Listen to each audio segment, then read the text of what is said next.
The main character looked at the white sign. Rising from the ground, he thought that time and disasters, like a huge blade, cuts. Moving through the ruins, he noticed that times of disaster were cutting between old and new civilizations. Having stepped on the wreckage, the guy noted that now human civilization survives in this wasteland. He looked at the high wall and thought that huge fortress walls had been built, but order continued to collapse. The main character said with a serious look that the man said that before the disaster there was a lot of human technology. He asked why everything had disappeared now. Exhaling smoke, the stranger replied that they were in the hands of a few, and humanity's firearms were more powerful than he thought. Many workers stood in front of a huge wall. The main character asked if there was a weapon behind the wall and why not destroy it. Closing his eyes, the man asked how the interested parties behind the wall could refuse this natural class barrier. The plot tells us that when disaster strikes, survival is a must. The military walked through the settlement. The main character covered his face with a cap and hood. The military man asked if he wanted to go to Mount Jing, in which case he should ask Ren Zaiasu. As he walked past the military, he thought that this crowd of mercenaries lacked real combat experience. He wondered if they were heading into the wilds to die. A red light was visible from the forest. The main character was taken aback by this. He looked at the lava clot and saw a message that the breath of death had been detected.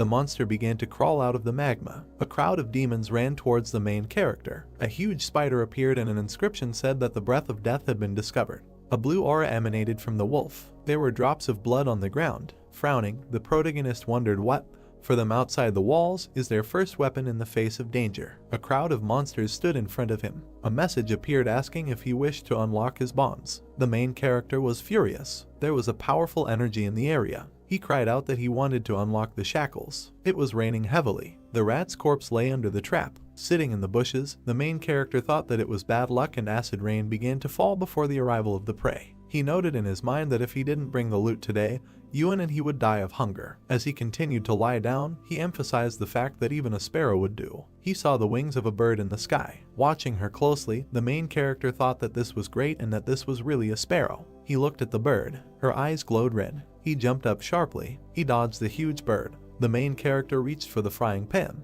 Grabbing it, he prepared for battle. The bird jumped up from the ground. She flew towards the main character. Frowning, he noted in his thoughts that he was fast. He hit the bird with a frying pan. The sparrow fell to the ground. The main character jumped on the bird. He grabbed her by the throat. He broke the bird's neck. Sighing, he said that after waiting all night, he finally got something. Throwing the loot onto his shoulder, he said that it was still early, so he would just go to Lao Wang's store to sell the bird and estimated that he could exchange it for a couple of days of rations. He was suddenly taken aback. Falling to the ground, he mentally asked why now. Closing his eyes, the main character thought that usually this happened at midnight, but this time earlier. A blue aura enveloped his body. He noted and thought that this had been happening regularly since the day he escaped from the wolves, and people in the city said that it was just a headache, but he knew that.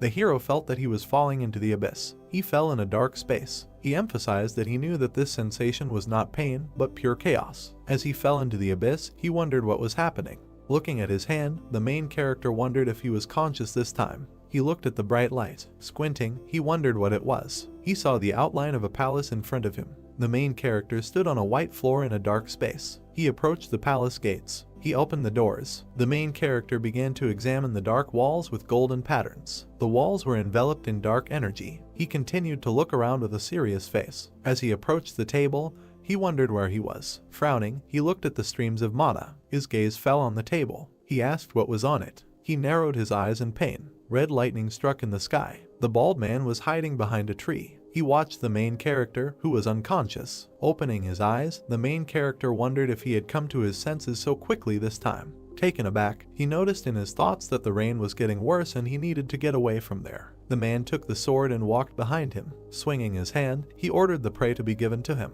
The main character looked back. He hit him in the face with a frying pan. Holding his face, the guy wondered how this happened and why he became a victim. He noticed that the main character is strong and his movements are very fast. Xiao looked at the screen, on which he saw that his task was to transfer the loot to a stranger. He was dumbfounded by this. Turning around, he looked at the bald guy. The guy sat on the ground and cried. The main character stood over him. Holding the bird in his hands, Xiao asked if the stranger needed the sparrow. The surprised guy started shouting that he wanted him. The main character gave him the sparrow. The man smiled at this. Xiao looked at the screen and saw that the task was completed. A white sheet of paper was flying towards a table in a dark room. He was heading towards the printing machine on the table. A piece of paper flew into the car. The machine began to print on paper that the task was to transfer the loot to a stranger, and for completing the task, he was rewarded with a basic profile skill which allows him to study the abilities of other people. Closing his eyes, the protagonist thought about the skill acquisition profile and whether he could use this to learn other people's skills. The guy cried and said that Zio was a good person. The main character looked at him out of the corner of his eye. He snatched the sparrow and declared that he would never get it even if he wanted it.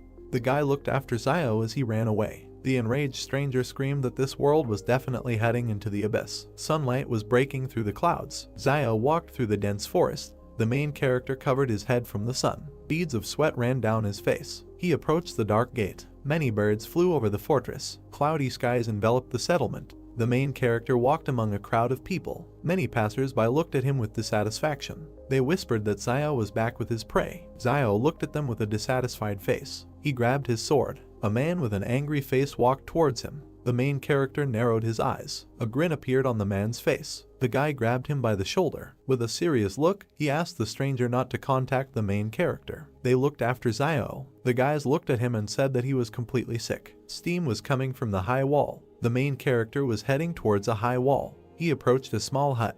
Having placed the bird on the table, Zio asked how much they would give for it. The merchant extended his hand. With a dumbfounded look, he asked to be more careful. Taking the sparrow, he said that this glass was very expensive. The main character frowned at his words. He looked at the empty shelves. The merchant began to weigh the sparrow. Smiling, he said that everything was correct and he weighed 3 jin 6 liang. Zio watched intently as the merchant cleared accounts. He said with a serious face that market prices are good now and sparrows cost 200 per jin, so the total is 700. The main character said with an embittered look that this was too little. The salesman adjusted his glasses. Shifting the scores, he stated that the maximum was 800 and there really wasn't enough meat in the fence, but everything had a price and they had to live by the rules. Zio grabbed the abacus and declared that it was almost winter, and there were few sparrows these days and below 900 was out of the question. Crossing his arms, the merchant began to quickly shake his head. The main character grabbed the bird and began to leave. The seller asked where he was going. Zio replied that he would go to Old Lai and ask his price. The merchant stood in front of him with a smile on his face and offered to negotiate, asking how much he wanted to sell it for. The main character said that first he would find out the price, and then they would return to this issue. Smiling, the seller asked if Zio wanted 900, and then agreed, adding that he did not want to delay payment for Yuan's tuition. He noted in his mind that today someone from the fence came to buy game, and he couldn't let Old Lai take advantage of it. Zio, with a straight face, clarified what the merchant said at the end. He began to tremble and asked what the price of the main character was. Smiling, Zio replied that he wanted 1,200 for the sparrow. Veins appeared on the merchant's face. The main character asked whether he agreed or not, noting that if not, then he would go to Old Li. The seller began counting out the bills. He continued to count them with a puzzled look. Having given the money, he said that this was all there was. Having taken the money, Zio said that there was nothing wrong with it and the merchant would return it tomorrow. The main character looked up. He pointed his finger at the jacket and asked him to take it out, noting that it would be just right for Yuan. The merchant reached for his jacket with his cane. Putting it on the counter, he asked if Zio would like to buy it for himself, noting that he knew the price. For him it would cost 490. He noticed that he doesn't carry jackets very often, so if he takes one jacket now, he might end up dead in the winter. The main character replied that he was not cold. Zio's gaze fell on the medicines and he asked why anti-inflammatory medicines. The seller replied that one capsule is 210. This medicine is taken for 3 days in a row and he will give 3 capsules for him for 620 and will also give a dose of iodine as a gift. Looking at the cut on his hands, the main character asked to forget about it, adding that in winter there is usually no inflammation. After giving the jacket, the merchant asked the next time Zio catches a sparrow not to kill it, noting that there are noble people behind the wall who want to keep it for fun. The main character replied that it is possible to live, but it will be more expensive. Zio headed towards the houses. He entered the hut. His brother was sitting at the table. He said with surprise that Zio had returned. Having sat down at the table, the main character asked how things were going with his homework. The brother replied that everything was fine. He just thinks that listening to a school teacher is not as useful as following the main character on a hunt. Looking at Zio, he asked when he could watch him hunt. Looking up, the main character replied that he could be killed at any moment while hunting. He asked if he would rather go to school and study physics and chemistry than hunt. He emphasized the fact that knowledge is the most important thing, and in this market town, no matter what chaos happens, no one will bother the teaching staff. Having stood up, Zio thought that it was a pity that training was so expensive, otherwise he himself would have gladly gone to listen. Turning around, he said that he had saved some of the giblets before selling the sparrow so that they could be used to make soup. His brother saw the wound on his hand and reported it. After putting the offal into the cauldron, Zio replied that it was just a scratch. The boiler began to steam. He put the giblets on a plate. He handed the plate to his brother and asked him to eat these giblets. Pushing the plate away, he replied that he would not and that the main character should eat, noting that he needed to recover. Zio replied that he was not hungry. Yuen began to cry and said that he would not eat, adding that it was not some kind of scratch at all and he heard that 2 days ago someone died from an infection. Putting the plate on the table, the main character said that tears are useless and his brother understands that he cannot shed tears in this world, and this world has not believed in tears for a long time. He pointed his finger towards the street and asked Yuen to look at the people around them. He asked what would happen if someone came at night and stabbed them to death because Yuen didn't eat enough. Zio stated that he sent him to school because he had the ability for it, and if he studied well, he would not have to go into the wasteland early in the morning to earn a living like him. Yuen sat down at the table. He started eating the offal. The main character patted him on the head and said that usually when they go out, Yuen is damn smart and cunning, but as soon as they get home, he acts like a crybaby. Zio asked him to try on the new jacket when he finished eating. Looking at the main character, Yuen asked where his jacket was. Smiling, Zio said that he wanted to rest. The frying pan was empty. Lying on the bed, the main character thought about the palace that he saw today. He frowned. Zio suddenly opened his eyes. He began to look around. He saw the dark palace again. The main character noted in his thoughts that the palace had appeared again. He entered it. Zio began to examine the palace from the inside. He extended his hand towards the dark stream of mana. His hand began to sink into energy. He wondered if it was all in his head. The main character saw a typewriter on the table. He took a white sheet of paper. He read the sheet on which was written about the task he completed today. Zio looked at the car with interest. Looking at it, he noted in his thoughts that it was written about justice, decency, honesty, trust, friendship, and goodwill. Taken aback, he wondered if they were telling him that he needed to be a good person in a world where morality was a luxury. Looking at the table, he declared that nothing would come of it. A lonely girl walked through the settlement. She pulled back the curtain. The stranger entered the protagonist's hut. Yuen put the blade to her throat. Yuen pointed his blade at the frightened girl. Looking at her, he paused, then asked that she was Zioyu's sister. Zioyu smiled, tilted her head and replied that Yuen was still awake. He looked at her displeasedly and then stepped aside. Then the girl approached him and, smiling, asked where Ziosu was. She heard that he was wounded. Approaching the dim fire, Yuen sheathed his blade and replied that the sparrow had wounded him in the arm. Hearing this, the girl nervously folded her hands and looked ahead. She saw the guy lying on the bed, and then she lowered her head. Yuen walked over to the table, put his hands on it, and then raised his head and said that she was 8 years older than his brother, so she didn't need to get so attached to him. Zioyu, blushing, shouted that he was a little tomboy. She thought of them as brothers. After these words, she stepped aside with her head down. Yuen looked at the walls of the room with displeasure, and then suddenly the girl said that okay, she will go home, let Yuen tell his brother that she came by when he wakes up. She began to leave the house, and he watched this event.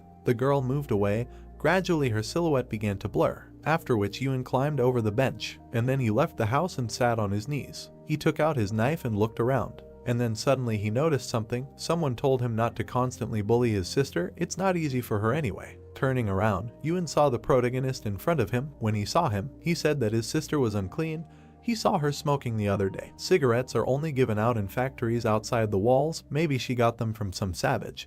He thinks that she became close to him because Zio could always hit his prey when hunting. Hearing this, the protagonist frowned with displeasure and looked at his brother, and then, lowering his head, he asked who was clean. Getting out of bed, he added that if someone wants to survive in this world, he will not be able to remain pure.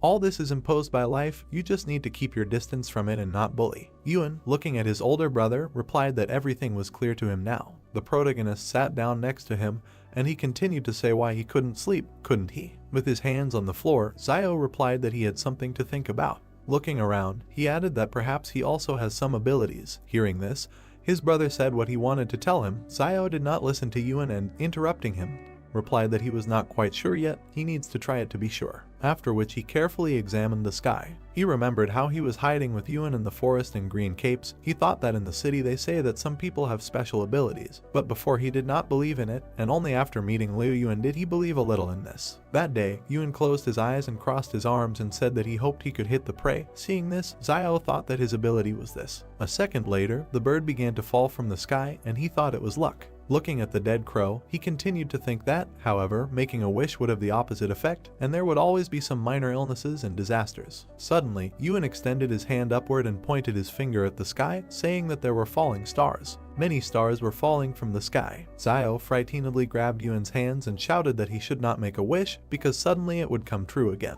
Zio was sitting with his hands behind his head when suddenly his brother asked what he thought, why shooting stars fly so fast, that if someone is late to make a wish, to which the protagonist replied that what should he think?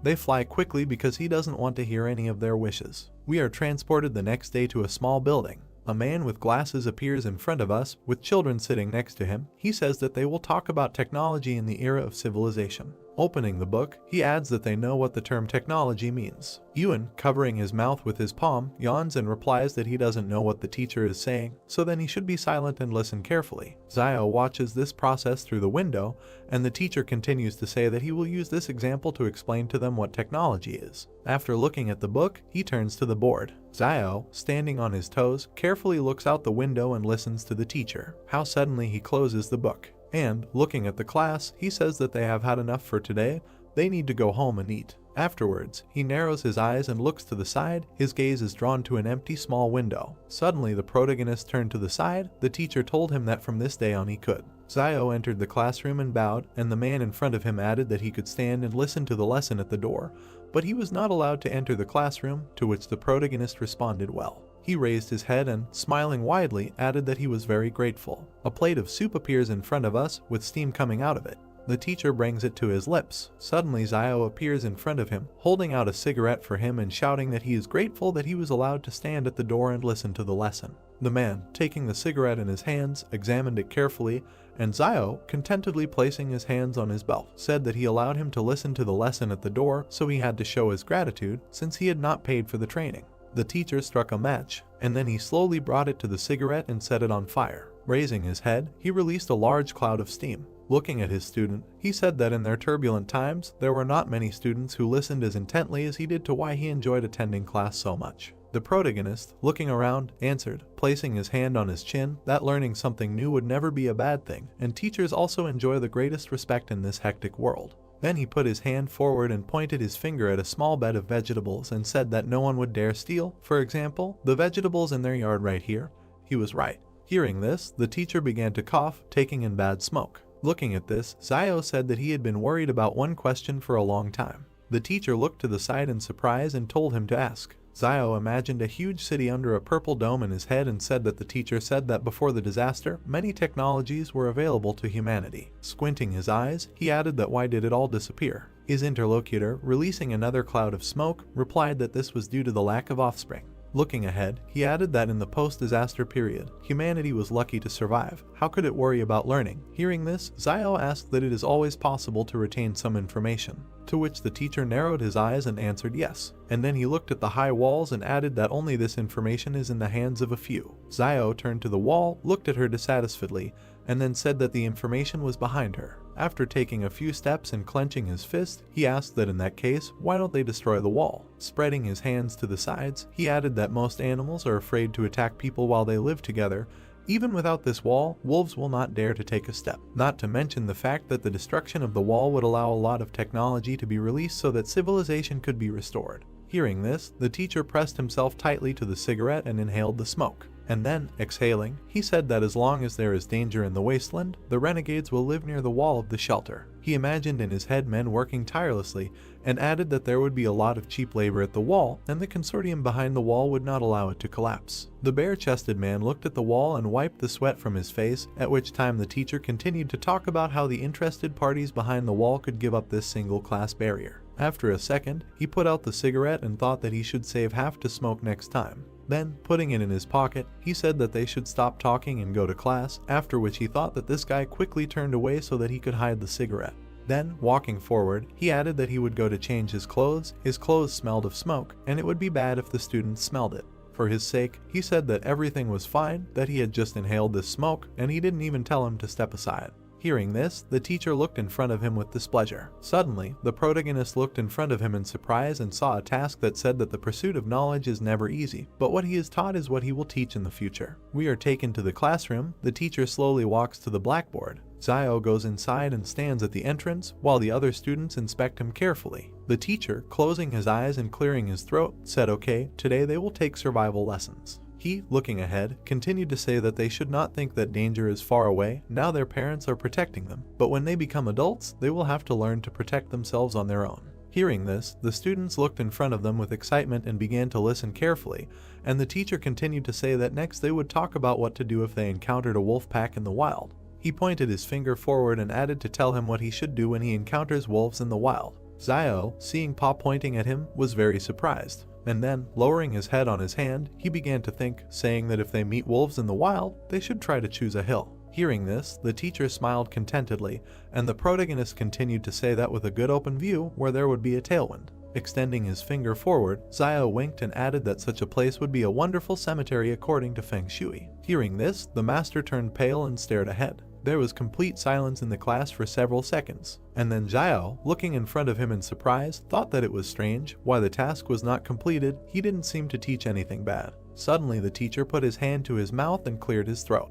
The protagonist, seeing this, bowed his head, and then, putting his hand forward, he imagined 3 huge wolves in his head and said that, probably, the teacher had never seen a wolf, let alone a pack. Even with a lone wolf there was practically no chance of survival, so it was better to immediately find a good place for yourself for the grave. Hearing this, the mentor looked ahead anxiously, and then he said that from now on he could sit in class and listen to lessons, and he would teach survival lessons. Zio, hearing this, smiled widely and asked what he would teach, and then thanked him. Suddenly, a system message appeared in front of his face with the message that the reward for completing the task of the first force appeared. Purple energy appeared around him and his clothes disappeared. Looking at his arms, he thought that he really felt an increase in muscle strength. Clenching his fist and furrowing his eyebrows, he continued to reflect that it seemed to him that the palace was not a figment of his imagination, it had a special power. Putting his hand to his chin, he squinted his eyes and imagined a muscular guy in his head, and then thought that if the strength value of an adult man is 3, before he had 2.5, but if he adds 1. Having looked menacingly in front of him, he continued to think that this is not more than that of an average adult. Smiling maliciously, he thought that in this way his chances of survival in the wild would become even higher. Suddenly, Yuan appeared behind him, and his voice scared the protagonist. Yuan, looking at his brother, said that what he meant was that the teacher allowed him to attend classes at school and invited him to be a teacher. Throwing his hands down, he added that maybe he wanted to make him a successor. Zio, smiling, raised his hand and said that he didn't think so, most likely he just didn't have enough cigarettes. Hearing this, Yuan turned pale and asked if he was serious, to which the protagonist went down to his younger brother and, with a wink, replied that it would be nice to be a teacher. When he gets old, he will transfer this position to him. Then he turned around and, spreading his arms, added that, in the end, wild nature was dearer to him. Yuan gritted his teeth in displeasure and lowered his head, and then thought that this always happens. He, looking displeasedly at his brother, continued to think that if he gets something good, he immediately passes it on to him. Zio, taking a few steps to the side, said that it is good to be a teacher, but this is not for him. His brother must study hard and develop every day in order to become a worthy and smart person in the future. He understands this. Having not heard the answer, the protagonist and the task did not turn around, and then, extending his hand to his brother, he asked what he was doing, let him not lag behind, to which Yuan, running up, said that he was coming. Zio looked down and smiled. We are taken to the soldiers. They walk in an even column past the heroes. One of the fighters, with his hands behind his head, said that he just wanted to take a few days off, and now he was asked to go to Mount Sing. Zio, looking at the squad with displeasure, thought that these people were mercenaries. Passing by, another fighter looked at his comrade and said exactly what.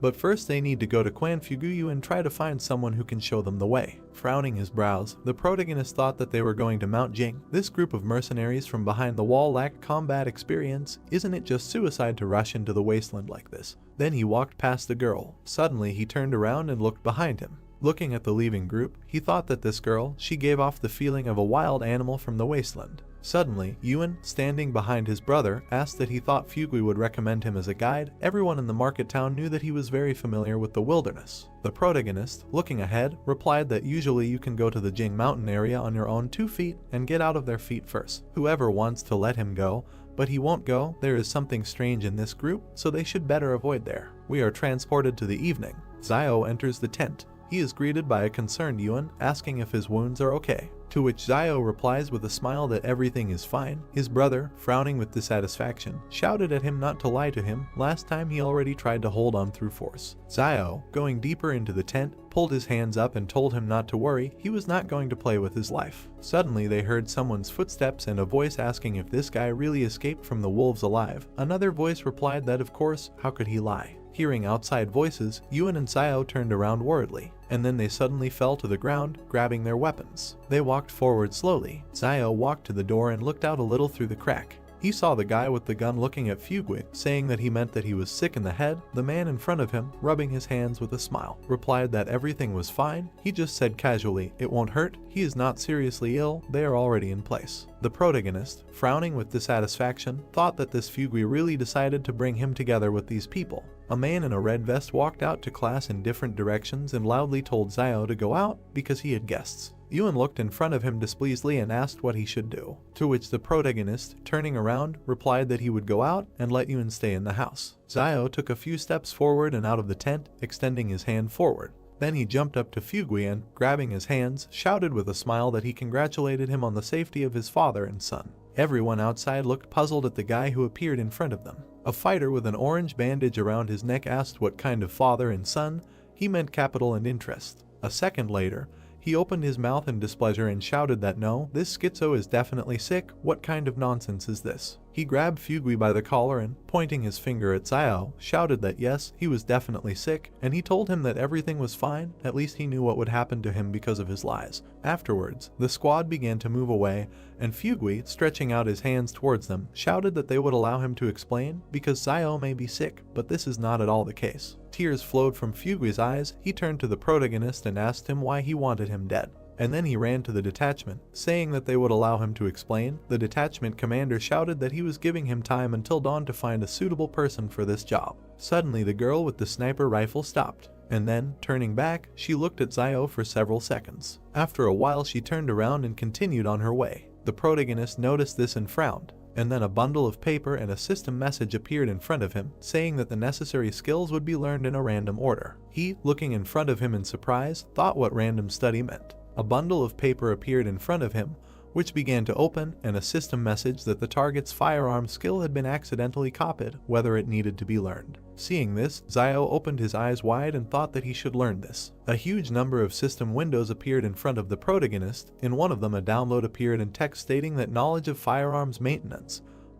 and care of firearms, regular maintenance to prevent mold, corrosion and rust, and to ensure for functionality, you need to check the magazine, chamber, external deformation, operability, accessories, and cartridges. Looking at the system messages, Zio thought that these were all firearms skills, which meant that he could really copy someone's abilities. After he closed his eyes, a system message appeared in front of him that he had achieved success in training. He had mastered advanced skill in using firearms. Opening his eyes, he looked in front of him in surprise, saying that unless what he received was a basic level scroll, why did he learn advanced firearms mastery? After that, he went to a large system message and, poking his finger at it, received information that there are two types of skill copy scrolls. A basic level scroll allows him to learn any skill up to an advanced level. A master scroll allows him to learn other people's master skills as soon as he will reach an advanced level in one of his own skills, and also has a chance to learn the target's supernatural abilities. After seeing this, he thought that he can even learn other people's supernatural abilities. This is generally normal. An image of a girl appeared in front of him in the system message, and he asked that he could find out the firearms proficiency level of that girl. He looked in front of him in surprise and thought that she was fluent in firearms, but why was she serving in a private army? Something is really wrong with this group. He then narrowed his eyes and scratched the back of his head in puzzlement. Suddenly he turned around, hearing his brother's screams. Yuan grabbed him by the cape and asked why he was looking at the back of this girl all this time. Suddenly someone came out of the tent and asked whose back it was. Turning around, they saw Zio coming towards them. Looking at her, Zio opened his mouth in shock and asked what she was doing here. The girl straightened her hair with a smile and said that she had swapped with a family of 3 who lived here before, and in the future she would move here and live next door to them. Hearing this, Yuan clung to his brother and asked in a whisper that he was still a virgin. Because Zio spent a lot of money on this, she used to live in a stone brick house. Hearing this, Zio annoyedly grabbed his younger brother by the hair and shouted that he was already old enough. So it's time for him to talk about this aspect of your education. To which Yuan said that it's good if he doesn't know something, just let him will ask. Zio waved to Zio with a smile after these words, and then they headed towards the tent, and the protagonist added that he really had something to do with something, and not now they were barely staying afloat, so he shouldn't try to connect them with his sister. Suddenly he saw something in front of him. Ewan stopped and extended his finger forward, saying that he should just look at those 2 potatoes hidden under the chair and what looked like 3 pills. Looking under the table, Ewan added that it was to treat his arm injury. Bending down, Zayo grabbed the bottle of pills and looked at it and said that it was indeed an anti-inflammatory drug. Looking ahead, he added that whether his brother remembered how last year he encountered wolves and was injured, someone secretly planted them some pills to keep him alive, right? Picking up the bottle of pills, he added that the place where the pills were planted was exactly the same as now he was trying to find this person. Ewan, looking at his brother, said that his sister could not do this, he only told her about his injury this time. Zayo narrowed his eyes and looked ahead. Suddenly, behind the tent, someone grabbed Zayoyu's hand and pulled out a cigarette for her, saying that she moved here and he brought her a cigarette, to which Zayoyu replied that she would no longer do such things. Ewan and Zayo turned to the exit in fear as they heard a man's voice laugh and then shout that she would eat and drink if she didn't do such things, who would give her a cigarette. The protagonist grabbed his dagger. Meanwhile, the guy tore Zayoyu's clothes and she raised her head and screamed for him to let her go. Zayo, gritting his teeth, jumped out of the tent like lightning. Looking ahead with dissatisfaction, he saw a system message that he had a new task to help. Squinting his eyes, he thought that even without this task he would have helped. Then, grabbing his dagger, he made a quick dash forward. The man in front of him looked ahead in fear, and then, smiling, he thought that the little guy with the bone knife wanted to stab him. Then he took out a huge machete and, smiling, thought that he had real iron here. Suddenly, in a second, Zayo's machete cut him into 2 pieces. The man looked at his broken blade in fear and shouted that how was this possible. The protagonist then let go of his dagger, and, grabbing the scoundrel's hand, he hit him in the stomach with all his might. Then, literally in a second, he went behind his back and began to break his arm. And then at great speed he hit his face on the floor. Blood flowed from the man's face. He clenched his teeth in displeasure and thought about how old he was and how he could be so strong. Zayo then looked at the frightened Zayoyu and asked who he was, to which she replied that he was a foreman at a coal mine. She imagined in her head how several men were killing a guy, and then said that last night a man was stabbed alive in the market town, and he took the lead because he heard that this man had a habit of saving money, and so it turned out that he owed the casino money, and so he decided to do this. Zayo looked displeasedly at the foreman, and then he picked up the broken machete tip from the floor. Raising his attacker's hand, he grabbed the dagger and looked at him menacingly. Suddenly a system message appeared in front of him that he had a new task: he must leave the enemy alive. A second later, the protagonist cut the attacker's side, and he screamed in pain. The foreman, cringing in pain, pulled his hand towards the cut, and meanwhile Zayo, rising to his feet, said that he had about 3 minutes left. Looking down, he added that if he went to the clinic in the market town and got stitches, he might be able to survive. The foreman, gritting his teeth, slowly began to rise to his feet, and then, leaving bloody footprints on the floor, he ran towards the trading city. A system message appeared in front of the protagonist that the task had been completed. The reward was a basic scroll of copying skills. Since he now lacks weapons, he begins to complete a side task. Looking at these system windows, he thought that the first task should be to rescue Zayoyu.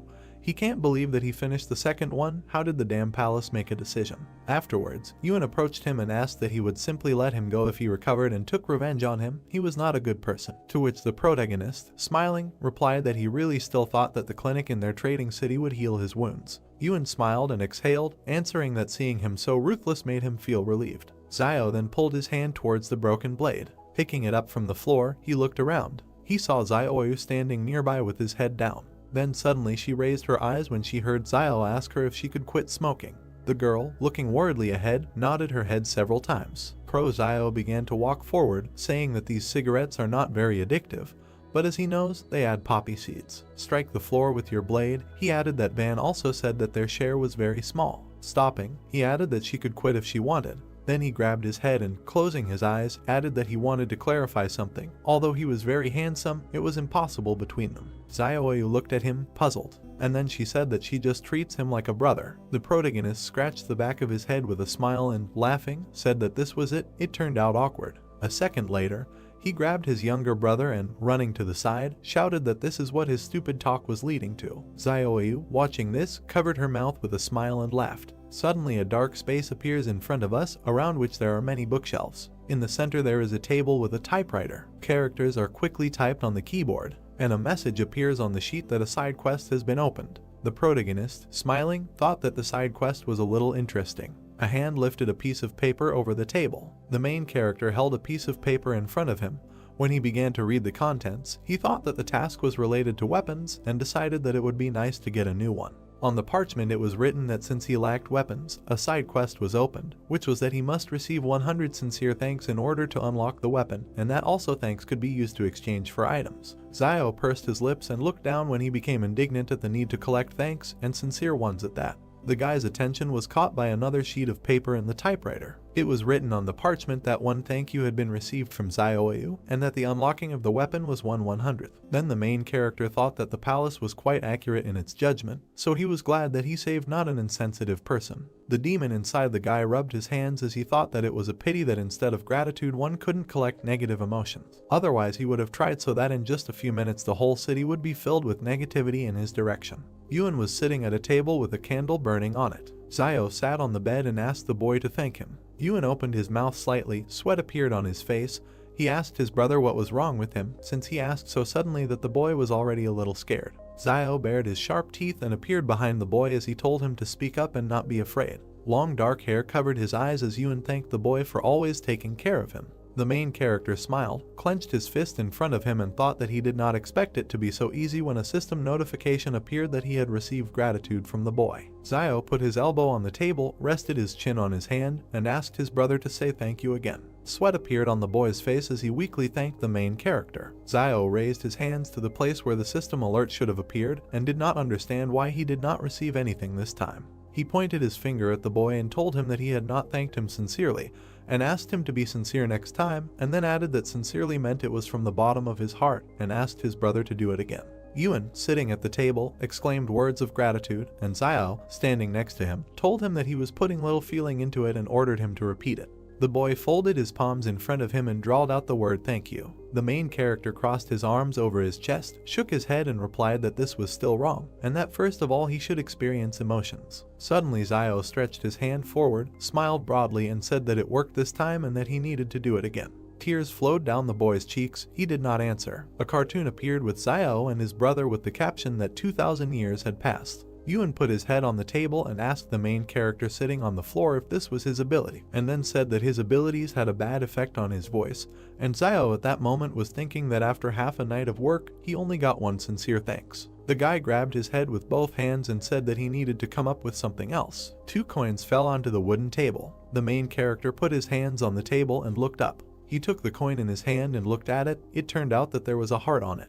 On the back was an inscription that she was grateful to him for being with her all her life and for giving her the courage to be who she was, and that she was grateful for what he shared with her as her destiny, and for the flowers that bloom and fall, and the promise that she will cherish them all. Zio raised his hand with the coin to his face as the melody enveloped him. The guy looked back, where there was some movement. He turned around and saw a large metal device behind him. The main character came up and began to examine it while he was thinking about what it was for. Zio saw 2 narrow holes. He looked down and thought about trying to throw a coin there. The guy raised his hand to the slot and placed a coin there. At the bottom of the device there was a shelf into which a black jar fell. The main character took it in his hand, looked at it and thought that it was medicine. That's what it said on the jar, and Zio continued to look at it and wonder if it was possible to tell what the medicine was for. Suddenly the guy opened his mouth and eyes wide. He found himself at home in front of the table at which Yuan was sitting. The boy opened his mouth wide and turned to his brother, asking what kind of magic he had done and why a small jar suddenly appeared in his hand. The main character was trying to open the medicine bottle while he was thinking that since there was only one word written on this medicine bottle, could it be a panacea? He used his fingers to remove the black contents from the jar and decided that it was worth a try anyway. Zio sat down, closed his eyes and brought his fingers with the ointment to the wound. He applied medicine to the cut. The guy gritted his teeth and thought that this was reckless because this substance could be poison. Suddenly, the main character's eyes widened when he realized that the wound no longer hurt. Zio grinned as he held the jar in his hand and thought that the anti-inflammatory medicine needs to be taken for 3 days in a row, but this cream works in one go, and that one anti-inflammatory medicine costs 200, which means that the cost of the ointment, if rounded up, is 100 millions. It was then that the guy decided that he had to figure out how to get as many thanks as possible. A crowd of children stopped at the entrance to the building early the next morning. 2 pairs of shoes stopped at a wooden fence. The man with glasses worriedly asked the guys in front of him what happened to them. Zio and Yuan stood with black eyes and their mouths slightly open when the youngest began to talk about what his brother wanted to do. The main character smiled broadly, pinched his brother's cheek, and replied that they were fine, they just didn't sleep well. The man with glasses opened his mouth and asked him if he had thought about what he would say today, because today was his first day as a teacher, to which the guy replied not to worry. The man in the tattered cloak touched his hand to the wooden table while he thought about how they need to find a way to collect a whole bunch of thank you coins, but he doesn't know how to do it. Zio spread his arms out to his sides as the crowd of children sitting in front of him greeted their new teacher. The main character came up with an incredible idea. His hand, wrapped in black tape, reached forward when the guy asked them about how they think it is difficult for teachers to give lessons. The guy closed his eyes and said that everyone can sit in the classroom, but the teacher stands all day. The children began to chatter when they were asked if they should thank the teacher and responded positively. The gray-haired man adjusted his glasses and nodded. In his heart, Zio smiled broadly when in reality he seriously said that from now on, instead of greeting, the children would thank the teacher, but he thought that he had cleverly come up with the idea that the students would thank him. The main character extended his hand in front of him when the children bowed their heads and told the students to try to do it all together because now is the beginning of the lesson. The guy looked up and thought about why nothing was happening and how none of these little brats sincerely thanked the teacher. He touched the back of his head with his hand, closed his eyes and agreed that 9 times out of 10 life doesn't go according to plan, so he decided to come up with something else. The stone wall near the treetops was shrouded in fog. Zio stood at the board and drew an animal's face on it while he talked about how today they would talk about basic survival skills in the wild. One student began to yawn and the other opened his mouth and looked forward. Another student gritted his teeth and touched his face with his hand while Zio was talking about how rabbits in the wild do not attack people, and that they are about the height of a person's shin, and have great strength, and the boy was thinking that this guy is too talks a lot and that he still hasn't finished the lesson. The main character smiled while he talked about how the children should be more careful because it is very difficult to survive in the wasteland. One student raised his hand and turned to the teacher, saying that if he did not finish the lesson, it would get dark outside and it would no longer be safe to return home. Zio nodded as his hand with the chalk froze at the blackboard. He closed his eyes and raised his hand as he said that safety comes first and then ended the lesson. A crowd of people ran out of the building into the street, shouting thanks to the teacher. Coins began to fall onto the wooden table. The main character beamed and smiled when he thought that the effort was paying off. He was touched that due to such a long lesson, the students were grateful to him. Yuan was walking next to Zio when he asked him not to delay his lessons so much in the future. The main character closed his eyes and replied that he was ready to give his life for education, and asked what was wrong with being delayed a little. Yuan clenched his teeth and said that he could not continue like this because he would destroy the youth of their country. Zio grabbed his younger brother by the head and asked him what he might know because the guy received the coins, which means that the student's gratitude was sincere. The boy opened his eyes wide, pointed his finger forward and told his brother to look there. There was a crowd of people ahead. One man smiled widely while the main character was thinking that isn't it old man Liu, and that he went to be a guide. A man with glasses approached the guys and addressed Zio. He adjusted his glasses, opened his mouth and told him that he was a heartless little wolf to whom he recommended such a good job, but he did not agree. The main character opened his mouth, looked away and asked how he knew it would be a good job. The man with glasses grinned and replied that there are poor and noble people behind the walls of the shelter, but the poor will not be able to get out of there, and that these people who have free access to the territory of the shelter must be noble people. There was a high stone wall behind the guy when Zio realized that it was blocking not only the people outside, but also the people inside. He opened his eyes wide and looked to the side as he thought about how those inside the walls have a hard time getting out, but those outside are desperately trying to get inside by any means necessary. The man with glasses smiled and touched Zio as he said that he had heard from the staff that they were looking for a good guide from the trading city to take him beyond the wall so that they could use his services, and asked the guy about when else would he have it was such a wonderful opportunity. The main character looked to the side and remained silent when Yuan asked him why he didn't talk to those guys from the group again, because he was much better than that old man Liu. Zio turned his back to the bespectacled man and the boy and told him to get it over with and that it was time for them to go home. Near the door there was a wooden sign with hieroglyphs. Yuan pointed his finger to the side and tugged at his brother's cloak as he turned to him and asked if Sister Zaioi was there. A girl with long hair spoke to a man through the window and said that her earrings were worth a lot of money, so could he give her more, and she was told that she didn't really need to sell things, because she could just become. At this point, he was interrupted by Zio, who put money in Zaioi's hand and said that she didn't need to sell anything, because it was money for 3 anti-inflammatory pills. The girl's hand clenched the money as the guy replied that he was going to buy the medicine anyway, so she could take it, and that he didn't reject her kindness, but they shouldn't be so polite to each other in the future. The main character hit himself on the chest with his fist and said that if it weren't for the medicine that she gave them, he probably would have died, and that she didn't need to worry, because now, as long as he had meat, he would make sure that she had soup. Yuen touched his brother and told him in his ear that he had pronounced it wrong, because they usually eat meat together. But he said that while he eats meat, she will eat soup, and then the boy added that they don't have meat at home now. Standing behind him, Yuen nodded as Zio looked determinedly and asked to be allowed to say differently. The protagonist pointed his finger at Zio and exclaimed that in the future, if he has a full bowl of soup, then she will always have a bowl to wash it.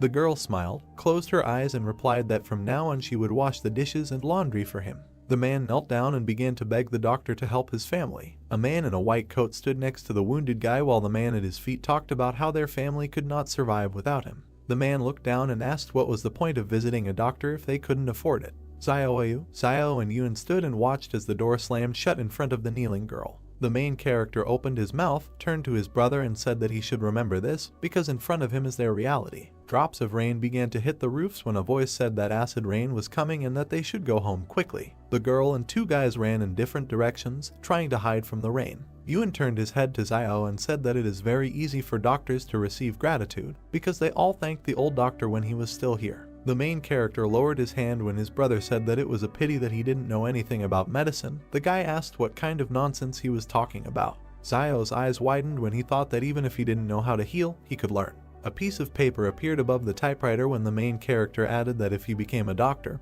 he would be able to earn money and receive gratitude, and thus solve two problems at once. The door that led into the building was illuminated by the sun. Zio sat against the wall of the house with a sign and thought that he didn't know what time the clinic usually opened, but it wouldn't hurt to come early. The clock struck 2 o'clock in the afternoon when the guy wondered if it was time for him to show up. The door opened slightly. The man in the robe came out, stretching and yawning. Suddenly he opened his eyes wide and screamed. He stood on one leg next to the guy sitting on the ground and asked him what he was doing here, squatting, and Zio told him to mind his own business and not pay attention to him. The man in the robe touched the door and said that if he wanted to see a doctor, he had to bring money, and that without it he could sit here all day. A piece of paper appeared in front of the main character, and he laughed when a system notification appeared that the target's skill would be learned at random. The guy's hand squeezed the sheet. An alert popped up asking if he wanted to learn the target's skill called Deception, which was randomly selected. The paper disappeared from Zio's hand. He opened his eyes and mouth wide and thought that he was here to learn medicine, and that there was no point in learning Deception, and also that this random skill was too random. The main character turned his head and gritted his teeth as he thought about how this guy was so disgusting that he had a skill in Deception. The man in the robe was holding something in his hands when he turned his head and looked towards the guy. Sweat appeared on his face. He opened his eyes wide when he remembered that he knew Zio, and thought that it was not for nothing that he seemed familiar to him, and that he was a well-known cruel guy in the city. The man was scared when he did not understand what he wants from him, because he didn't contact him.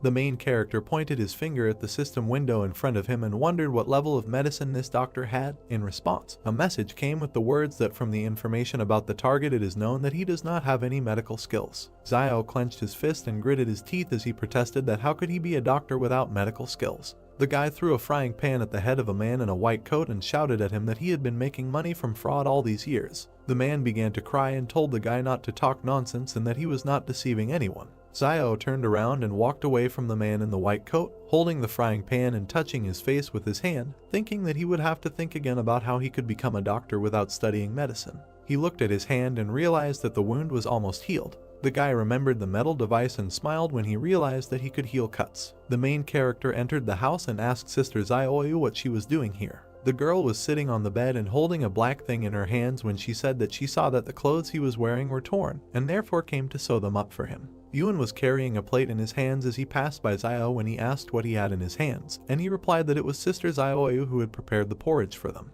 The main character pinched his younger brother's neck and asked him if he had said thank you to the girl, to which Yuen replied that he had not said so yet. The boy bowed and thanked Zio, and the girl jumped up and told Zio not to hit his brother, to which the boy replied that he could be spoiled with him, but he couldn't be like that with others. The girl sat down by the fire and put food on a plate while she told the main character standing next to him that it was time to eat because they were still growing. The guy opened his eyes wide and beamed when he thought that they had never been told that they were still growing. The girl handed Zio the soup and told him to take the food and sit at the table. The guys bring the plates to their mouths with both hands. The main character looked at the sewn item and said that his sister knew how to sew very well, and then asked why she didn't come and help them when they opened a clinic for treating cuts. Things were lying on the table when a voice asked why he suddenly wanted to open such a clinic. The moon was shining above the house and the stars were shining when he replied that she would know about it when the time came. Zio lay next to his brother with his hands behind his head. He closed his eyes. The guy opened the door saying that it was time to look at what he had received over the past few days. There were 3 coins in his hand when he said that he had exchanged his gratitude coins for a bottle of black medicine yesterday, and that he now had 3 left. The main character sat down on the table, smiled and said that 1 gratitude is equal to 1 jar of black medicine, and 1 jar is enough for 3 people, and then added that in this case 1 and 3 is the right decision. He held the bottle in his hand while he thought that the more black bottles he bought, the more gratitude coins he would receive, and that he might be able to unlock his weapon faster. He turned his face to the wall when he decided it was time to sleep.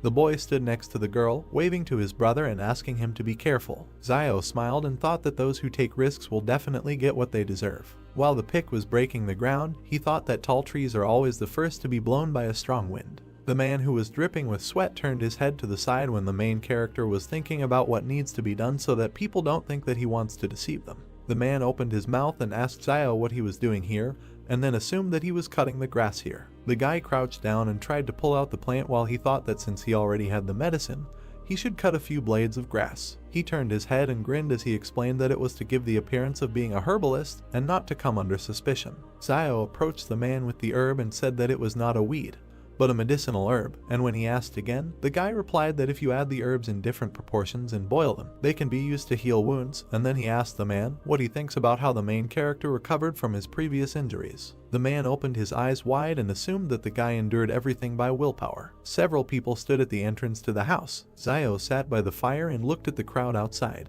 He opened his mouth and smiled. Men on the street stood and discussed among themselves. Birds were flying over the roof of the house. The main character gritted his teeth and looked away irritably when he thought about why no one was asking anything. The guy went out into the street and pointed his finger at someone from the crowd. The man pointed to himself and asked again, to which he was told to come over. He turned to look at the crowd as Zio stood in front of him. The main character hugged the man and told him to ask him what he was doing. The man opened his mouth and asked him a question. Zio smiled sweetly. He pointed to the dishes on the fire and replied that he was making an herbal medicine that not only had anti-inflammatory and analgesic properties, but also quickly healed wounds, and that he had previously hidden this from everyone. There was grass in the water when the guy exclaimed that today he finally realized his mistake and decided to share it with them. The men began to discuss among themselves that everyone knew that he simply endured everything out of character, and that no one would believe that he could treat anyone. When Zio exclaimed that he was going to open a clinic for treating cuts and called them to his place if someone will get hurt. When people turned away and began to leave, the main character thought that this was not normal, that no one cared about him. A man suddenly approached the guy. Zio saw his bandaged hand. He grabbed it and asked the man if he had injured his hand while working, and if he wanted to get excellent medicine. He was told that he didn't need anything. The main character put the man against the wall. Holding a can in his hand, told him to just think of it as an advertisement, and said that this time he would cure him for free. The guy waved to the man running away from him. When he entered the house, Ewan asked him why he was giving out medicine for free. Zio gritted his teeth and replied that he should not ask, and that next time it would be better to die than to repeat this, but thought that the beginning is always difficult, and that he should control himself because those who achieve great things achievements do not pay attention to little things. Birds flew over the stone wall the next morning. When Zio left the house, someone was waiting for him on the street. The main character opened his eyes wide and asked the man what he was doing here so early, because he hasn't been going out to catch sparrows lately. Old man Wang with glasses smiled widely and asked the guy if he had cured Tedu from the eastern part of the city yesterday. The main character closed his eyes when he learned the man's name. The guy crossed his arms and replied that he worked without intermediaries when Wang asked him if he still had the medicine and suggested that Zio give it to him and he would sell it. The man with glasses beamed, smiled widely and replied that he could sell him some then, and the guy said that he didn't seem to be injured. Wang raised his hand in front of him and said that yesterday Tedu felt that something was wrong, and wanted to know what kind of ointment the main character gave him, and decided to taste it. At that moment sweat appeared on Zio's face, and he asked if this black medicine could be taken orally. The man's glasses flashed when he said that Tedu took this black ointment and tumbled with his wife all night, and then asked the main character how much of this medicine he had, and where he got it. Zio closed his eyes and replied that he inherited it. The guy looked at the man with glasses, grinned and asked why he, a bachelor, needed this ointment. Van smiled and replied that the guy should not worry about it, and the main character put his hand in front of him and said that the price of introduction was 600. They put money in his hand and thanked him when a system notification appeared that he had received gratitude from a man with glasses. Zio looked after the smiling man indifferently. There was fog at the gate to the building. Van held a black jar in his hands and smiled. He handed the medicine to the man in the black suit, saying that he had brought this thing. An overhead view of the wooden shacks, Zio standing in front of the sign on his house. On the sign in front of the hero there is an inscription that this is a clinic for the treatment of cuts. The hero looks at it with pleasure and is glad that it is finally opening. 3 pairs of male legs, blood dripping on the ground, someone complaining that he can't do it anymore and that he's in damn pain and can't run anymore. 3 wounded villagers, one is bleeding from his arm, another is holding his shoulder, and the third is holding his leg. The man in the center, in a purple shirt, says that they need to hurry. The hero notices men passing by who are heading towards the charlatan's clinic. A man in a white jacket happily notes that they are already near the clinic. Zio's eyes begin to shine when he realizes that these are his first clients. A task window appears that says that the hero needs to save 3 patients. Zio thinks that he did not expect the first patient so soon. Zio puts his hand on his head, sighing and asking for an apology. He runs up with a sharp jerk towards the men, who have not even had time to notice him yet, grabs them from behind, jumping on them. The hero throws the wounded near his hut, tying them up. A man in a purple shirt, lying on the ground, asks the hero what he wants. MC stands with a serious face against the sky and says that the doctor at the clinic they were going to see is a charlatan, and he is trying to save their lives. Zioyu leaves the house, looking at what is happening. The hero shouts to her that they have patients to treat. The lady approaches the lying men, asking what happened and whether they got involved in a group fight. A man in purple, holding his stomach, explains with pain in his voice that the boiler at the factory exploded and that they were lucky to escape with minor injuries and were able to run to them on their own. But someone died on the spot. An exploded boiler, mountains of corpses lying on the ground, smoke coming from everywhere. The hero thinks that in their times, if someone gets hurt, then no one will run to save someone for free. The gloomy face of the hero is close up. He continues his thought, thinking that most likely people will wait for your death and take away what belonged to you. The hero with a satisfied face holds the purple man and looks at his sister, telling her that she first needs to disinfect the needles and sew up the wounds of the men. The sister asks what it means to sew, to which the hero calmly replies that it is like sewing up clothes and it is not difficult. With worry on her face, Zioyu straightens her hair and says that she is ready to do it. The needle warms up in a woman's hand over a candle. The sister inserts a hot needle into the man's arm. The man screams in a frenzy of pain. His whole face is distorted. He turns to Zioyu and shouts that he can understand that she heated the needle to sterilize it, but couldn't she have waited for the needle to cool down before stitching? MC replies with a happy face that everyone makes mistakes sometime. Their nurse is not entirely familiar with the process on her first day and will get better with time. MC sticks his fingers into the medicine, about to take some from the jar, and says it's time for the medicine. The hero with a predatory face turns to the men, saying that his medicine is very valuable, but he will not charge them much and that it will cost them the same as in the clinic, namely 600. Zio hugs the man, holding his medicated fingers over his shoulder. He says that for his work the man gets 2,000 or 3,000 a month, so he should be able to pay 600 for his life. The man, clearly afraid of the hero, says that I agree, the hero just needs to go easy on him. One of the patients stands up from his seat with a sharp movement, preparing to run. He runs out of the shack, attracting the attention of his colleague and hero, who says that escaping from his clinic is not so easy. The man in the gray shirt is also about to give up, but the hero grabs him by the shoulder, saying that the patient has escaped and Sister Zioyu needs to sew up the wound of the man in gray first. Zio runs out of his blade at great speed, catching up with the escapee. Zioyu, folding his arms on his chest, asks the man in gray if he also wants to run away, and if he also wants to run. Then she will sew him up later, to which the man, looking down glance, replied that no, he would not run and let his sister stitch it up. An escaped man leans on some shack, breathing heavily. MC grabs the man who thought he had gotten away and says that it's good that he runs fast. The man turns around in horror, and his brain begins to work at increased speed, trying to comprehend what is happening. The hero asks how far the man is going. With a dissatisfied face, Zio towers over the man and says that it is time for them to go get treatment. The hero carries a man on his shoulder, where 2 people are already lying calmly, resting on a mattress. He says that they have returned. Zioyu sews up the hand of the man who was just brought in. He sighs, enduring the pain. The 3 of them lie on the mattress. The escapee notices that nothing hurts anymore and it seems that the medicine is really working. The task window reports that the task is completed and the hero's reward is 1 point each of strength and dexterity. A task window pops up in front of the hero, where it is written that his new task is to cure 10 patients. The hero thinks that this turns out to be a chain of tasks. Night falls and the crescent moon glows brightly above the shack. A view of a shack with a light on inside and someone shouting that something terrible has happened and that wolves have broken into the town. Zioyu and Yun wake up and try to understand what happened. The brother asks MC if the wolves will come to the trading city. Close up of the hero's serious face, He says that wolves are smarter than you might think, so they won't risk coming to the city. The wolves surround the plant, and the hero says that they were most likely attracted by the bloody smell in the place where the boiler exploded. MC says with a straight face that after all, they have a wall standing behind them to support them. Ewan looks at his brother blankly. The view moves away and the younger brother asks how Zio survived when he met the wolves and says that he never told him that.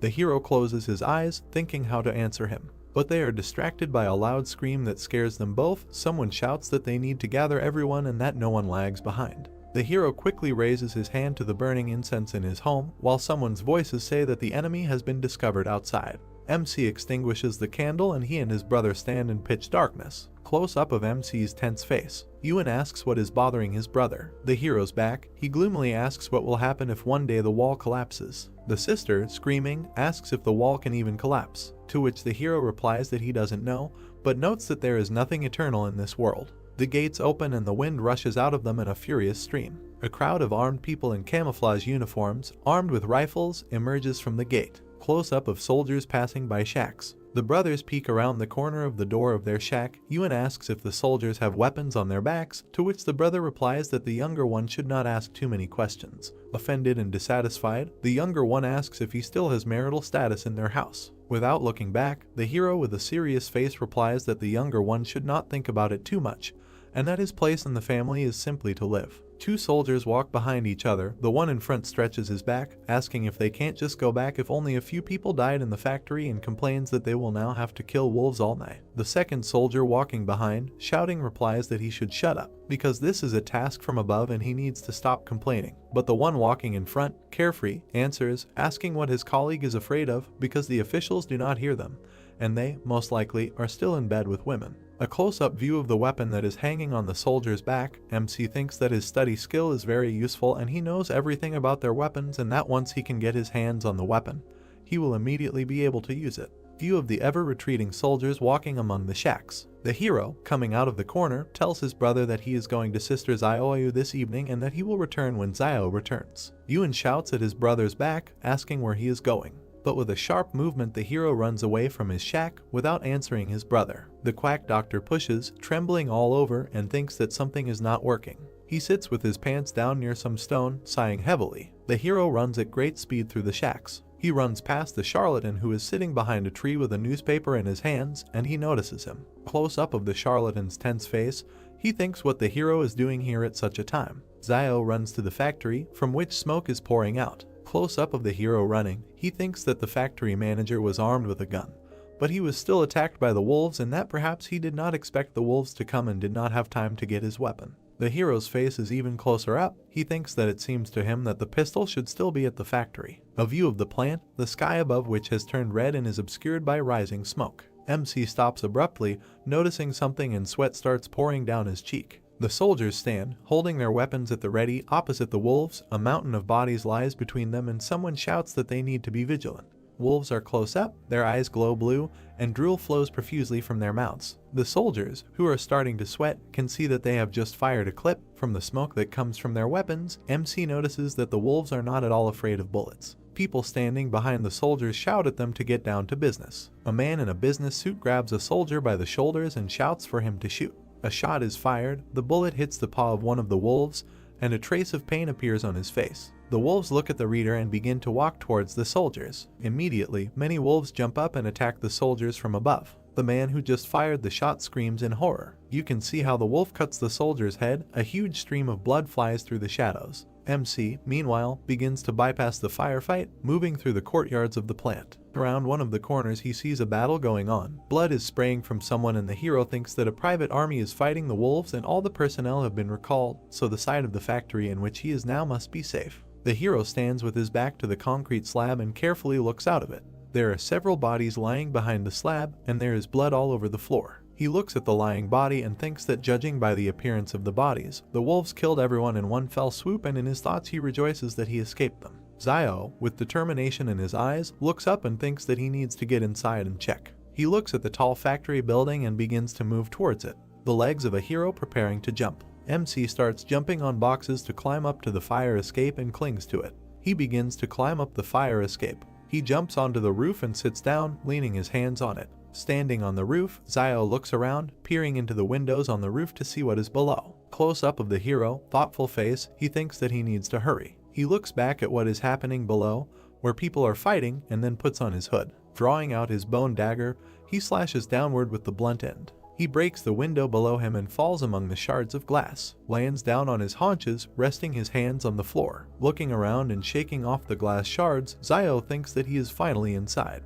He calmly removes the hood from his head, standing among the dead bodies. The hero's back, he looks at the bodies lying on the floor here and there, and thinks that it looks like there was a battle here. But for some reason all the bodies are directed in one direction, and notices that in a critical situation, people run either to safe places or to places where weapons are stored. Few of the stairs leading down, it is covered in blood. Zio goes down the stairs, walking around the corpses, and notices some red light from below. A close-up of his face, he thinks that this is most likely a shelter in case of emergencies. A stone door with 3 red lamps on top. Under the door of the shelter lie torn bodies, some of which are leaning against the door. Zio touches the door and, not understanding himself, asks if the door is locked. He knocks on the door with his hand. He leans against the door, trying to hear something. Someone presses a button with their hand and the door begins to open slightly, which MC notices, thinking that someone is opening the door. Rushing under the door, Zio notices a man in a business suit holding a gun in his hand. He asks if a man has come here to save him. Suddenly, the man in businesslike looks changes when he realizes that the person who came here is not from the army. Zio slides in front of the man, looking at him with anger in his eyes. The man points a gun at MC, bares his teeth and shouts that it means a little thief has come to him, who took advantage of the explosion, and adds that he knows that the one who came is Zio from the trading city. The hero stands up and examines the man and realizes that it is Wang Dingyang, and asks himself if he is not the manager of the factory. Wang, with a sharp movement, keeping Zio in sight, closes the door of the shelter. Zio looks at the door as it closes and realizes that Wang wants to trap him there. He, at this time, takes the pistol in both hands and with an evil grin looks at the hero, who is looking at him with an equally evil face. MC realizes that the manager has a weapon in his hands and tightly grips his blade in his hands. The pistol is on safety. The hero notices this and a smile spreads on his face. He, in a questioning pose, raises his hands and stands at full height opposite Wang, and says that isn't Wang Dingyang in front of him. The hero begins to walk towards the manager and asks why he is here alone, to which he receives a short answer that the hero cannot come closer. The hero's face becomes so angry that the veins on his forehead begin to bulge. He shouts that the manager is crazy, and that he was the first to run into the shelter, after which he closed the door, not letting the rest of the people in. Wang, holding the gun tightly, shouts that a poor man like Zio shouldn't be asked so many questions, and continues, shouting that Zio needs to take him back to the city so he can save his life. The hero, with an evil smile, asks if the manager wants to save his life, and continues, saying that he will be afraid that he will tell the truth about how he abandoned everyone in order to survive himself. The manager begins to have a drop of sweat running down his cheek, and he doesn't stop grinning, asking how the hero knows this. Zio, with a playful face, raises his finger up and declares that no one knows his son better than his father, to which Wang is lost, not understanding what the hero is leading to. Wang, no longer grinning, but just angry, shouting, doesn't the hero think that he doesn't dare to kill him? View from above, of Wang and Zio standing opposite each other. The manager shouts that he will shoot the hero and will continue to wait for the army to arrive, and that he is a man from behind the wall, and that means that the army must come to the rescue. The hero jumps and makes a dash towards the manager, and with a dissatisfied face asks if the manager doesn't know that his weapon is on safety. The manager frantically realizes the MC's words and looks back at his gun.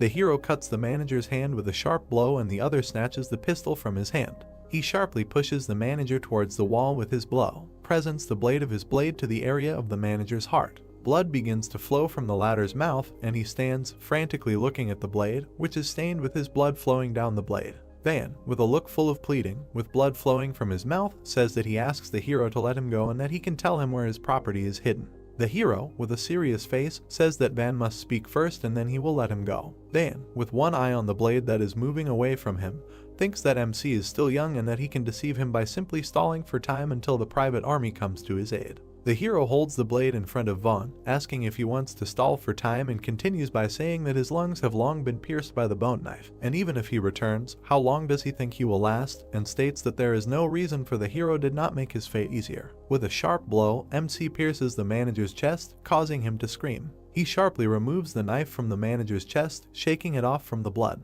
He sits down opposite the manager's body, searching it. 2 clips in Zio's hand. He thinks that the fact that the manager had 2 extra clips was just right for him. The hero passes by the bodies, heading towards the exit, and thinks that he must get out of there as soon as possible, and that perhaps the army to rescue Wang Dingyang is already on the way. Exhaling from fatigue, Xiao enters his shack. Yuan stands opposite his brother, with his arms extended towards him, and joyfully says that he has finally returned and asks if he is injured, to which Xiao replies that everything is fine and asks if anything happened in the city while he was gone and whether the military returned. Yuan grabs and examines his brother's hand, saying that some of them returned with some wounded, to which the brother is indignant, saying that he shouldn't be touched and that everything is really fine with him. Xiao sits down at the table and pours himself some water from the kettle. The younger one tells him that they also brought the corpses of their teammates and wild wolves and that the remaining people are said to have continued on their way to the factory. Xiao takes a sip from his glass, thinking that it seems that guns still have a deterrent effect on wolves and that against a private army with guns,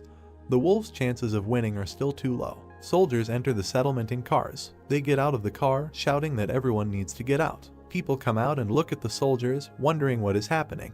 The soldier shouts, holding a weapon in his hands, that everyone who says who left the city today will be given a big reward. Xiao and his brother look out of the shack, leaning on its door with their hand. Close up of Xiao's face, he thinks why the military came to them and that he disguised the wound before leaving as if the manager was injured by a wolf, and that an ordinary person would not be able to distinguish the wounds, and thinks that maybe the military found out that Wang's gun was missing, which means they suspected something.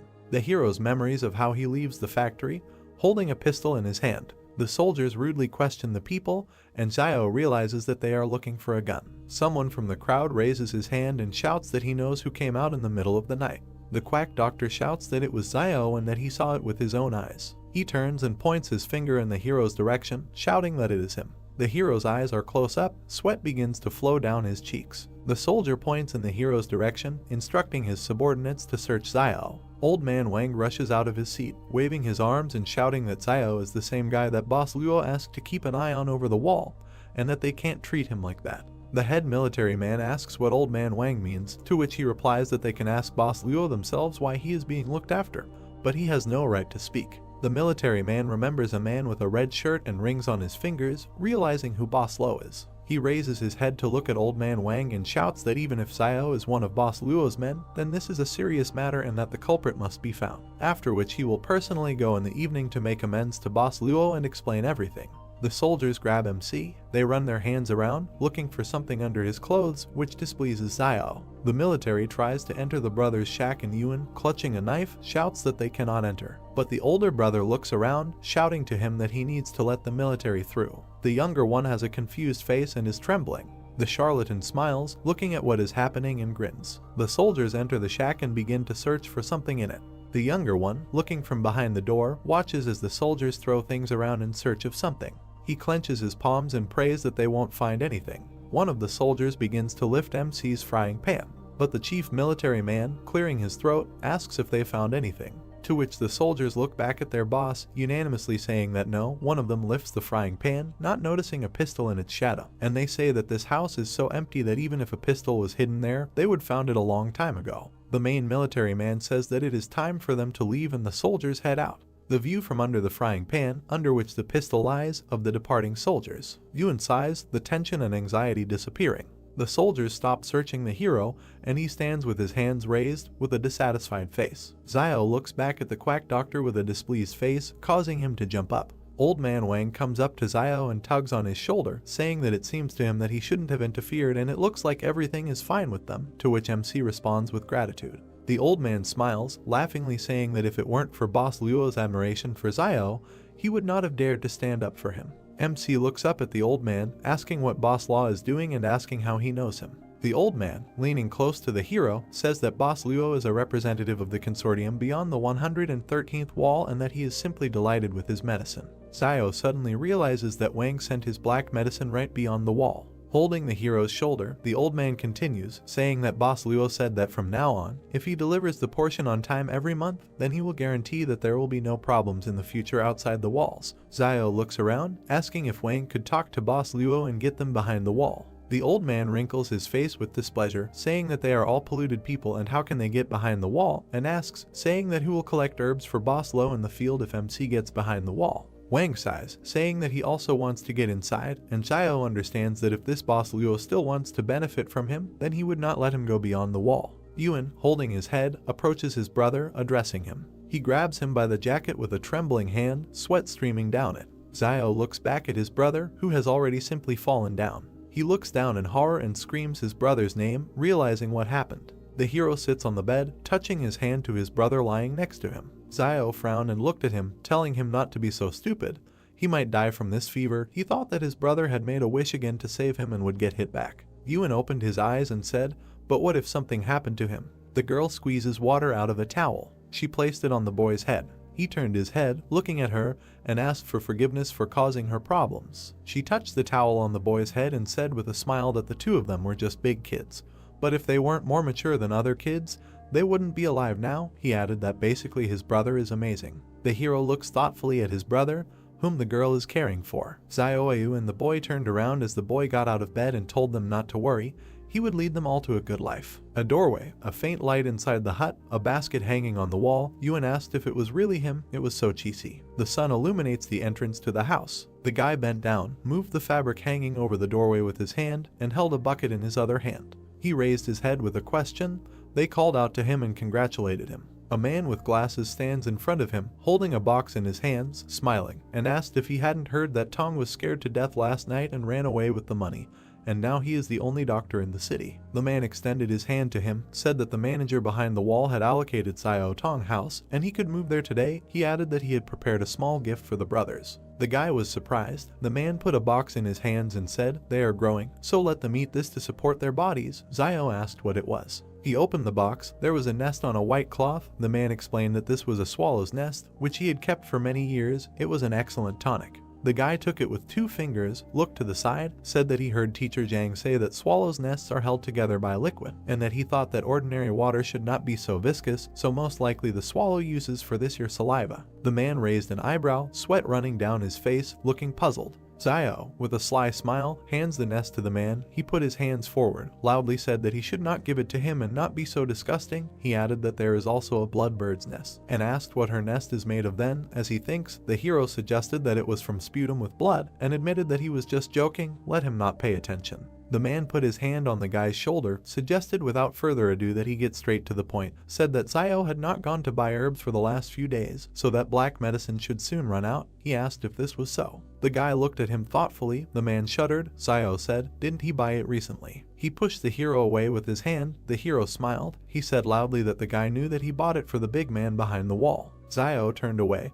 Picking his nose, the man raised his fist, asked him not to pretend to be stupid, because without him sending the medicine, the hero would not have been able to get the clinic for almost nothing. The hero has a small black cylindrical box in his hand. He offered 12 for it.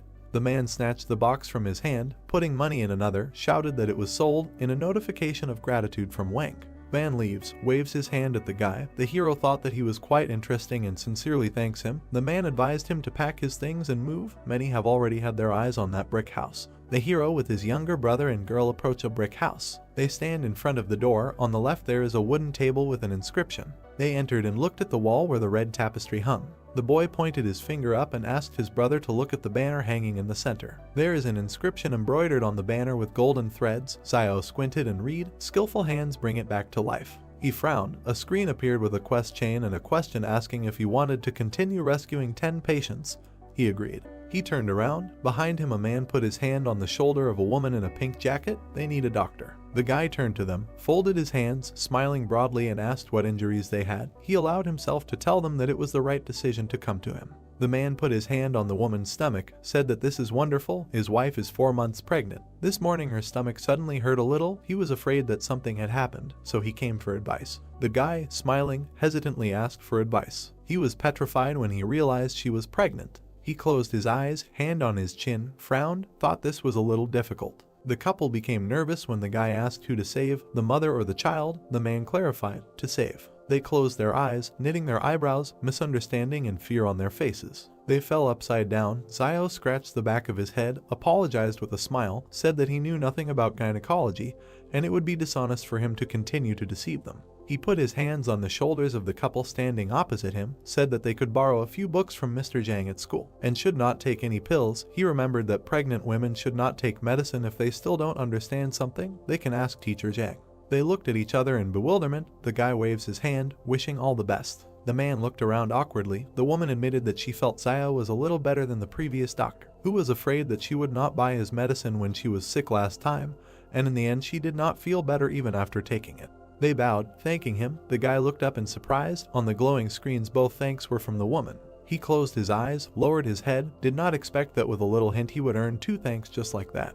He goes back into the house and decided that from today he will treat what he knows, and what he doesn't know, he doesn't know. The boy takes away a basin of water. Zio examines the hand of the man lying on the bed. He told him to be patient, called his sister. 9 out of 10 patients were saved. The girl sews up a wound on her hand. He shouts that it hurts a lot. The guy bowed to the man and the elderly woman, wished them all the best, let them come again. They stuttered and answered, okay. He thought, is it normal to say something like that to a doctor? They bowed. Zio waved his hand, told the man when he returned, let him tell his mother to drink more boiled water. He received thanks from the man and a reward of 1 strength.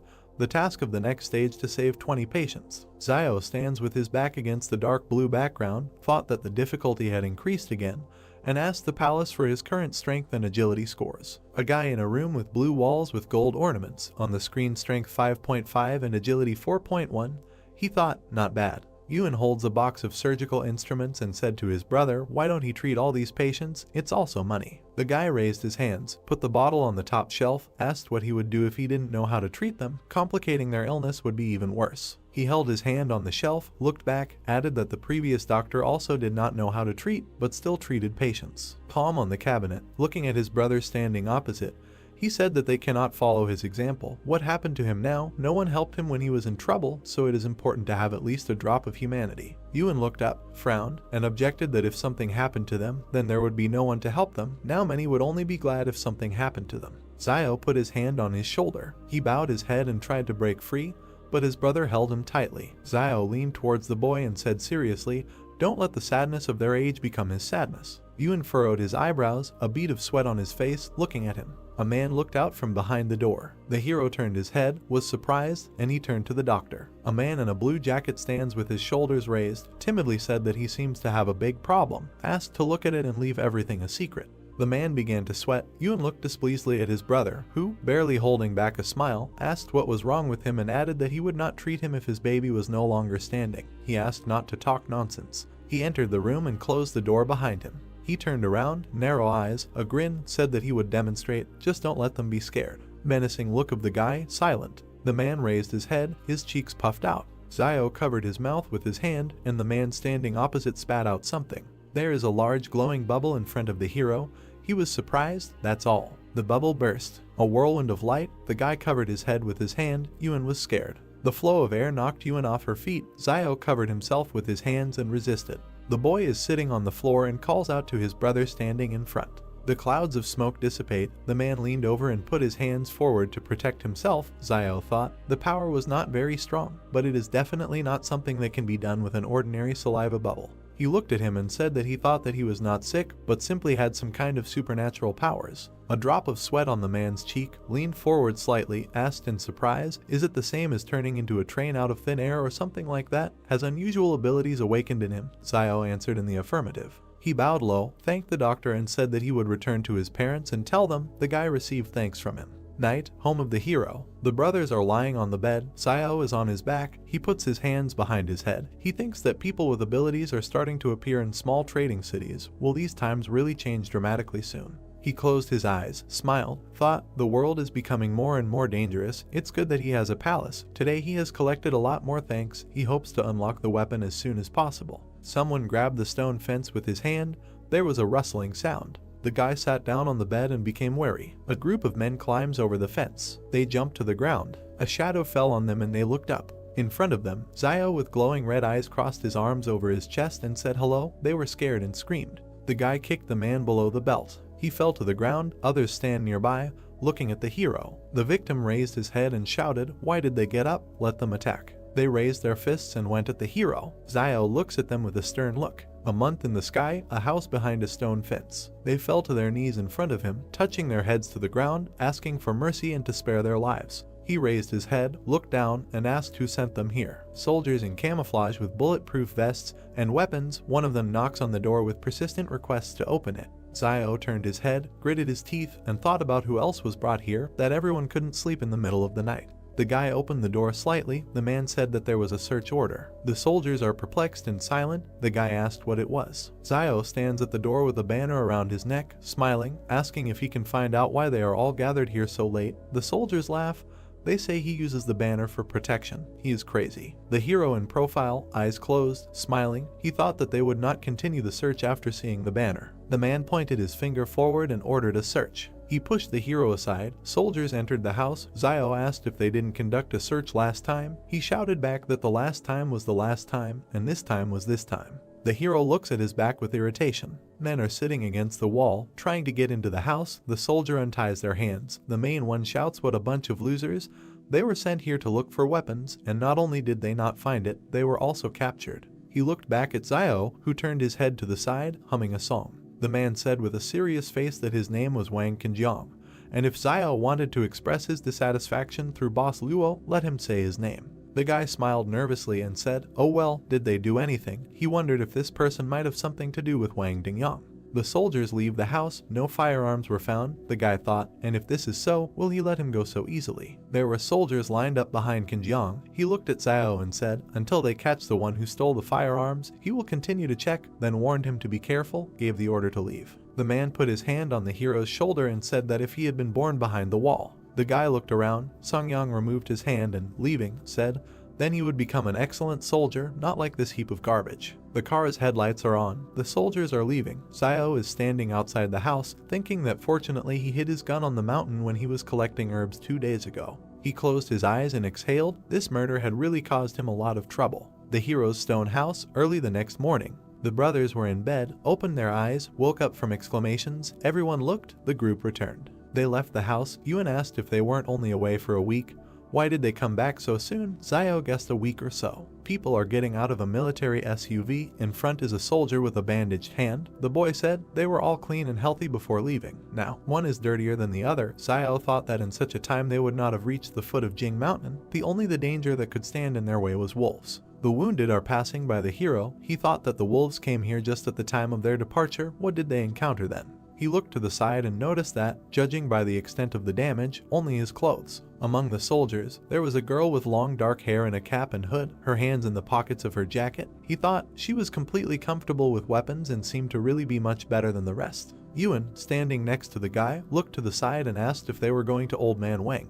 "The jeep is at the fruit stand," he replied. Most likely, after all, his recommended guide seemed to have returned back. Something must have happened to him along the way. A girl with long white hair with braids and dark glasses, a short top and a skirt and a robe, took off her hood, indignantly said what kind of guide he found for them. They drove around for 3 days and didn't even find the right direction. Van asked in fear, "And then what? Where is he now?" The guy watches their conversation from afar. She replied that she doesn't know. Something bit him in the river. When they found him, he was already cold. Zio thought the river is outside the city. He had never heard of anything like that. The girl pursed her lips and looked at Wang, who said that he told her right away that if she wanted to get to the mountain, she had to find Zio. And she didn't believe him then. But now the guy doesn't have time to work as her guide. He still has to work for Boss Luo. She asked if he had a relationship with Boss Luo. She frowned. There were wavy lines from her head, and asked if he was talking about that boy who was not okay with his head. The man replied that yes, it was him. The heroes are standing opposite each other. She asked, "Only he can transport people across the mountain?" Van answered, "Right." The man waves his hand at her. The girl and the soldier get into the car. She shouted, "We need to go back behind the wall." Van thought with relief, finally leaves. He turned his head and noticed Zio. The guy goes into the house. The man puts his hand forward, runs after him, saying that this time he helped him get rid of the group, and they should thank him for that. The guy looked at him angrily. The man asked with a smile if he still held a grudge, and added that it was very kind of him to recommend Zio in the first place. Wang spread his hands. Zio, standing opposite, asked what about him going himself. He would draw him a map of the route, and he would take them there. Most likely, this would allow the man to get behind the wall. He objected that he did not have such skills, and then what will happen to his son if he goes there? Wang arched his eyebrow. The guy angrily said that the man has a son, and he has a brother and sister, and if he dares to recommend him to them again, he will send Yuan and Zio to eat and drink at his expense. The man assured that he does it for his own good, and if he were 20 years younger, he would do it. Yuan stands between them, confused. The hero asked for his own good, and answered that he thanks his entire family. Wang said that then he thanks all 8 generations of Zio's ancestors. The man stands with his teeth clenched. The guy turned away, looked up with a grin, and saw that he had received thanks from Van. They turned their heads when they heard the man screaming loudly, for which he was being arrested. The soldiers lead a man in a blue jacket by the arms. He asks to leave him alone. His mouth was slightly open. The hero looked to the side, asked what they wanted. Van replied that he didn't know. The guy wondered if someone else had discovered this man's ability to spit bubbles. The soldier pointed the machine gun at the civilians and ordered them to retreat. Frightened, Old Man Wang asked what was going on there, noting that although this child was a little mischievous, he had not made any big mistakes. The soldier pointed a gun at the merchant and ordered him to get off the road. Van fell on the main character. Xiao wondered why they captured Zhang Baojin. Frowning, he wondered if this had anything to do with superpowers. Lowering his head, the merchant declared that it was all over and the boy was finished. The main character asked why he said that. Xiao's face was surprised. Van reported that he heard that last night this guy demonstrated his superpowers and his rat friends reported on him. He noticed that everyone behind the walls was checking people with superpowers, fearing that they might pose a threat. He looked at Xiao and asked him to ask what he would do if someone was a threat to him. Frowning, the main character replied that he would kill this man. Turning around, Van noted that everything is not as simple as he thinks, and he heard that a mental hospital for people with superpowers was organized inside. He imagined doctors standing over a man in an operating room. Wang emphasized that they use various tools to study them. He approached the main character and said that if he or Yuan had any superpowers, he should not let outsiders know about them. Looking at the merchant's back, Xiao accepted his words. The main character turned sharply at the cries that someone was being killed. The guy was chopping people with an axe, shouting that they had betrayed Baojin with their cheap tongues. Holding an axe in his hands, the man asked why he should feel sorry for them. The guy stabbed him in the back. The stranger, with the last of his strength, stabbed the axe into the guy's head. The woman watched the bloody battle. She lay down on her husband's corpse and began to cry. She asked how she could continue to live if Baojin and he were not in this world. The stunned protagonist watched as the woman cut her throat. Looking at the many corpses, Wang said that, alas, Baojin was an only child in the family, and if something happened to him, his parents would not be able to survive, and it was no one's fault that he began to boast of strength. A crowd of people started shouting that if his father really had a backbone, he could break through the wall and there was no point in killing the informer. Turning around, the merchant said that they were very tactless. Frowning, Xiao cried out that this is a very vile world. He stood against the wall next to Zhang. Looking down, the main character stated that today he would like to tell his students about how to confront people. Holding a cigarette in his hands, the teacher replied that for many years, he taught them to resist the natural environment because he did not want them to consider their own kind as imaginary enemies. Looking away, he noticed that he already knew what happened today. Frowning, Zhang said that the misfortune of others should not concern them. He suggested we talk about it. Xiao thought about it. He looked into the classroom. Taken aback, the main character wondered what they were doing. A crowd of children stood around Yuan. Xiao asked in his mind whether his superpower had been revealed. The girl stood over Yuan with a dissatisfied look and asked him to talk to Xiao so that he would not delay classes, otherwise she would complain about him to teacher Zhang. The protagonist's brother replied that if his word decided anything, he would have stopped stalling a long time ago. The children asked if Xiao was obsessed with learning and if he wanted to take control of this school. Taken aback, the main character thought that he thought they liked long classes, but they really didn't like his long classes. Rising from the table, Yuan cried out that his brother taught him everything he needed to save his life, and she was generally ungrateful. Yuan asked how dare she even say that. The girl replied that if he didn't want to talk about it, he could just forget about it. The guy looked at the enraged Yuan with interest. Looking at the guy, he asked why he was looking at him all the time. The guy replied that he could see that he was a little upset and asked him to tell him something.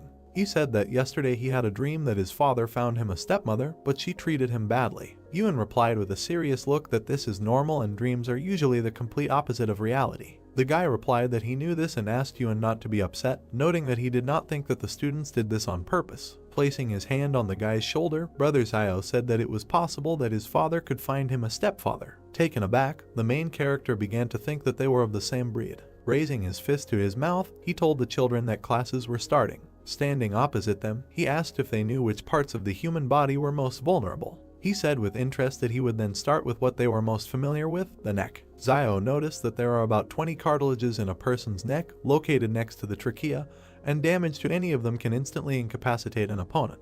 He said that time was up and everyone could go. Children ran out of the school shouting gratitude. Sighing, the main character thought that these little brats really cannot understand his good intentions, and he hopes that they will never have to use this knowledge in their lives. Someone called out to Xiao. He frowned at this. Van looked into the office and ordered him to pack his things. He revealed that someone had just sent him a handwritten message saying that Boss Law had agreed to let him accompany the group. He suggested that this time the main character would have to make a foray into the Jing Mountains. Xiao was taken aback by this, then walked towards him with his arm outstretched and told him to get ready, noting that the group was leaving soon. Looking away, the protagonist asked in his thoughts whether this group was able to defeat Boss Luo. He wondered if Boss Luo received enough benefits in return or if he was originally associated with this Jing Mountain. He suggested that in any case, this group seemed to have very important and hidden plans for this trip. Xiao started to walk away from there. The merchant asked where he was going. He replied that he was going to see Teacher Zhang to discuss something.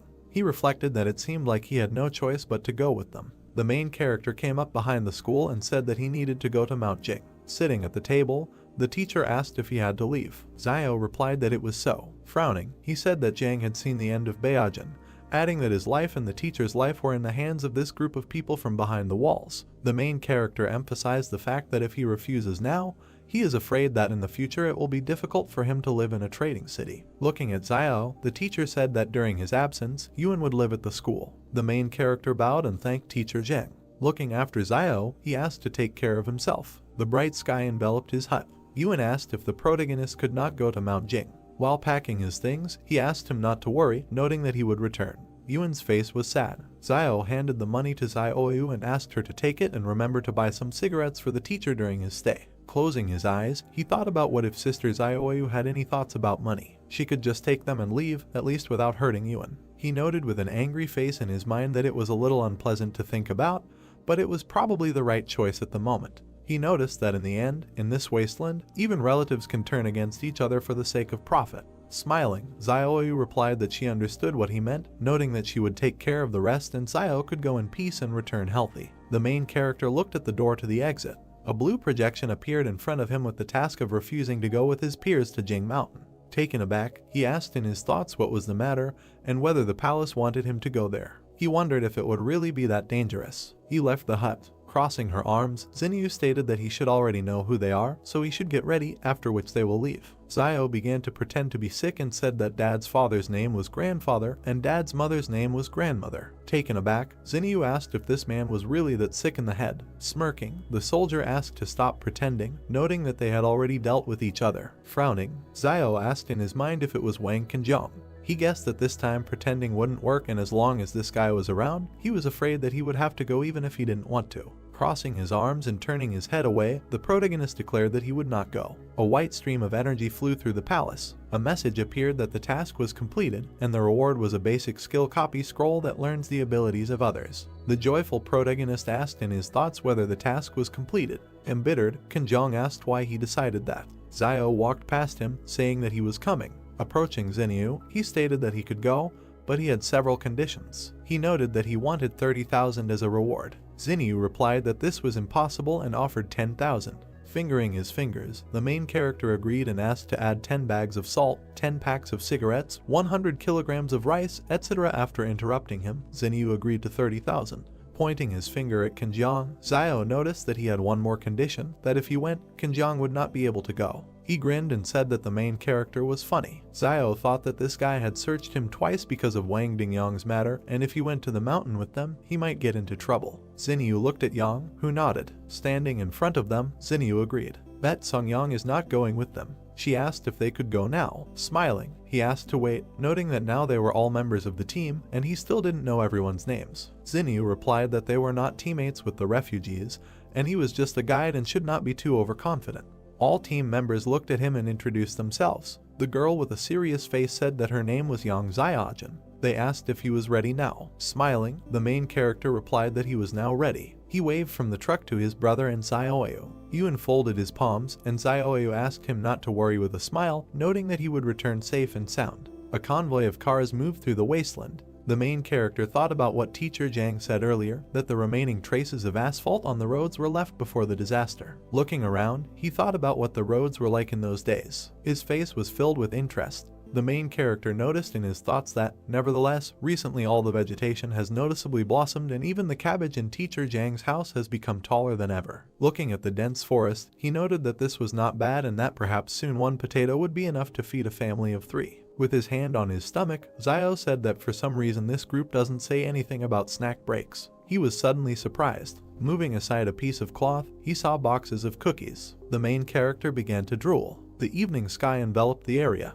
The cars continued to drive through the night forest. The guy climbed out of the window and started waving his hand. He suggested setting up camp there, resting and refreshing himself. He called people with him to share food and water for everyone. They walked to the back of the truck. They were dumbfounded. They saw Xiao eating cookies. Spreading his hands, the soldier asked what the main character was doing. Holding his stomach, he replied that he did nothing.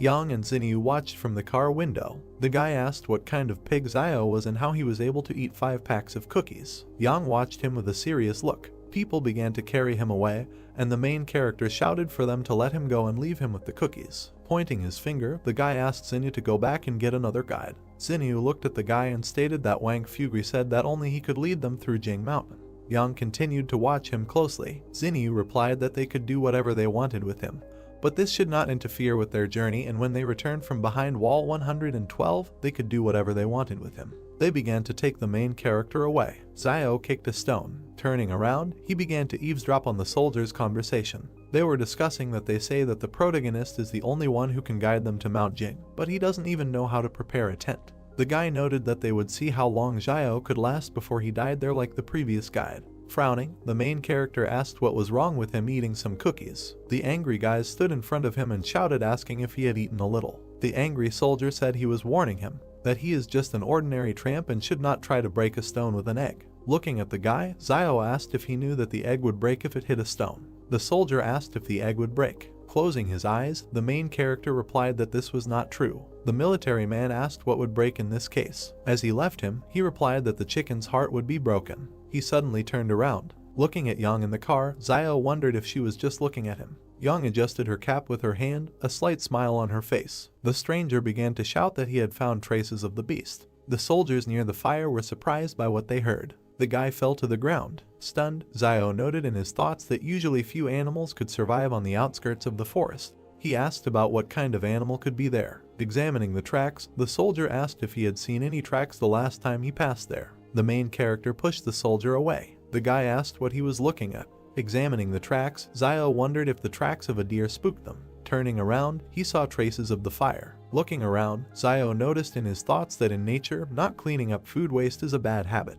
Passing through the crowd, he asked to be allowed to look. Putting his finger to his chin, he said that these were the paw prints of a bear, which was attracted by the food scraps they left last time. The angry stranger asked who Xiao was fooling and whether he thought he had never seen what a bear's claws looked like. The main character replied that it could be a wild boar. He began to move forward. The frightened soldiers asked if he was going into the forest. Turning around, he replied that they were not giving him cookies, so he would go and find something to eat himself. The guy said that he could tell that their last guide died somewhere there, so he shouldn't die like him and not waste their time. Walking into the forest, Xiao replied that then he would just go and see how he died there. Moving through the forest, the main character noticed in his thoughts that from what he heard, the previous guide simply went down to the river to wash himself. As a result, something in the river bit him on the face and he died instantly. He began sharpening the stick and emphasized the fact that he had to be careful in his actions. He began to examine his spear. Putting his sword behind his back, Xiao reasoned that there was usually a source of water near the habitats of large animals, and the tracks of a large deer should lead him to the river where the guide had previously been bitten. He approached the river bank. He began to scan the shore. The main character with a calm face thought that if you only look at the water, there is nothing special in it, and the guide must have been attacked by some fish hiding under the water. He noted that he fears that he, like most city residents, does not know that there are many freshwater fish that are carnivores. Turning around, he saw an anthill. He assumed he could catch a fish. He started walking towards him. Xiao stabbed the pile of dirt multiple times with his knife. He picked up a piece of earth with a stick. The main character grabbed a big ant. Approaching the river, he noticed in his thoughts that the queen of white ants was an excellent bait that should be used to advantage. He threw an ant with a piece of dirt into the water. Xiao prepared to strike with his spear. A huge fish began to swim around the bait. He was taken aback by this. The huge fish began to swallow the queen ant. Xiao pierced the fish with a spear. He began to pull her by the rope. He wrapped it around his hand. The main character pulled the catch ashore. He was surprised by this. Standing in front of the fish, he became wary. Running into the forest, Xiao thought about getting out of there and the smell of blood brought something creepy. The soldiers smelled a pleasant smell. Frowning, the guy asked them to stop, noting that it was just a fish. The entire camp watched Xiao fry the fish. He saw a window about the task that he needed to share his joy with others. Looking up, he was surprised. He looked back with a dissatisfied face. The main character approached the guys with the fish. They said they didn't mind him treating them. Leaving them, Zio asked what he was talking about, noting that he just decided to show her off and share his joy with them. The main character saw a message that the task was completed and he received a unit of agility. The stunned soldier looked at him. Turning around, he said that he could, however, share half the fish with them for 3 bottles of water. A crowd of soldiers rushed at the fish. Yang looked after him. She sat down next to the main character. Looking at him, she began to talk about fish. Zio frowned at this. She pointed the gun at the main character. A notification appeared in front of him with the characteristics of the pistol. Taken aback, he thought that if she wanted to eat, she could just tell him, adding that she had perfect skill with weapons, and because of this, he began to get nervous. He stated that he would only give 2 pieces to eat. Standing up with Xinyu, Yang noted that he should give 2 pieces each. Xinyu handed over a bar of chocolate and said that she was not going to eat his food just like that and he could eat a couple of pieces too. Zio stuffed a whole chocolate bar into his mouth. Stretching out his hand, he declared that she owed him another piece. Stunned, Xinyu asked him to wait, noting that she would bring it to him. Yang began to pepper the fish. Zio looked at her and wondered if all the girls behind the wall were as beautiful as her. Yang started stuffing the fish into her mouth. The stunned main character screamed that this was his fish and she should be restrained because she was a girl. Forest, sun over the mountains. The hero opened his eyes and woke up. Near the tent, he sat down and adjusted his hood.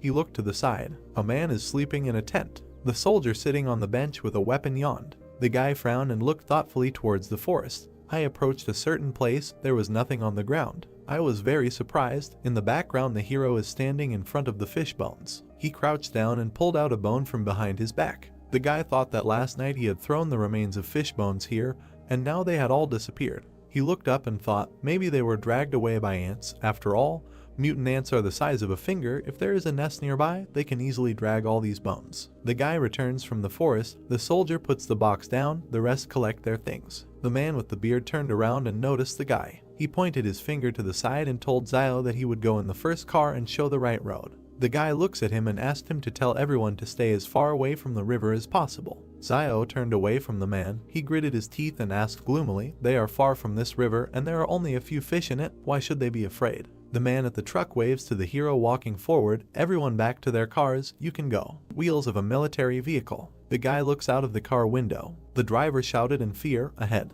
The car convoy stopped. Zio frowned, surprised. There was a deer in front of the jeep. He wondered where this huge deer came from here. Malxian takes aim. Jun jumped out of the car. The soldiers pointed their weapons at the deer standing in front of them. Zhu shouted into the radio not to shoot, no sudden movements, no need to provoke him. Cheng lowered the gun and told the guy in the black glasses not to worry so much. He was a herbivore and not to be scared. There were no large predators here. The deer lowered its antlers. He rushed forward furiously. The driver screamed in fright and turned the steering wheel. I pressed the gas pedal. One of the cars drove off to the side. The soldiers were lying on the ground and a deer hit another car. The guy opened his mouth, looks at the deer striking the jeep. The animal threw the car up. The jeep flies to the ground, the deer runs away, and the soldiers shoot at it.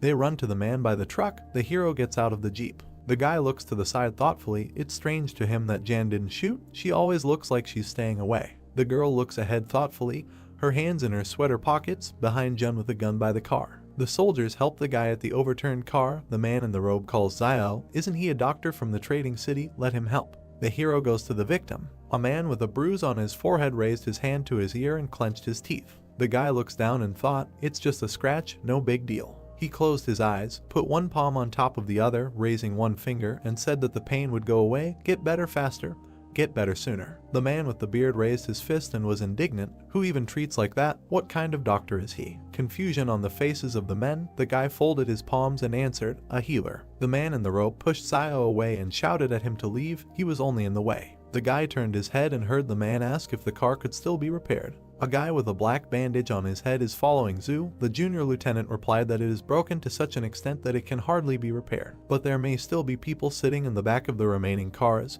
He added that this guy, Zia and Cheng will sit in the back of the car. They will have to be patient a little. Zia and the guy with the headband nervously replied, okay. Smoke from a damaged jeep. People are walking towards the truck. Everyone is in their car, moving on. Zia jumps into the back of the truck. The guy standing next to him complained why they didn't tell this tramp to ride around in the back of the car, all because he's a conductor. Zia screamed, clutching his throat and rolling his eyes. He fell next to the car. The soldiers ran towards them, asking what was the matter. Zhu inspects the body with a pistol and said loudly that there is nothing unusual there. He sat up and checked the guy's neck for a pulse. He froze in surprise and said that he was no longer breathing. Zio frowned, a drop of sweat on his cheek, looking ahead. A man in a black robe runs towards the truck and asks what happened and how he died. The guy with the black bandage on his head said in fear that he didn't know.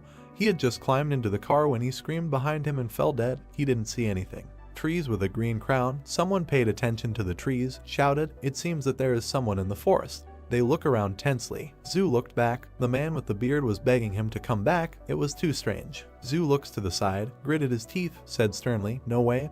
This time they took an order that cannot be cancelled, so either they all die or it will be completed. Xinyu approached them and shouted to stop arguing.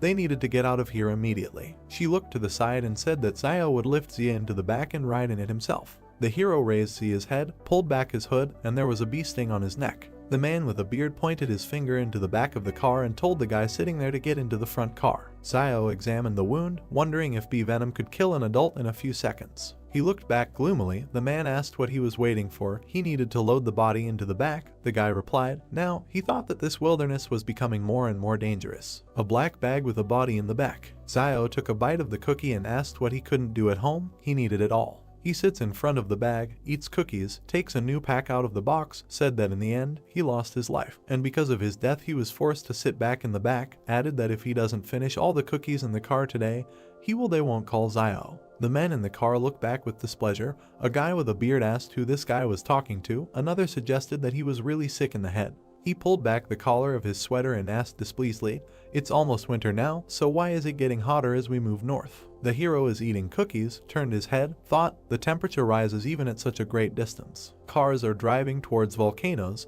He thought that there are several active volcanoes in the vicinity of Mount Jing, and they are very active. Radiator grill on a jeep.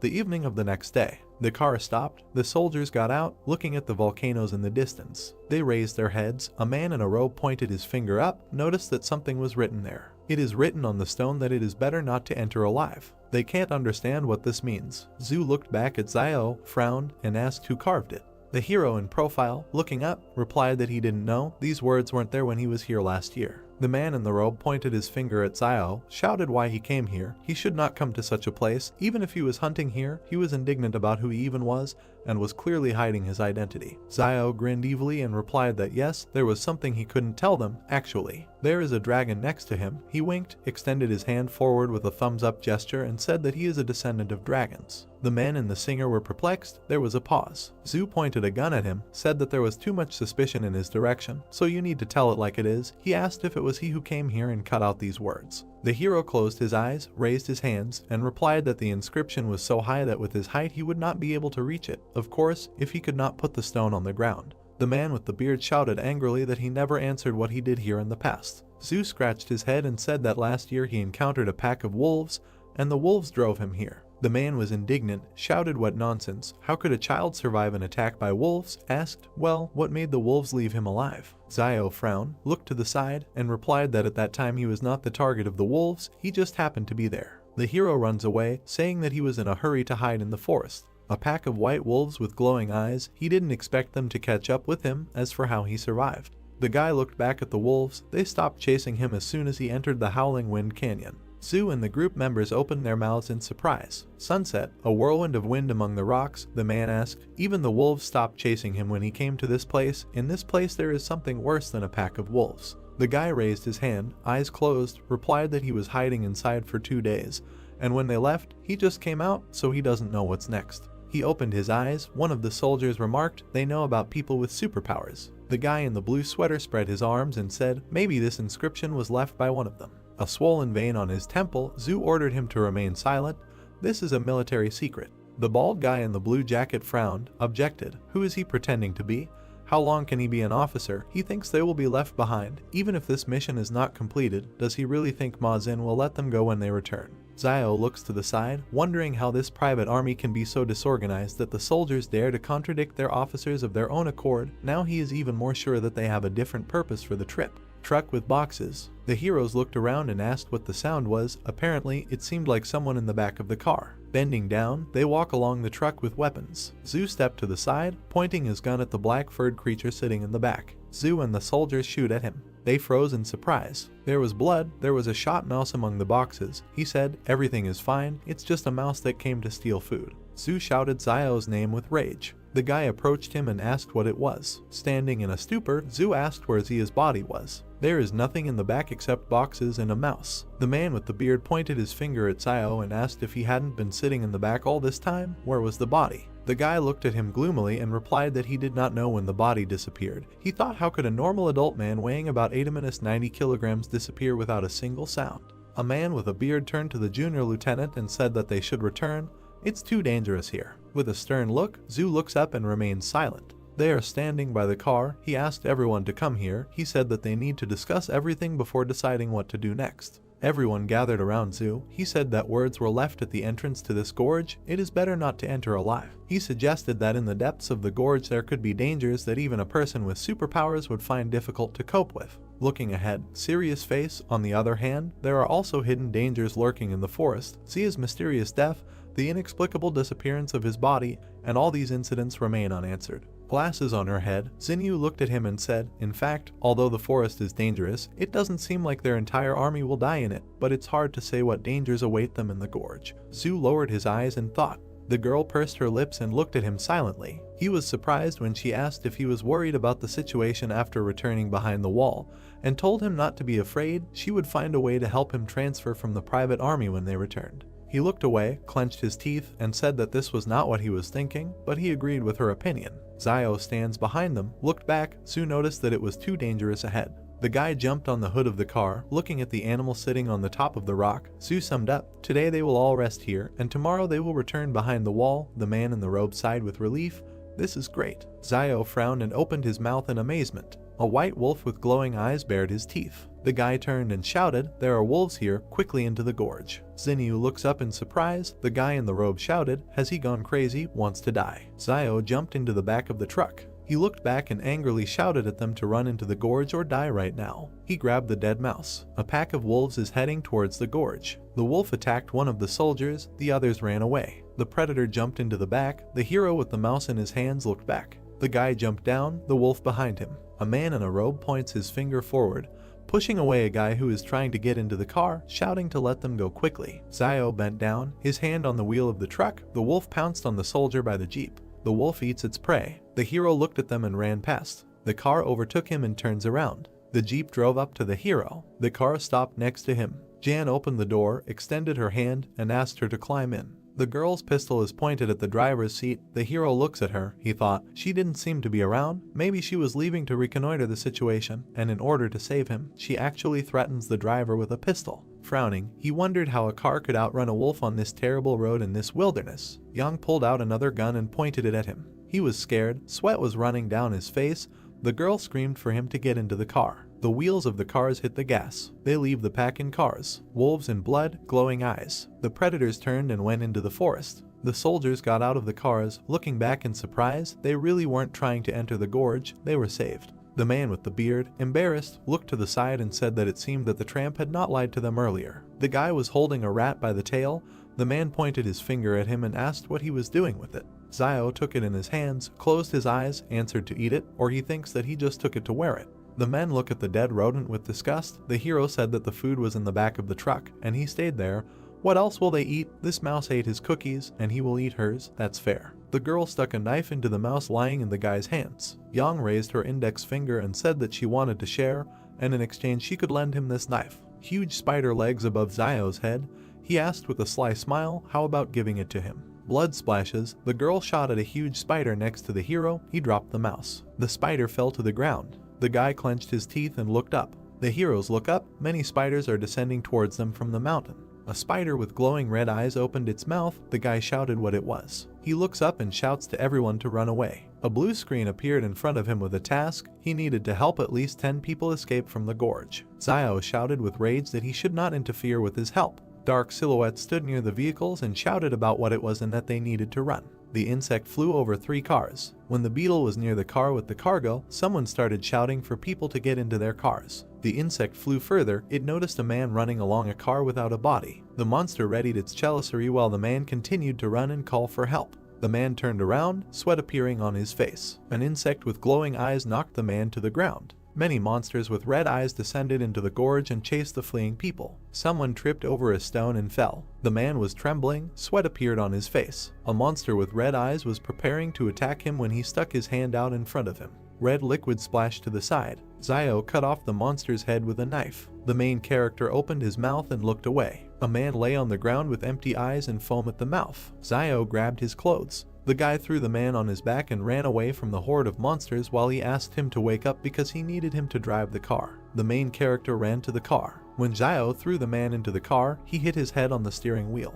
The man grabbed his head with his hands and clenched his teeth, and the guy asked him if he had woken up and said that if he had woken up, he should get behind the wheel as soon as possible. Zio turned his head to the side, sweat appearing on his face. A girl in a white cap pointed a gun in his direction. She shot at the monster who was trying to attack the main character. Smoke came from the gun as the guy looked disdainfully in Yong's direction. The girl opened the car doors and told Zio to get in. Ian and the main character climbed into the car and closed the doors. They looked into each other's eyes. A man turned in their direction, holding his head with both hands. His eyes widened as the guys in the back seats yelled at him to go and not wait. A monster with red eyes appeared in front of the man. Zio stuck a stick into him, and Yang fired a firearm. The man gritted his teeth and changed gear. The monsters were chasing the car, rushing forward. The main character looked out the window and looked back when he thought that they had finally broken away from them. The guy turned his head to Yang when she said that she had just seen him running with the driver on his shoulders and that he was strong. The man with the earring in his ear turned his head, opened his mouth wide and asked the guy if he saved him, and then thanked him and said that if it weren't for Zio, he most likely would not have survived. The main character looked up, where a system notification appeared stating that he had received the 74th gratitude coin from the driver. The car was driving along the gorge when the guy replied that he didn't have to thank him, and that he only saved him because he needed a driver. And the man replied that everything was fine, because in any case he was grateful to him, and that he regrets what happened before and promised that he will repay him for everything. A system alert appeared about another gratitude coin received from the driver, and Zio smiled widely and was surprised that he sincerely thanked him twice. The main character looked at the man and asked him to thank him again, and sweat appeared on the driver's face. Yang looked away and exclaimed that there was clearly something wrong with the guy. Zio looked back carefully. He sat down next to the girl, who crossed her arms over her chest, coughed, replied that he was just joking to diffuse the atmosphere, and suggested getting out of the gorge before these insects caught up with them, and also reminded them that they needed to meet the cars that had gone ahead. The guy looked to the side and thought that he still knew her too little, and that his identity as a person with superpowers should not be revealed, and for this it was better to keep a low profile and quietly earn gratitude. A system notification appeared above Zio that the task had been successfully completed and that a unit of power had been received. Then the guy thought that if more than 10 people were saved, then the task was considered completed. Over the narrow gorge, stars sparkled in the night sky while the main character thought that the decisions of this palace were strange. Sweat appeared on the man's face when he saw many bones among the stones and shouted about it, and the main character looked to the side and said that those insects most likely did it. Zio remembered one monster and thought that insects have human faces on their shells because they eat people, and that they seem to eat their souls. The car passed the skull, kicking up dust. The car drove out of a narrow gorge. A crescent moon was shining over the mountains when the car approached two more cars. The main character was looking at the standing people when someone said that there were only 11 people left. Sweat appeared on the man's face as he said that they had lost a lot. The man opened his mouth wide and began to shout that he said that they needed to turn back, but they still went into the gorge, and that it was not for nothing that it was written on that stone that it was better not to enter alive. The man wondered why they didn't listen right away. People stood opposite each other and did not understand what was the point of talking about this now, and that if someone wanted to return, then let them leave, because the wolves were probably already waiting for them. Someone said that they had no choice but to go into the gorge and that they were lucky to survive. The man covered his face with his gloved hand, clenched his teeth and muttered that they were taking a break, and that it was useless to argue, because now the most important thing was to work together and get out alive. The girl with glasses on her head opened her mouth and asked him what kind of mission he came to these mountains with. The main character stood and looked decisively forward. Zhu opened his eyes and sweat appeared on his face. The man clenched his fist in front of him, looked at the lieutenant and asked him what the purpose of his visit to the mountain was. Behind the lieutenant stood Zio as he asked the man who asked the question who they were so that he could tell them his purpose and reminded them not to forget that they were just strangers in the company. The main character sat on the hood of the car and thought that he had heard that the group was just trying to get to the other wall and decided to go along with these privateers, and that it was not unusual that ordinary soldiers did not want to talk about it. The man in the cap looked to the side and asked how to be one. People turned towards the lieutenant and began to tell him what their mission was, because so many of their brothers had already died along this path. Zio looked at Zinnia and decided that she was also not simple, since one word of hers provoked a conflict between ordinary soldiers. A girl in a black jacket approached the guy. Young stood in front of Zio and said that she was hungry, and the main character gritted his teeth and asked her why she was telling him this, because she was not his girlfriend. She extended her hand to the guy and asked that in this case he would return her knife to her. Young pointed a gun at the guy, and he sat her on a stone and said with a smile that he would bring her something to eat, and then asked if there was something she didn't eat, to which the girl answered in the negative. She remembered opening the car doors, said that she had thrown the previous mouse into the trunk, and told Zio to use it for cooking. Sweat appeared on the protagonist's face, and he, smiling, thought that the mouse that he threw away to escape the swarm was actually picked up by Young. That is, she stole food from the swarm of insects, and out loud he agreed with the girl's proposal. Over the fire, a hand held a stick with an animal leg. Cheng opened his mouth wide and told the man opposite that now they were all in the same boat, and that if he did not tell them, then perhaps they would all die because of this, to which Zhu replied that he had told them everything that knows. The man's nose smelled some kind of aroma. People stood in a semicircle near a piece of meat that was being cooked over a fire. Zio stood holding a rat in his hand, from which a piece had been cut off, and thought that everything else was useless. The main character swung his hand and threw the remains into the sky when a man shouted at him asking why he threw it away. Zio turned to him and asked if he was going to eat it, and then said that if he wanted, he should go and get it, to which the man bared his sharp teeth and shouted that he was not going to eat something so disgusting. Zio was shown in profile as he added that it was because he had not eaten anything even more disgusting, and that he had heard it said before that many rich people behind the wall like to eat birds' nests, and also that he did not know where does the swallow have so much saliva. Perhaps it has tuberculosis. Sweat appeared on the man's face because he did not understand anything. Zio added that it is not surprising that there is an idiom about a sick swallow circling in circles, which describes swallows that spit. The men covered their mouths and opened their eyes wide as they listened intently to Zio. There were many sticks lying in the burning fire. The main character looked at Young and thought that he still had a basic skill copy scroll that he did not use when he completed the quest to refuse a trip to the mountains. He closed his eyes and decided that the girl must have other excellent skills besides firearms. The guy found himself in the palace and asked him to give him a list of all Young's skills, when a system notification popped up saying that there was no display permission. Zio looked up, opened his mouth slightly, and said that he had studied her skill before and that he should have permission to view others. Once again, the notification that there was no display permission appeared, and the guy thought that this palace had become more legible, and that he could not believe that there was no loophole left. The main character, standing with his back, put his hand on his belt and asked about the level of her combat skills, to which he was told that it was advanced. When Zio asked about his fighting skills and whether they were stronger, a system notification popped up stating that he was at a medium or normal level. This realization knocked the guy face down to the ground. He grabbed his head with his hand, clenched his teeth and cursed that he was not as good as Young. Zio turned his head to the side, looked at the girl and decided that it was because his fighting skills were a reflection of his accumulated life experience gained from fighting people, rather than the result of professional training, and that based on his intuition, she should have powerful fighting skills. The protagonist clenched his fist as he thought about the fact that she couldn't defeat him in a real fight, and that advanced fighting skills were useful anyway, so it was worth learning them first. The guy pursed his lips and looked to the side as he decided to use the skill copy scroll. A system notification appeared congratulating the target for randomly selecting the advanced skill of jumping rope and asking if he would like to learn the skill. Zio raised his hands to the notification window, showed his sharp teeth and shouted about why this particular skill was chosen, and why this skill was even considered an advanced skill, and how it worked. For example, would he be able to do a backflip while he was jump rope? Young opened her mouth slightly and looked to the side when she asked when the meat would be ready, and then added that if the meat was overcooked, it would not taste good. The main character handed the girl the meat on a stick, laughed and said that it was already ready, and that in the wasteland food needs to be fried longer and water needs to be boiled for more than 10 minutes before drinking. The men's stomachs began to growl. Zhu spread his arms out to his sides and opened his palms, asking the people around him if anyone on their team had any food left, to which he was answered in the negative. The guy took a bite of the piece of meat he was holding in his hand and thought that now they were all silent, and none of them admitted that they were hiding food, and then added that he did not understand how you could share something that saves a person's life with just anyone, and decided that there was nothing wrong with it. Lieutenant Zhu, with Cheng and Jun standing behind him, pointed his finger at the main character and said that no one knew more about survival in the wild than him, so he could help everyone find food and cook it. Zio looked ahead seriously as a system alert popped up telling him that he had a new task, which was to help his team find food. The guy stood up with a piece of meat in his hand. He pointed his finger at the man in the cap and said that he saw him steal food from the truck before entering the gorge, and that it should be in his bag. At that moment, a system notification appeared saying that the task was completed and that the reward is a basic skill copy scroll. Zio smiled and looked away as he thought about how it was said to find food anyway,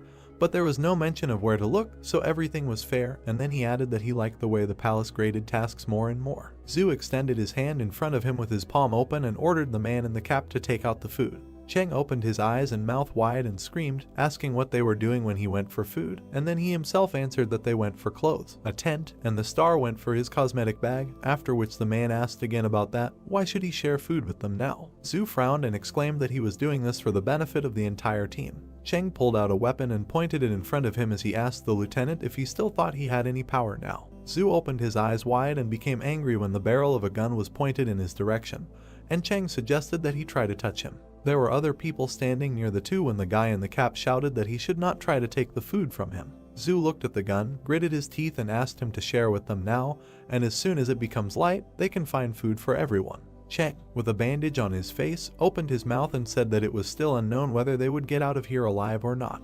A man in uniform rushed past a man in a cap. Zhu kicked the attacker in the stomach. The man with a pistol in his hand flew away from the lieutenant. Cheng fell to the ground and pointed the gun forward. Zhu stood not far from the man lying on the ground with a firearm and looked at him. The shadow of his cap fell on his eyes and sweat appeared on his face. A man in a bandana appeared behind the lieutenant and clenched his fist. He had a knife in his other hand when the guy attacked the man, who had his back to him. Zhu looked back with wide eyes. Zio and Yang looked carefully in the same direction. A dark silhouette, similar to a lieutenant, grabbed the hand in which the guy was holding a knife. The main character opened his mouth and was surprised, thinking that this was a superpower. A dark silhouette stuck a knife in the stomach of a guy in a bandana. Cheng put his weapon in front of him and fired. A black shadow with white eyes appeared in front of the lieutenant. Bullets were flying into the dark silhouette. They stopped in front of him and fell. The bullets landed on the ground and bounced off. Xinyu, Jun and the other people gaped in surprise while Zio thought about the fact that he suspected that there were people with superpowers in the group, but before that he only thought about Yang.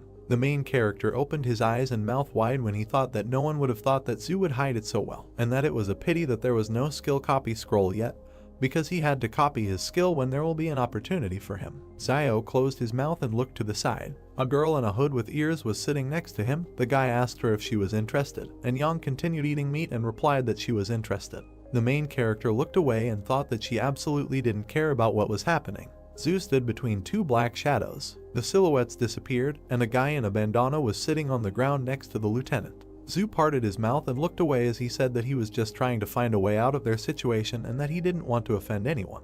The lieutenant looked towards the fire where Zio and Yang were sitting and said that Wang had previously told him that the main character was a doctor, so he asked him to examine the wound. Zio looked to the side and sighed. A guy was sitting on the ground in front of him and was pulling out a knife when the main character said that his injury was quite serious. The guy in the bandana closed one eye and asked how long he had left to live, to which he was answered 10, and he asked again whether it was in minutes. Zio sat down next to him and continued the countdown. The guy in the bandana felt bad. Zhu looked forward seriously and said that he had avoided vital places and internal organs, so there was no need to scare the person, and then added that he had heard that Zio had medicine for wounds, and also that he would not believe that he took them with him when he went into the wasteland. The main character looked away while the guy lay crying next to him and replied that he was hired as their guide, not their personal doctor, and then asked about who would pay for his medicine, since it was very expensive. Lieutenant Zhu covered his face with his hand and said that he lost money on the way. The wounded guy gritted his teeth and replied that he had money with him. The main character sat down next to him and asked him where his money was, in his right or left pocket, and the guy pointed to his pants and said that they were there. The people behind Zio began to shout that he was a charlatan, because a cut cannot be treated without stitches. When he looked down and warned that he immediately wanted to say that he did not know how to stitch wounds, so it was only up to God whether the wound would heal after the medicine or not. While the main character was licking his lips and counting the money, Xinyu approached him and said that she had a sewing kit, but she felt bad at the sight of blood, and on the other hand, Zhu approached the guy and replied that he would sew it up. There was a voice that exclaimed that he should stop counting the money, because first of all he needed to save the man. The guy in the bandana thanked the main character when he said that he would not take too much money from him, and that 12 should be enough. A system notification popped up that he had received a thank you from a guy named Lei as Zio thought that he was one step closer to unlocking the weapon. Gloved hands stitched the wound using a needle and thread. Lieutenant Zhu frowned. He said that now he was not going to hide this from them, and said that in fact, in this mountainous region there were remnants of a civilization that existed before the disaster. While he was stitching up the wound of the guy who was being held by the hands, the man added that they were sent by the higher authorities to map out a route to the ruins in these mountains so that the main group could come and explore later. Then the lieutenant discovered that this mountainous region contained mysterious powers that could develop animals and, possibly, help them, superhumans, so he decided to move on. Lei clenched the rag between his teeth, sweat running down his face as Zhu concluded that he had changed his mind about going back behind the wall because he realized it was too dangerous. The lieutenant opened his mouth and said that he did not know what was waiting for him there, so he did not want to take risks. He stood next to the guy in the bandana, looked at him and said that after his superpowers were revealed, there was no way for him to go back beyond the wall, and then added that he was going to go deeper into this mountainous region to continue his research. Zhu turned his head and looked behind him as he concluded that they now knew the dangers of this place, so they themselves had to decide whether they wanted to leave or stay. Xiao and Yang stood next to each other and looked in the same direction.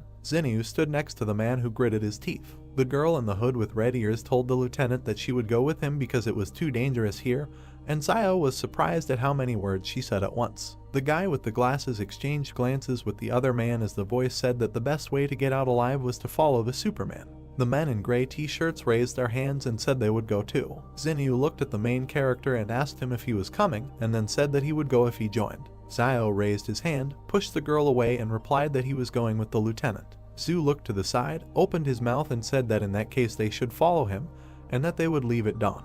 The lieutenant turned to the people behind him and said that they had all agreed in advance that the entire team would obey him, and that if anyone disobeyed him, they should not expect politeness from him, and then added that there was a dense forest ahead, and that they would have to abandon the car and walk. Zhu turned and addressed the man in dark glasses named Maoxian. He told him that he would go first and carry the wounded guy with him. The protagonist's ear grew larger when he listened to the fact that someone persistently began to thank the lieutenant. Xiao pushed the man with glasses and stopped in front of the guy wearing a bandana lying on the ground. He opened his mouth wide, clenched his fist in front of him and exclaimed that he would carry the wounded man, and that he would kill anyone who tried to steal him today. Zhu and Lei opened their mouths and stared ahead with empty eyes, and the wounded guy asked if Xiao had taken the right medicine and why he suddenly became so kind. The midday sun illuminated the forest and mountains. Two people were dragging a guy on a stretcher when the main character asked him if he still needed medicine, and Lei said that he didn't need it and thanked him. A system notification appeared indicating that he had received a coin for thank you. The lieutenant looked carefully at the smiling guy in front and thought that he was clearly one of those people who didn't care about anyone, but why was he suddenly so worried about others? Sweat appeared on the face of the guy in the bandana when he was asked if he was hungry and thirsty, and Lei replied that he was not hungry yet and thanked the guy when an alert appeared that Xiao received another coin for thanking him. Zhu thought about what he was really after. The main character smiled widely and looked at the wounded guy while he thought that Lei was very useful in collecting gratitude coins. A crowd of people moved through the dense forest. Xiao looked to the side and opened his mouth slightly when he thought that the last time he was here was a year ago, and that since then the trees had become much taller and more luxuriant. He decided that this was strange. The guy's profile didn't change when he heard someone asking why he kept touching her. In front of Xinyu stood a guy who smiled while he talked about what was wrong with touching her, especially since he wanted even more. This guy narrowed his eyes, laughed disgustingly and asked what she thought about tonight. The girl in the top and short skirt opened her mouth and told the guy not to come near her. Steam came out of his nose. They put a gun to the back of the guy's head. He raised his hands while Yang stood behind him and Xiao watched it all. The girl turned to the main character and told him that this guy's gun was his. Xiao pointed his finger at himself and asked if she meant him, and Yang confirmed. The main character threw the stretcher with the wounded guy and walked towards the girl when he said that there was no need to ask him twice. His hand removed the firearm from its holster as he exclaimed that he had found it. The guy opened his mouth wide, looked towards Yang and asked her if she knew how severe the charge was for depriving private troops of their weapons, to which the girl replied that if he threatened her again, he would die. Yang looked away when asked about what if she gave the gun to this tramp if he couldn't use it anyway. Xiao held a firearm in his hand and looked at it carefully. The guy who harassed Xinyu ran into the forest when Yang told him to get out. The girl carefully looked to the side and thought that the main character was quite skilled with weapons. Lieutenant Zhu looked away and remained silent. He approached Xiao and asked him if he could find food for everyone. The guy closed his eyes, raised his hand and replied that he was not God or their father, so he could not say that he would find food for all of them, and then asked if Zhu thought that if he now wanted a wild boar to crash into a tree, then it will take it and crash. At that moment, someone crashed into the tree trunk. Xiao, Zhu and Cheng opened their mouths and stared in one direction when the main character thought that this could not be true. A large boar was lying near a trunk under the treetops when people began to come up to it and say that it was really a wild boar, and that Zio was just a magician, and also that he had a magic mouth because everything he said would appear. Zio turned away from them and thought that the stupid child Yuan made another wish. The main character remembered the little boy who folded his palms in front of him and closed his eyes. He was wondering how he was doing at Jing Mountain, and then he wished him so that he doesn't go hungry. The man's hand held a knife, cutting the animal. The hero began to look askance at Zio, who was talking about not leaving food for tomorrow that he couldn't finish today and trying not to mess around with blood for a long time, since it attracts animals very well. The blood from the beast slowly flowed onto the ground in which the ants were located. The main character began to answer that currently ants the size of a thumb do not attack during the day while a person is active. But at night, if the ants can smell a bloody smell near a person, he will be eaten like regular food, and just one bite of the formic acid release can cause severe pain. The guy looked at Zio, saying that he understood everything, calling the main character good. The girl with heavenly hair watched the guys, saying that Zio was quite sincere. Out of the corner of her eye, the girl began to notice something. The beast was roasted on a fire, and many people were sitting around it. Zio sat with the meat in his hands and, closing his eyes, began to eat it, and a girl began to sit down next to the guy, looking at him carefully. She began to look at Zio, who was not at all happy with her, with a smile on her face, and said that it seemed to her that she could have a very good time in the wasteland. Since it looked romantic, the main character began to tell the girl that this was survival and there is nothing romantic about it. The girl began to make eyes at the main character, saying that he was very handsome and charming. The guy did not understand what the girl wanted from him. Zio began to look carefully at the girl, thinking that she could not get anything from Zhu Xianchu, so she came to him. Zhu waved away the girl who was running after him. Before, Zio had often seen the girl go to Zhu Xianchu to talk to him, but every time she was met with rebuff, since Zhu was an adult with a strong character who knows what he wants. Zio looked at the girl out of the corner of his eye, realizing that for her he was just a brainless teenager. So perhaps she decided that the main character would go through fire and water for her if he showed sympathy. Zio understood that in the end he had a weapon and he could well protect the girl. The main character began to look at his frightened sister with anger and tell her not to come closer. The girl began to look at Zio with a playful smile and say that perhaps they had some kind of misunderstanding earlier, but in reality she is not like that. The girl began to stroke the main character's cheek, who was very surprised by this act. The sister began to tell the guy that she liked him. The guy began to shout angrily at the girl and tell her to shut up. Next to Zio and the girl there was another person who looked at them in surprise. The main character began to look in surprise at the man sitting next to him, and the girl was equally surprised. Xinyu began to leave Zio, saying that he was completely sick and the guy deserved to be alone. Since Zio learned to hunt, he has seen too many women like this, just looking for someone to rely on in this broken world, or someone to use as a tool. The main character looked at Xinyu with disbelief, eating chicken and telling himself that he didn't need such a woman for nothing to waste food on her. One of the guys began to grit his teeth. The hero began to look at Zhu, saying that they had run out of bottled water and food. Since they initially took too little water, the guy began to ask Sir where they could get more water. Zhu began to approach the sitting Zio, asking him where he could get more water. The system window began to show the hero to tell his teammates how to find water. Zio began to look to the side, lost in thought. The main character stood in the middle of the crowd, confidently telling all the people that to find water in the wild, you can rely on rivers or collect resources from leaves. The main character began to look away, telling people that they were lucky because there were several pine trees nearby that had pine juice that could quench their thirst. The system window began to tell the guy that he had completed the task and received part of the power. Zio clenched his fist, looking at him angrily. The main character's foot began to move on the ground. Zio climbed the tree from different sides with quick and deft movements. The guy's hand began to reach for one leaf that was on the tree. People looked at Zio in surprise, not understanding what he was doing. The guy began to look down on the crowd, holding the grass and telling them all that if they did not want to die, they should do as he did. Zio began to close his eyes and open his mouth to squeeze the grass from which the juice came. People asked the guy if it's really drinkable. Zio looked at everyone, wiping his mouth and talking about drinking this, whether they like it or not. The main character began to look away with dissatisfaction. Yang and Zhu began to approach Zio and began to look at the grass. Yang began to bring the pine needles to her mouth. Zio began to look at the girl with a smile on his face, happy that she was doing this. The main character began to look in surprise at the system window, which showed that the target's advanced skill was randomly selected, which was bomb making. Zio was offered to study all this. The guy began to look at Yang, who was taking the pine needles. The main character could not understand what kind of training the girl had gone through and why her skills were so severe. Zio was wondering if the target had the skills of covert killing. The system window began to show the guy that she had analyzed the target and an advanced stealth killing skill had been found. Zio began to look at the girl with a smile, thinking about whether she had the skill of singing children's songs.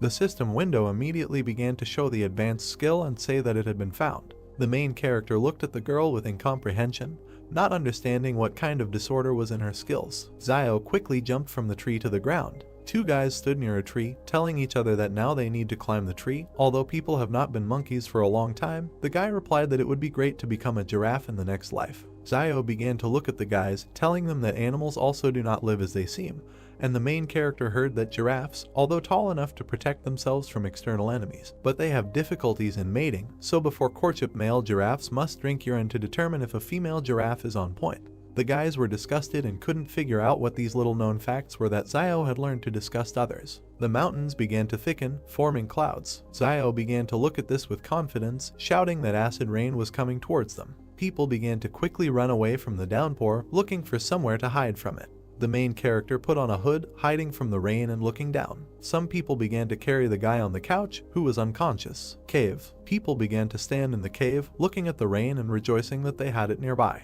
Hands began to set the torch on fire using a lighter. The guy was holding a torch in his hands, next to which there were people. The hero began to point in surprise and fear at the wall, telling him to look at it. There was someone's inscription on the wall, which said that they saw strange dark figures in the forest that disappeared. No one could understand what it meant. Huge red lightning began to appear near the cave, shooting in different directions. People looked at the wall in the cave, asking each other about who carved it. If they lost anyone along the way, everyone began to say that they lost Zuzu's body and nothing more. Sir Zu began to look forward confidently, telling everyone that he had not heard that anyone from their 113th wall had crossed the mountain before, and perhaps someone from the 112th had taken refuge here and left a message. However, everyone understood that if they had a satellite phone with them at that time, they would have transmitted the signal. Zio began to look askance at Yang, telling the guys that he had heard Teacher Jiang say that there were telephones behind the walls, but no one knew what satellite telephones were. Yang began to look at the main character, calmly saying that people had captured several satellites created before the disaster, and these satellites make it possible to maintain communication between different walls. One of the guys began to open his mouth wide, waving his arms, saying that this time the senior management did not provide them with satellite phones and they must be trying to explore the area with the help of human lives. And if everyone died, it would mean that in the depths of the mountains there is a danger. Su began to tell the guy not to speculate without the slightest information. Sir began to look at all the people, saying that it was already late and someone should take turns on duty today, and he would be on the first shift, and the rest, not counting the girls, would take turns. Zio looked carefully at the guy, believing that this was the decision really protects from dangers outside, but also for the main character. Internal security was no less important, and in the end he only took a gun today. Yang began to look at the surprised Zio, saying that the first half of the night would be his and the second her. The main character looks at the girl, noticing that he and Yang have no need to quarrel and they still trust each other, and the girl is not weaker than the guy, and if we think that the current situation is dangerous, they can protect each other. Zio smiled, telling Yang that he agreed with her. The girl began to move away from the guy, saying that she had gone. The guy began to ask Yang if he should go with her, but the girl refused. The guy looked at Yang confidently, not understanding why she was so brave and what supported her confidence. Xinyu began to look at the guy with a smile, telling him that he would go with her, since Zio really doesn't understand girls. The main character began to look in surprise, not understanding what was wrong. Crowds of people stood in the cave, still watching the rain. The two men began to smile and grin, saying to each other that it would be a pity if these two girls went missing. The rain didn't stop pouring. Xinyu began to approach the guys, who asked him if there was anything unusual. The girl said that everything was fine and there was nothing there. The three guys began to look at Xinyu and say that this was good and they would also go out to relieve themselves. Zhu began to look at the guys, telling them to go and come back quickly. Without stopping for a smoke break, the heroes said that they would do everything. Zio sat on the top of the cave, looking at all the people. The main character began to look at something. Xinyu looked at Yang with a smile. Zio understood that Xinyu was behaving like a star who was trying to go to the next wall to expand her fame. The guy could not understand why Yang took such a risk. Zio heard that the girl had previously given Xinyu some money because she wanted to follow the team to wall 112 to find relatives. The guy couldn't believe it was so simple. The main character looked at the girls with disbelief.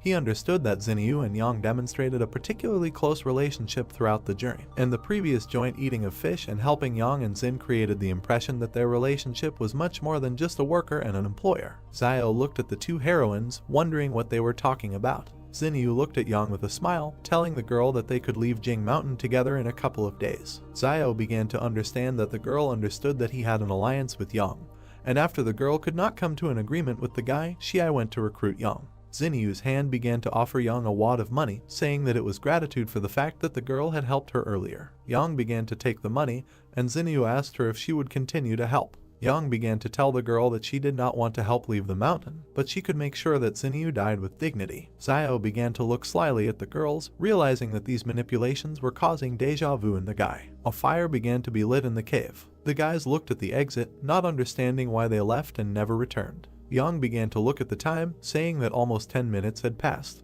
One of the guys started opening his mouth wide and screaming that there was something wet in the place. The guys ran away from the exit, afraid to find something there. Xiao began to look at the people in surprise, standing next to the exit from the cave. Rain began to drip on the ceiling of the cave. The guys looked with fear at the drops that fell on the floor and realized that this was a false alarm. Xiao began to point his finger at the drops, saying that they could get water directly from here, since the rock formations filter the water even purer than water from a well, and it is probably one of the cleanest sources of water in the wasteland. Zhu began to point his finger at the water and, looking at the people, asked if everyone had heard Xiao. Sir began to tell people to collect some water, since although the pine needles were able to provide some moisture, there was too little of it. The meat was surprised that he did not receive thanks. Hands began to hold the flask, pouring water into it. Zhu began to look at the guys who were pouring water and told them that if he finished, he could take over half the night. The guys began to tell Sir to do just that, but first they had to smoke a couple of cigarettes. Everyone was asleep except Zhu, who was watching everyone. Two guys were sitting on the rocks with their backs to Zhu. The heroes held a cigarette in their mouths and glanced slyly at Sir. The guy's feet began to remove the cigarette. One of the guys began to stand near Xiao and the second near Yang, waving a knife and trying to kill them. The guy's face was confident and crazy. The guy screamed for them all to go to hell. A man wearing gloves with both hands swings a knife at someone. The girl Yang shoots the man in silence. The main character grabs with one hand both hands of a man holding a knife. He instantly turns him onto his back. The junior lieutenant and his comrade pay attention to the noise, asking what is happening and what is the matter. They see Yang and Xiao attacking unknown men. A man in a black cloak and bandage, holding his wound, clenches his teeth in pain. He, closing one eye, begins to shout to his colleague, saying his name Sun Jinjeng, so that he acts. A man among the squad raises his hands, opening his eyes, and says that he has nothing to do with it. Standing in front of the camp, he raises his hands in fear. The girl and the main character look suspiciously at the military man.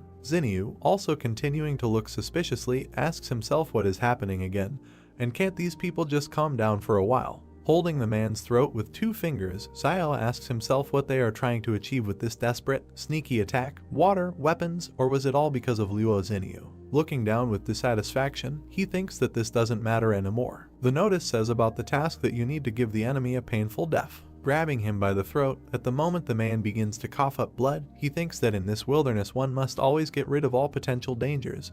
This is the law of survival. Sun, covered in sweat, looks at the characters with fear. He looks at the squad, shouting at them that for the record, he had nothing to do with it, and he was part of their plan for a dastardly attack. Ian, looking from under his cap at the man, asks the guy what it means that this is what is happening, and so he was in collusion with them and knew about the vile attack. She, standing next to everyone from the squad, sharply shoots at Sun Junjin. Looking after him, she says that covering up a crime is tantamount to the crime itself. The main character looks towards the girl with a blank face, thinking that it is better not to mess with this girl again. The notification states that the task has been completed and the reward is a master level skill copy scroll. Xiao, with an excited look, looks at the fallen scroll in the cave, asking himself again about the master level skill copy scroll. The main character looks at the sinister lieutenant. The notice again states that the shadow supernatural ability has been learned, asking the guy if he wants to learn it. Xiao thinks that he cannot believe it, and this is exactly what he needed, responding to the notification that he wants to study. The main character stands against the background of a purple magical wall. The notification states that the target has been studied. Being in a dark room, releasing burgundy magic from her hands, similar to blood, she asks herself that this haze is a shadow. The hero turns his gaze back. He sees a dark bloody ghost with red eyes in front of him, thinking that this black shadow looks darker and more massive than Zhu Xianchu's, and this is because his appearance is darker and more massive. Seriously looking straight into his eyes, Xiao thinks that he wonders how well this shadow fights. He closes his eyes. The ghost opens from his seat, leaving his remnants of magic on the floor. He begins to circle around the main character. Suddenly, the ghost changes its direction with all speed towards Xiao, who has closed his eyes. He immediately grabs it with his hand, shattering its magic piece by piece. Holding his fist up, smashing the magic, he notes in his head that this is not bad, and this shadow is at least twice as strong and faster than his own body. He looks forward with interest, continuing to think that the density is also very high, so it is not surprising that Zhu Xianchu was able to use his shadow to deflect the shots. Poking his finger at the notification system, he thinks that according to the palace's prompts, the shadow cannot die and the use time is based on spiritual power. Seriously looking at the system and pointing his finger at it, his thoughts suggest that he can continue to use it as long as his spiritual energy is strong. But how can one calculate something as vague as spiritual power? Looking at the notice, he asks the palace what his spiritual power is. The notice states that the guy does not have access to information. He looks at him with an emotionless face, remaining silent. Against the backdrop of a dark room, he says in his head that he will not cooperate with this palace. Looking at his hand, from which burgundy energy is coming out, he asks himself that this is really strange, and why strength and agility are displayed in numbers, but spiritual strength is not, telling himself that he would rather not think about it now, while there is time, and it would be better for him to gain strength, because by training his body, he can improve his strength and agility. Clenching the magic in his fist, making a small smile, Xiao confidently looks forward, telling himself that now with his shadow abilities, he is a real person with superpowers. The lieutenant, looking at the corpses of the men and the guy and girl standing next to them, says that they themselves are to blame for sneaking up on them and being killed in response. Xianchu, tensely, tells them that Sun Zhenjiang was not involved, so he did not deserve to die. Turning away from them, he says with anger against their background that, however, it is too late to talk about anything, adding that in this wilderness there is no right and wrong at all. Yang and Xiao look at the lieutenant with hostility, remaining silent. The girl turns to the hero, asking him that he just pretended to be asleep. The main character, looking thoughtfully at the girl, thinks about it. That life in the trading city has given him the habit of being constantly alert, even when he is sleeping, and not losing his vigilance. And this young Xiaojin was clearly pretending to be asleep herself,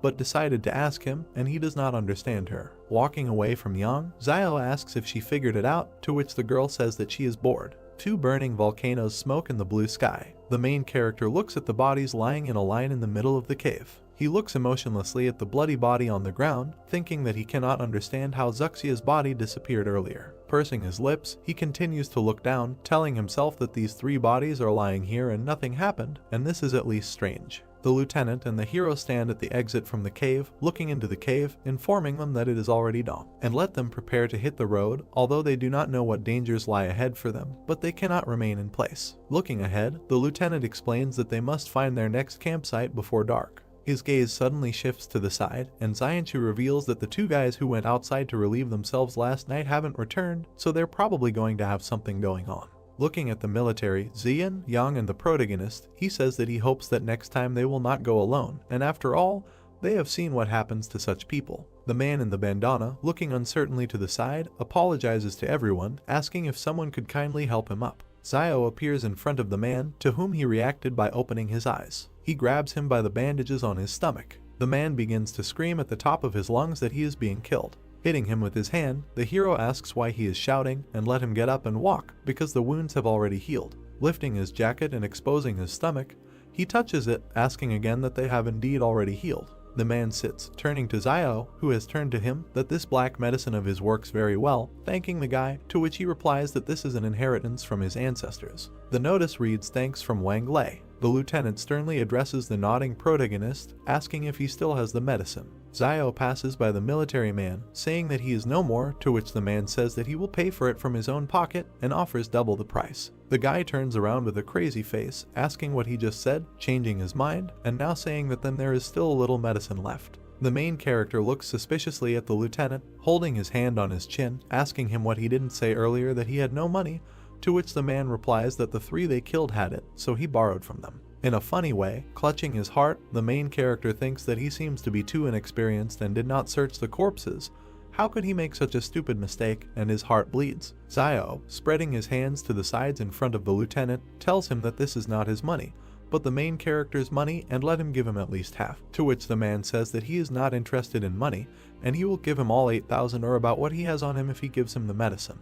The characters' hands pass medicine and money to each other. Xiao begins to stare at the man while holding the money in his hands. The lieutenant, irritated, puts his hands on his hips, telling the main character not to look, and he really isn't lying, because that's all that happened. The history notice states that it has been discovered that there are 20,000 on the media, and he can purchase them on the initial personal storage. Zio thinks about how he needs to buy it, repeating it several times. Dark magic is creeping towards the door. The notice states that this is a successful initial personal storage purchase. The main character gradually approaches the dark door, thinking that it hurts so much, and he would like to see what storage space he paid 20,000 for. Zio grabbed the door handle. Opening it, he sees a brick wall with a hole in it. Closing the door with all his might, the guy, angry, asks what it is, saying that he paid 20,000 per cubic meter, asking what are the prices for housing in commercial areas. Thinking about the crappy palace that he decided to throw it at money and ruin his youth, adding that when he is refined to the intermediate and advanced level, he thinks that the palace will become a real home.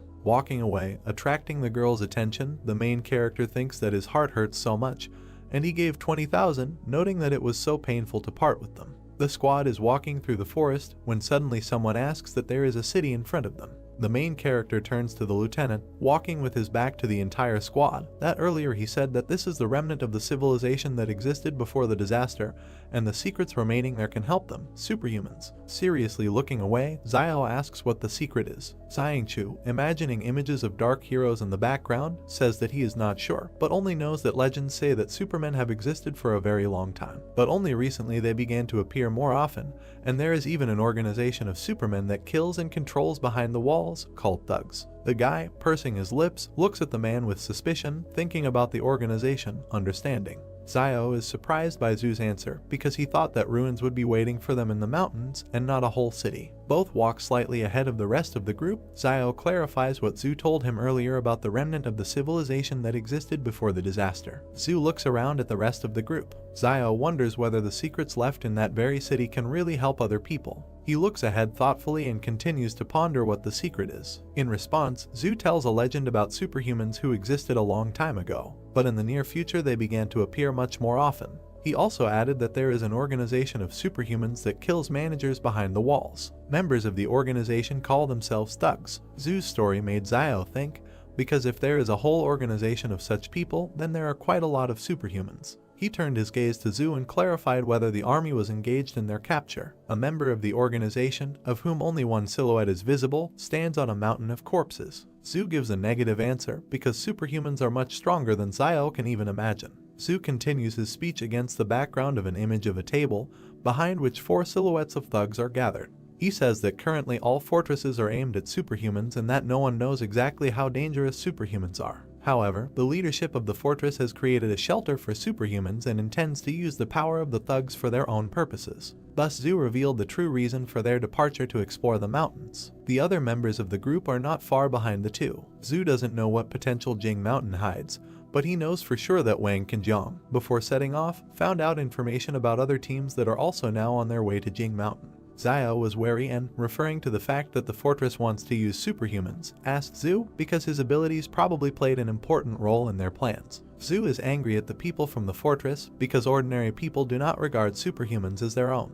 He crushed the ant and told Zio that he couldn't even imagine what a person is capable of in relation to someone whom he does not consider one of his own. Baring his teeth, he ended up saying that he would never return. Liu Bu overheard their dialogue and insisted that they would not reveal Zoo's secrets. Both turned to look at Liu Bu. Zoo clarified that out of the entire group, he is most worried about Liu Bu. Zio pointedly pointed out that if the main cause of Zoo's worries did not return, then he could calmly return back. Liu Bu became wary and looked at the guy angrily. Zoo also did not remain indifferent and asked if Zio was also a Superman. The guy got nervous and asked again. In fact, Zoo did not suspect anything, but pointedly noticed that Zio had awakened a special ability to irritate people. Zio feels very uncomfortable and smiles nervously. At the same time, he asks the palace whether he has a perfect level skill. Smiling mischievously, he reasons that the skill he perfected at a young age, however, it will not be able to compare with Yang's skills. He stopped abruptly. Zio turned around and, pointing his finger at Yahello, advised the group to beware of puddles, because stumbling upon a leech at this time of year is deadly. Sunlight shines through the foliage of the trees. Zoo noticed something ahead and asked everyone to look ahead. Liu Bu is confused. He does not understand what is in front of him. A girl in a light dress stands in front of them, bowing her head to a tree. Zoo describes seeing a woman in white and wondering why she is rubbing the tree. Zio compliments him with bewilderment as to why there is a girl in such a place. He suggested not to pay attention and go around, hoping that she would not pursue them. clouds and mountain peaks can be seen from behind the crowns. The group looks warily at the place where the girl in white just disappeared. She takes an unnaturally large leap towards them and lands on all fours. Yang and Xiao point their guns at her, and Xinyu looks at the girl in bewilderment. The latter makes an aggressive rotational movement with her arms. Yahello and Liu Bu panic. Zhu decisively takes the situation into his own hands and says that they have nowhere to run, because even if there is something that can stop them now, then there is simply no point in further expedition to Mount Jing. He gives the command to follow him. Zhu and Yang warily prepare to flee. Xiao wonders why he suddenly felt so hot. Xiao shouted to Zhu to use his shadow on the girl if something happened and let him and Yang shoot her. They both went to belay Zhu. Zhu agreed and went on the attack.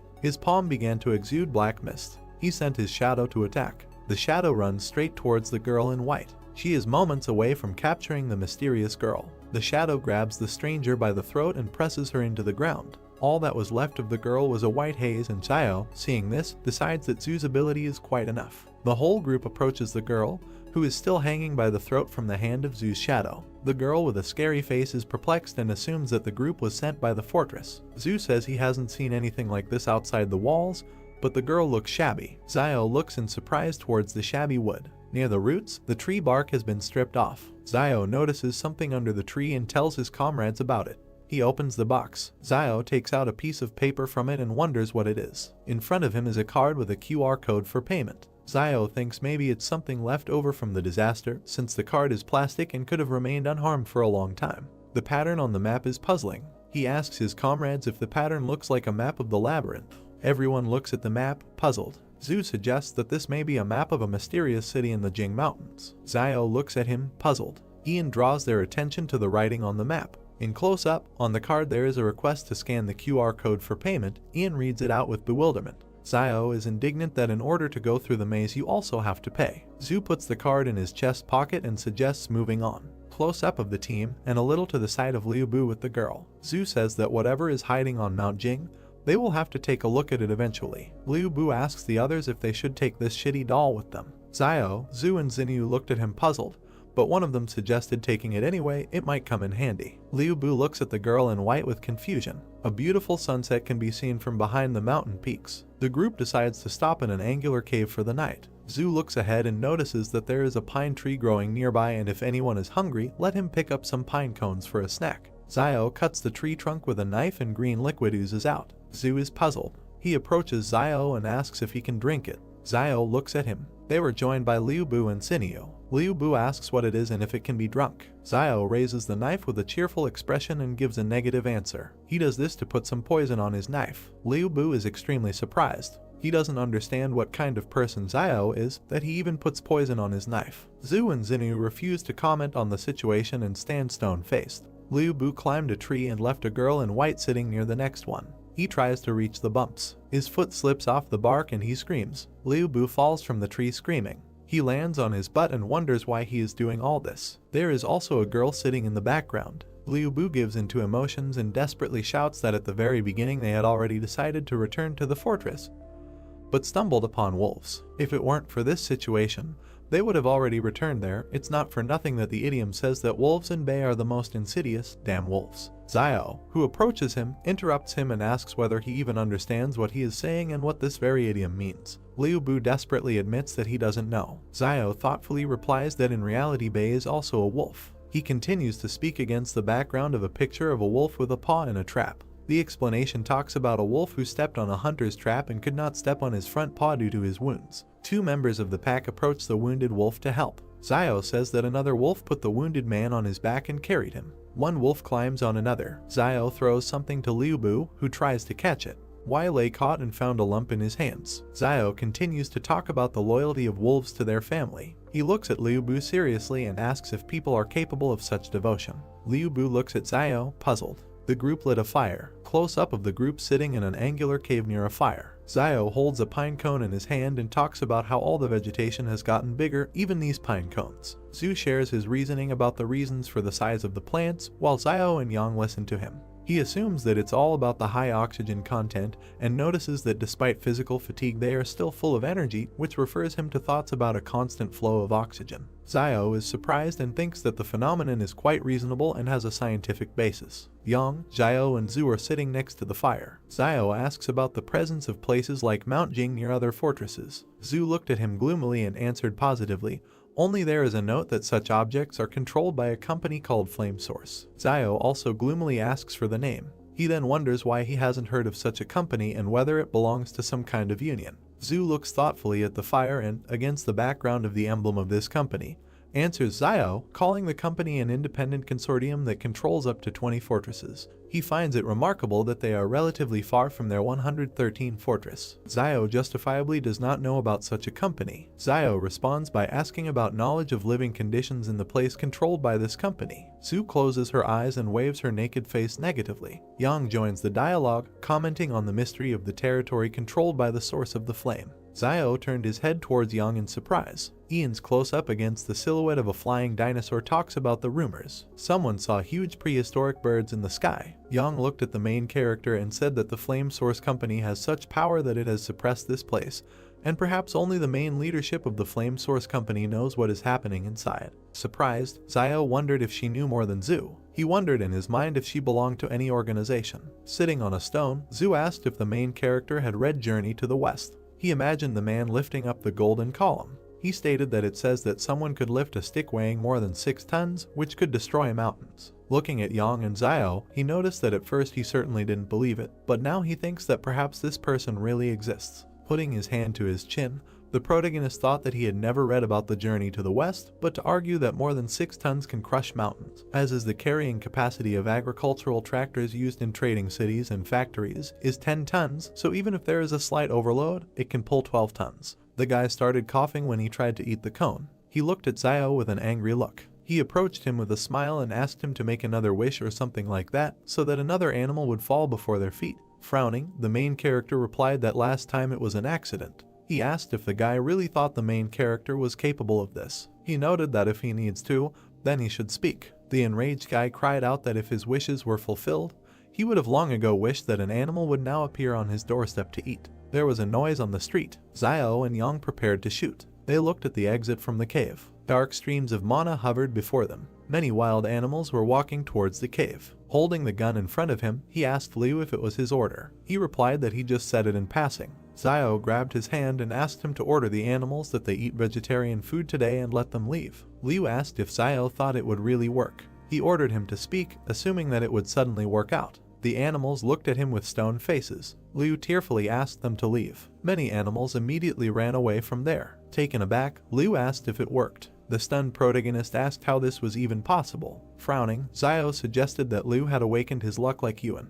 The night sky was surrounded by forests. Looking at the sky, at the many birds, the main character emphasized that this was not so and that something led the animals there. Surprised, he assumed that the animals were moving together in one direction and did not dare to attack them because they were being pursued by something more terrible. Streams of wind came from the forest. There was a chain on the ground. She suddenly began to rise. The beast was chained. He continued to move through the forest. He walked through thick grass. A powerful wind came from the dark forest. People stood at the exit of the cave. An enraged Xiao asked what those sounds were. He continued to stare into the darkness. Looking at the frightened Liu, he asked if the sound had disappeared. The guy suggested hiding somewhere else for a while. Frowning, Xiao asked him to wait, noting that animals have a much stronger instinct for danger than humans, and these animals were clearly trying to hide in their shelter, so this cave should be relatively safe. Kneeling down, the main character asked what exactly they were hiding from, and what that sound of chains was. Yang replied that there must be something in the forest that would frighten even them. The main character with a serious face asked if they noticed that.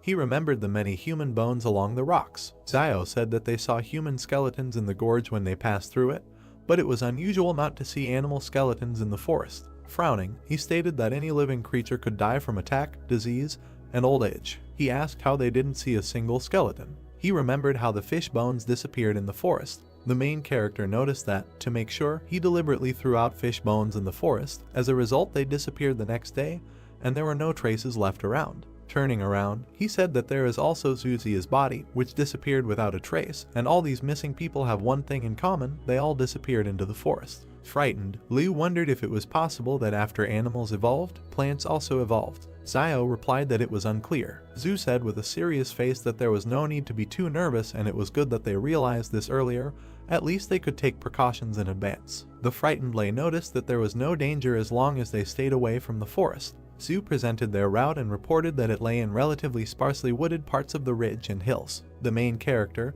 with a puzzled look, wondered if everything would be so simple. He began to hear powerful gusts of wind in the forest. Xiao was dumbfounded by this. A monster with red eyes looked at them. There were chains on his hands. Steam was coming out of his mouth. Yang, with a serious face, began to aim at the beast. Her face was serious. He took the pistol off the safety. They, together with the main character, were preparing to shoot. Zhu screamed loudly so that as soon as he appeared, they would start shooting at him, and he would order his shadow to go around him. The chain flew up above the ground. Frightened, Xiao reported that he was approaching. A powerful aura emanated from the forest. Taken aback, the main character assumed that judging by the sound, he was getting further away from them. Standing in the cave, they wondered what was happening. Frowning, Xiao noted that this monster was afraid to leave the forest, and the cave is located about 10 meters from the forest and it looks like the animals were hiding there before. Turning around, Xiao stated that there was something wrong with the forest, but they were lucky to escape it. Stretching out his hand, Sui said that the danger had passed, so they should rest and he would be the first on duty today, and after midnight the main character and Yang would replace him. They looked at each other. Standing next to Xiao, Sui said that he couldn't help it if they didn't trust him, but he was on duty first anyway. Light smoke came from the extinguished fire. The main character and Ian were sitting near a rock. The afternoon sun illuminated the forest. There was an explosion. Xiao and Yang suddenly woke up. Coming out of the cave, they asked what was happening.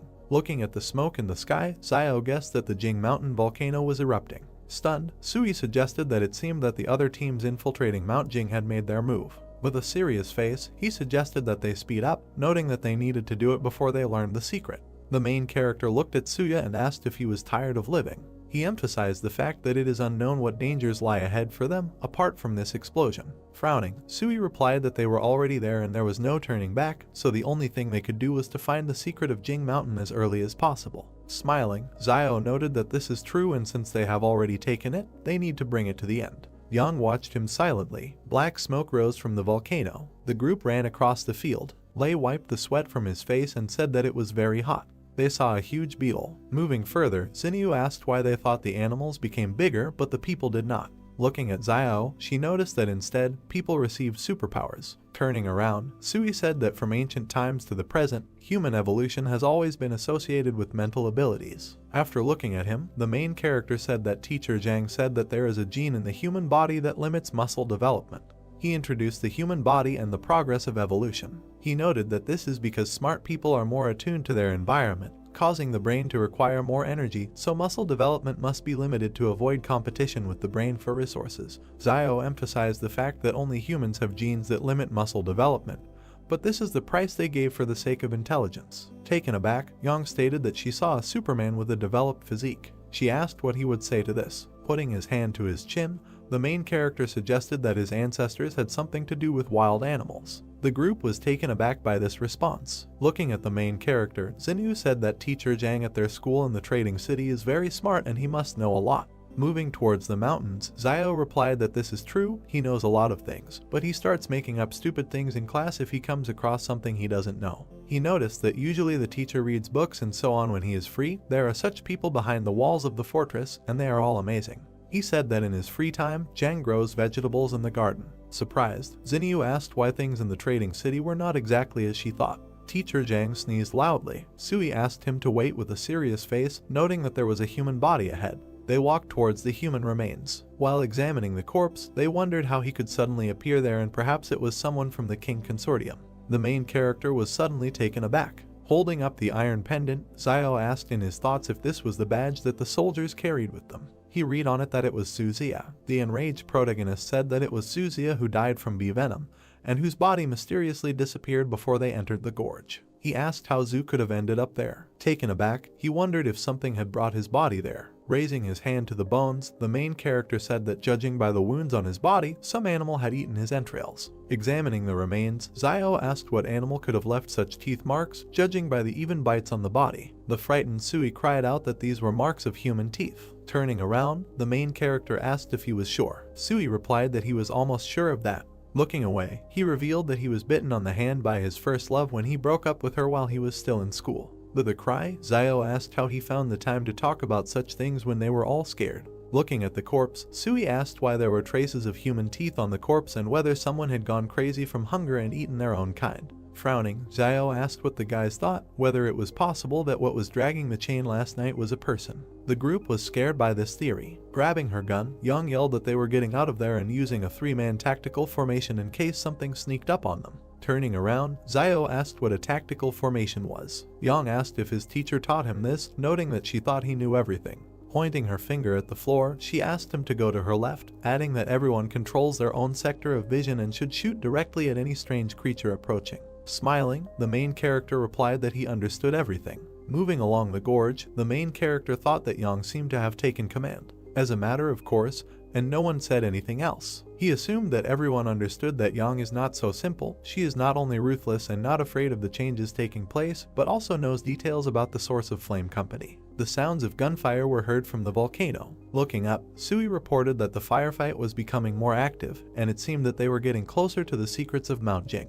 Looking at the floor, Xiao asked what was there. Sui picked up the shell casing from the floor. Examining it, he said that it was from a bullet fired by the King Consortium. The group was surprised by this. Looking at Xiao, Sui whispered that it looked like the King Consortium was also there and had already made their move. The wild boar ran towards them. The group was scared. He ran past them. The guys targeted him and shouted that he was limping and they would take advantage of it.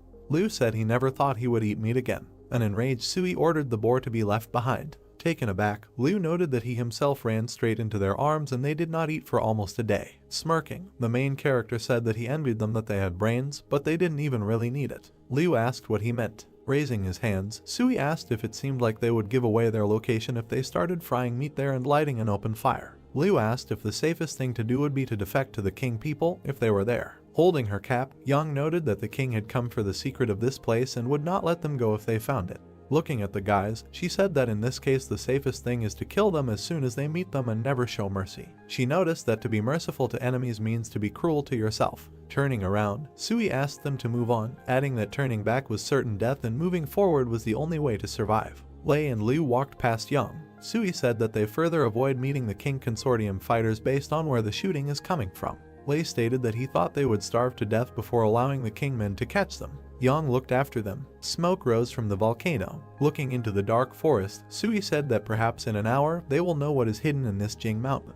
He suggested that there was much less shooting. Looking at the main character, he whispered that if they had to fight guerrilla warfare in the future, they would have to abandon the other 3, who would not be able to keep up with the 3 of them. Turning around, Xiao looked at the tired group members and agreed with Sui. Turning around sharply, Sui asked where Yang was. Standing in the forest, Liu asked where she was and when she disappeared. Stunned, Xiao thought that with Yang's power, it was impossible to disappear without warning unless she herself wanted to leave. They looked at each other and nodded. The sounds of chains were heard in the forest. The frightened members of the group screamed that they heard this sound again. Looking into the forest, Liu screamed that this monster couldn't take Yang away. He saw that the people in front of him had disappeared. Frightened, Liu started screaming loudly and asked where the 2 were. Standing in the forest, he asked why the 2 had disappeared. Lei looked back and said that the sound was getting closer. Liu began to run away from there. He closed his eyes in fear. Lei overtook him. Running after him, he shouted that Lei had just been injured and was already running so fast, and Xinyu was a big star and was running very fast. Liu frowned. He tripped Leia. While escaping from there, Liu asked for forgiveness, noting that someone must be sacrificed in order to survive. The monster rushed at Lei. Stunned, Liu turned around. Blood began to flow from Lei. The monster was sitting on him. Liu and Xinyu continued to run. Closing his eyes, he screamed that he just wanted to come back alive, and there was nothing wrong with that. He looked at Xinyu with an angry look. He extended his hand to her and said that in order to survive, you need to sacrifice something. He couldn't reach her. The soldiers pointed their guns at them and asked who they were. Pointing his finger back, Liu said that a monster was running after them. The military surrounded them and ordered them to sit on their knees and put their hands on their heads. Raising his hand to the headphones, the soldier said that an escaped test subject had been found and he was requesting support. The soldiers began to advance into the forest. The monster rushed at them. The military started shooting at him. The animal avoided being hit by bullets. The soldiers tied their hands with a collar. They picked them up. The soldiers found a girl's doll under Liu's cloak. They began to examine her. The monster continues to advance through the forest. As Xiao walked up the mountain, he thought that when Yang was still around, the group held each other back, forming a short stable team, and now that Young suddenly disappeared, the team instantly collapsed. Frowning, he noted that he and Sui had unspokenly decided to go it alone, and after all, they couldn't trust each other yet. Looking at the mountainous area, the main character began to think that he was wondering what the secret was for which all the forces were fighting. He mentally noted that he was not going to return empty-handed, so he would go in and look around. The soldiers moved through the forest. As he walked up the mountain, Zayo noted in his mind that people were following him. Looking at their backs, he wondered if they were King Consortium people. They shouted that the experimental object had been found and they were asking for support. Hiding, the main character thought about the experimental object. He wondered if there were still people in these wild places conducting experiments. He wondered if so many people couldn't kill one monster, or if it was too strong. Looking around the treetops, Zayo noted that however, this monster had attracted their attention, so he could take this opportunity to act stealthily. He was hiding behind a stone. While examining the base, the main character asked why they needed a place where there had recently been an explosion. He saw the scientist collecting the blood of the beast. He closely watched the man in the white coat. He began to sneak up on him. While looking around the ruined settlement and scientists, Zayo wondered if the King Consortium was capturing mutant beasts, noting that he feared that these beasts could not escape the fate of being studied. He was suddenly surprised. He saw a man on the roof of a building. Zayo looked at the guy in the white shirt. A man is depicted in a white suit and blue tie, looking down intensely. The main character looks at him, hiding behind a rock, and thinks that perhaps this is the man in charge of this operation. He notes that if on a normal day he saw someone in a white suit roaming the wild lands in a white suit, he would right off would be like a weak-minded person. Zayo stares at him. We see how the main character looks at the roof of a building, on which a man in a white suit points with his finger and says something. The main character thinks that this man now standing on top of the building, on the contrary, does not feel out of place, perhaps because that he is a leader and does not need to go into battle. We see fighters with weapons, an excavator and doctors in masks who are preparing syringes. The main character thinks that the surrounding area is heavily guarded and the number of fighters could reach 1,000. He notes that it looks like the King Consortium intends to find the secret of the mountain that he talked about Zoo, and that in the current state of affairs, he is unlikely to be able to compete for what they are looking for, and there is no point in him taking risks for the sake of a secret unknown to him. Zayo looks at the broken street and thinks about leaving everything as it is. We see a destroyed building. The main character walks along a road littered with rubbish and debris. He walks around the ruins from the city and thinks that it is amazing that there is a huge city here, and although all the buildings are in pieces, the main structure is still intact. Zayo takes a step through the rubble. He walks forward through the ruins. We see his back. He thinks that one can only imagine how beautiful this city used to be. Zayo turns around in surprise. He looks at the surviving sign and reads the title. The main character thinks that Zayo you can sounds a little mysterious. Zayo sees another sign and lists what he has already seen: a beauty salon, fast food, and a health center. The main character looks thoughtfully to the side and remembers a strange doll, a QR code, and a sign with an image. He asks the question that he risked his life, went all the way to find all this. Zayo stares ahead and thinks about waiting. He descends sharply down the rubble. The main character looks at a sign with famous tobacco and alcohol products. He is surprised that there is such a shop here and thinks that in their days there is tobacco and alcohol. Zayo notes that if he can find their source, he can become the richest man in a trading city. He smiles joyfully and slyly, clasping his palms together. Zayo thinks that since they are only interested in mutant animals and secrets, he asks not to blame him for devastating the rest of this place. The main character looks at the shop and notes that, protected by plastic packaging, tobacco and alcohol should be in good condition. He reaches out to the crack and notes that it is broken, so all the cigarettes and alcohol inside have also turned to dust. The main character holds his heart with horror. He thinks that his dream of becoming the richest man has been shattered. Zayo clenched his teeth, frowned, and thought with anger that he really had to leave just like that. He couldn't take the main secret with him, so he had to take at least something. We see another sign. The main character thinks he needs to go and look somewhere else. He looks at the doll in a short skirt and top. He is surprised that they are there too and does not understand what they are needed for. Zayo raised his hand to his chin and looks thoughtfully at the doll. The main character begins to strangle the doll. He wonders if there is air inside and does not understand why it looks like Young. Zayo applies even more force. The doll's head inflates and increases in size. The doll's head suddenly explodes. The main character wipes his forehead with his hand with relief and assumes that he knows what this is for. He walks down the street and carefully looks around. In the store, Zayo stands near the counter with goods and reaches for the top shelf. He picked up a white jar. He reads in surprise that it is old white gold. He does not understand what the hell it is and whether there is gold in it. Zayo, surprised, opens the jar and pours out the contents, and pills fall out of it. The main character furiously throws the jar on the floor and thinks that all the people of the old world are liars. He emotionally says that this is some kind of Zio you can, and there is no gold in him. Zio closed his eyes and raised his hand to his chin thoughtfully, noting that he heard Wang say earlier that there were shops selling gold behind the wall. Dollar signs appeared in his eyes. He reasoned that this city is very large, so there should definitely be a store like this there. We see the facades of buildings and the starry sky. The main character notes that in their days gold is a valuable currency, and it does not deteriorate, so if he finds it, he will definitely be rich. A brick building is shown. The main character's brother goes with a flashlight to Zioyu, who is sitting on the mattress, and thanks her for taking care of him all the time lately. The sister replies that it is good that Yuan's temperature has subsided, otherwise she would not have known how she would have explained this is Ziosu. Yuan puts the lamp on the table. His sister asks what his brother is doing now. She hopes he is safe. Yuan says that he thinks he is safe and recommends not to worry. Yuan looks at Zioyu kindly and thinks about how he had a fever the other day because of desire, and his sister could have taken the money and just left him. But she didn't. Instead, she helped him, just like a mother, that he was trying to cure his child. He was very pleased. Zioyu turned to Yuan and sternly said that since he had already recovered from his illness, he would have to attend class tomorrow to make up for his missed homework. Sweat appeared on Yuan's face, and he fearfully replies that she shouldn't do this because his brother is not at home. Zioyu smiles sweetly and says that in any case, she doesn't care because he will do what he is told. We see a brick house against the background of the starry sky. A bright moon is depicted. People are sneaking around in the darkness inside a high fence. Yuan and Zioyu stood up in fear. The sister notes that there is someone outside. Yuan will nervously add that there is more than one person there. Zioyu fearfully takes up the weapon and orders Yuan to stay put while she goes out and takes a look. She trembles, nervously holds the knife in her hands and walks forward. Yuan watches her leave the house. A bald man kicks in the door, and another one stands nearby. They attack the stunned Zioyu. She screams and points the knife at them with her eyes closed. A man with an angry face tries to snatch it.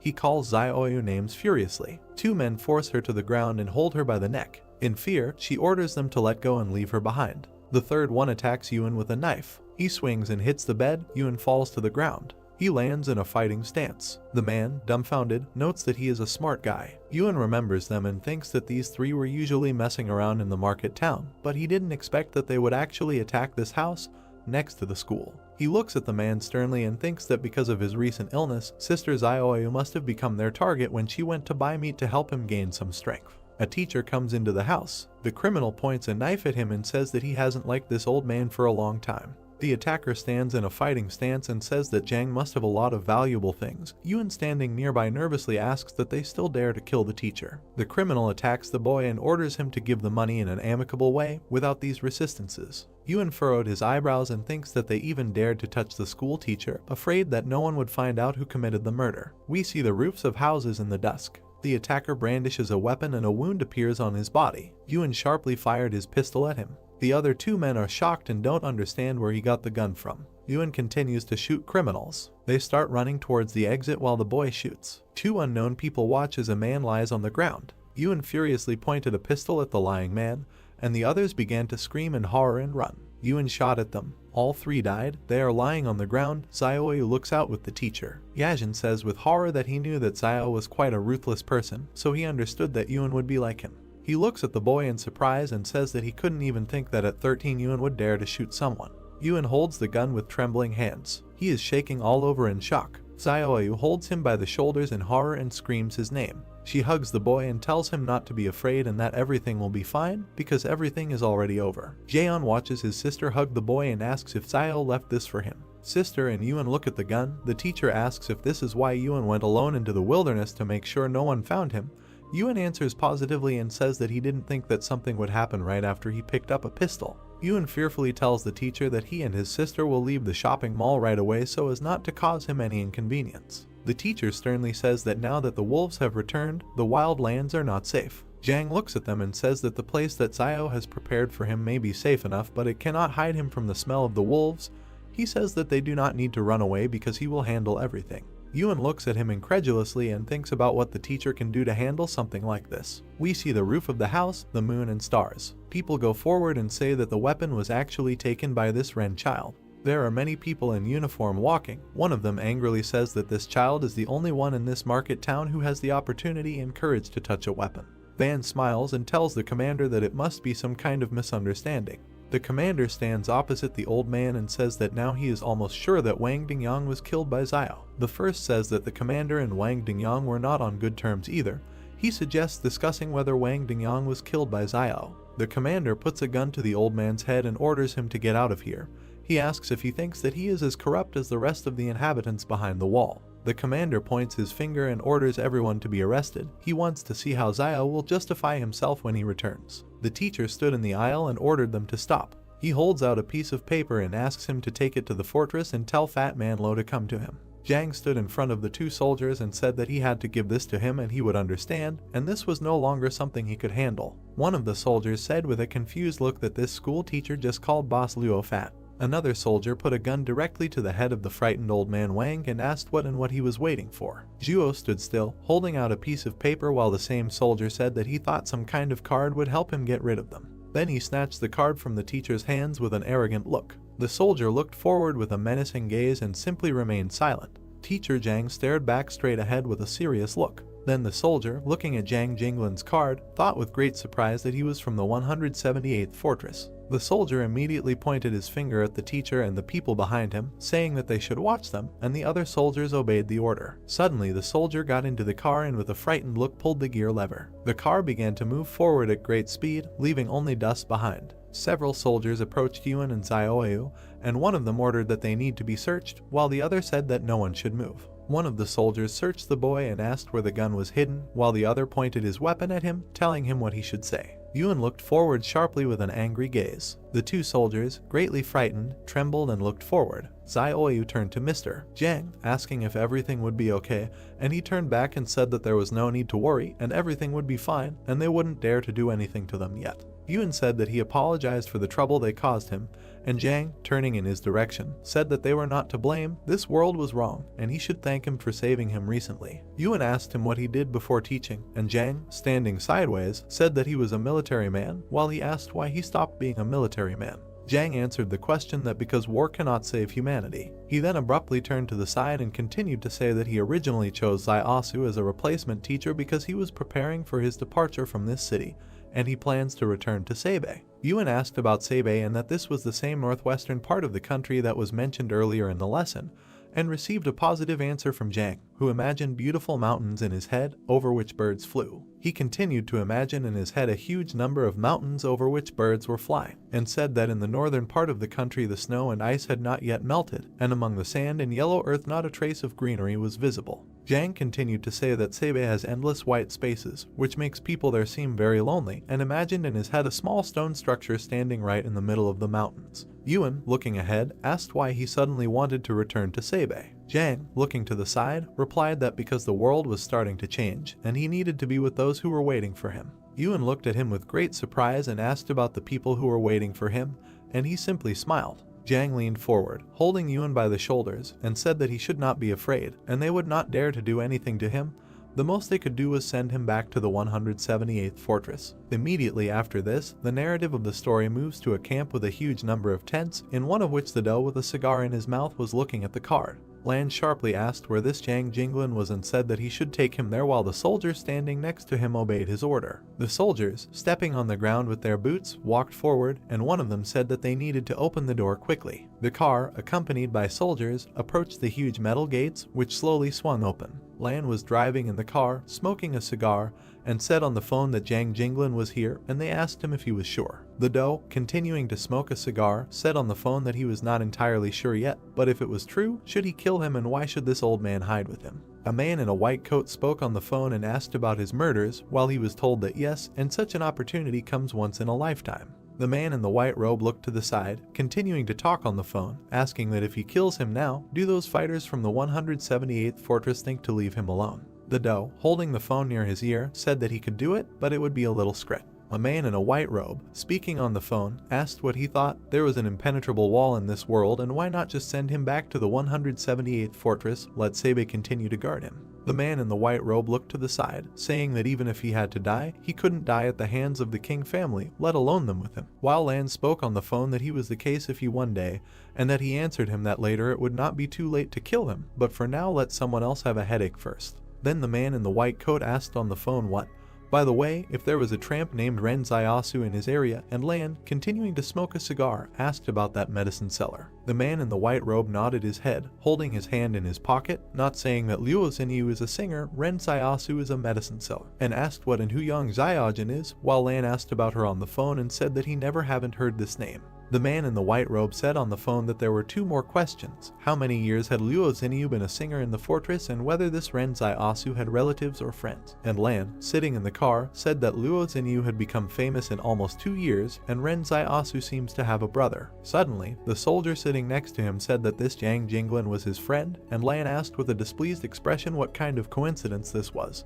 A man in a white coat said on the phone that there was no need to touch his brother for now, and let him deal with the rest as best he knew, while Lan and the soldier were sitting in the car. The soldier looked away with a dissatisfied expression, clenched his teeth, and simply remained silent. Immediately after this event, the narrative moves to a huge city standing right next to the mountains. A man in a white robe lowered his hand with a walkie-talkie in it. The man in the white robe turned sharply to the side, looking forward. The man in the white robe, sharply behind the block, said that he forgot to introduce himself, and he is King Zhen from the King Family Consortium, Luo Lan's younger brother. King looked towards Liu and Xinyu kneeling in front of him, saying that he was glad to meet them. Xinyu looked straight ahead with great disdain as King called them Mr. Liu Bu and Miss Luo Xinyu. King walked forward and said that they should tell him more about these 3 people: Zhu Xianchu, Yang Zaiajin, and Ren Zaiasu. King arrogantly looked at Xinyu sitting below and asked if there was something connecting Ren Zaiasu and Yang Zaiajin. They say that the names sound very similar. Liu exclaimed with fear on his face that they were not connected in any way.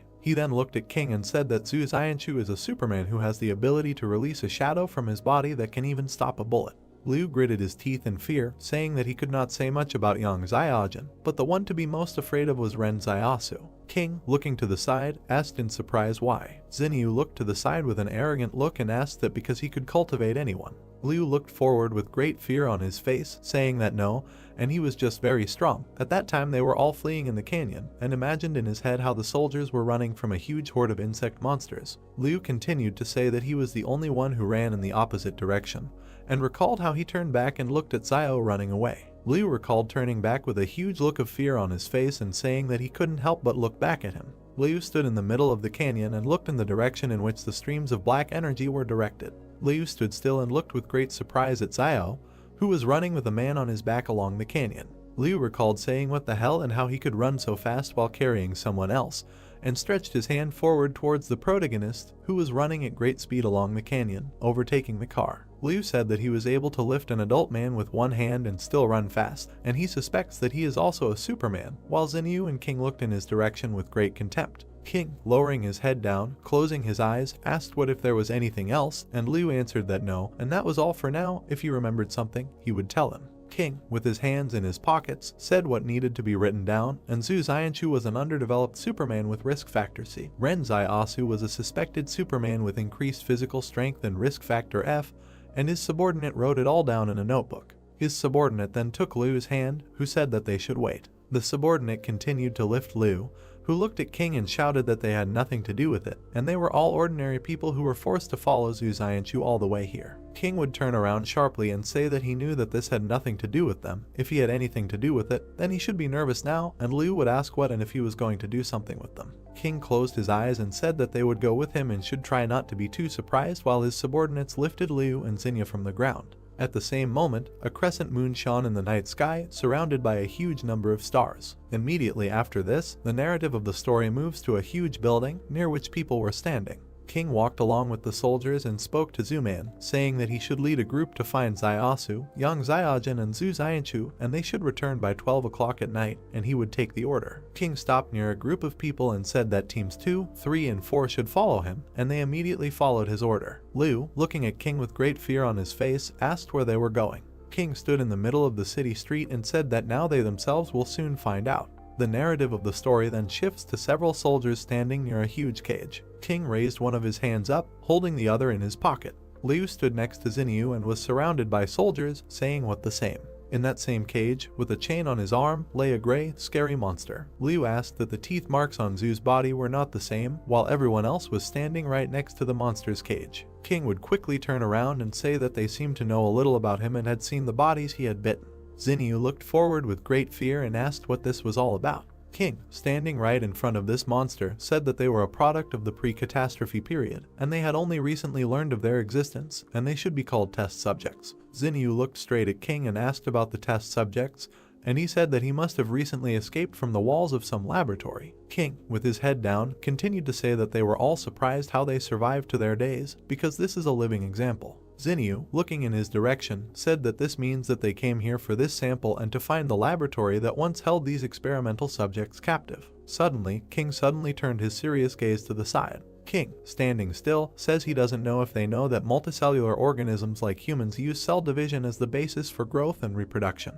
He then went on to say that one would assume that cell division should be endless, but the strange thing is that all human cells stop at an average of 50 divisions, after which irreversible decay sets in, and he imagined several microcells in his head. King looked to the side and said that it is for this reason that a person's life expectancy is limited, he grows old and dies. Zinyu looked away as King continued to say that, well, that doesn't mean it can't be changed. King said he suspected the lab had developed a technology that made cells divide endlessly, increasing the body's metabolic cycle and lifespan, and focused his attention on the metal gate in the brick building. King reloaded his gun and said that, but they didn't expect that by doing this, they would create these monstrous and inhumane creatures, and these human-modified test subjects had completely lost their sanity as human beings. King suddenly left his gun directly into the monster's cage and continued to say that, but their physical strength and agility are far superior to ordinary people, while he looked forward with a menacing gaze. The monster abruptly grabbed the gun with its teeth and crushed it, while King said that they had to use 5 battle groups and sacrifice many of their people to capture at least one object alive. King turned sharply to the side, looking at his subordinate, who was writing something in a notebook, and said that he should write down that his teeth were developed, his pupils were narrow,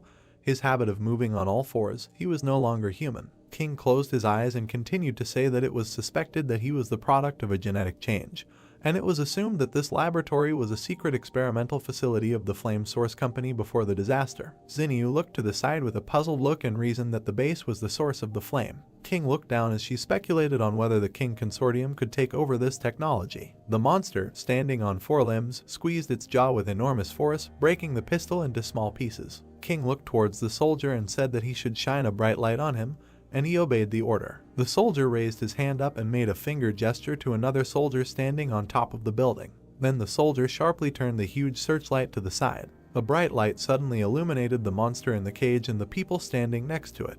The monster in the cage covered its face with its hand after the light hit it. The monster suddenly began to back away, closer to the shadow, while in its cage. King, tilting his head down a little, asked about photophobia. The soldier standing next to Kin and Zinyu said that there are 2 possible causes of photophobia. The first being the weakness of the individual who was once human and now it is reflected in what it is now, and the second is that it is in a gene edited. The model was based on the nature of the beast. King, turning his head slightly to the side, said that one was enough to study so that they could kill the rest without further losses, and the soldier standing behind him accepted the order. King reasoned with a thoughtful look that if he has photophobia, then why was he recently active during the day, and is he evolving again, or is there something that attracted him and made him go out in broad daylight?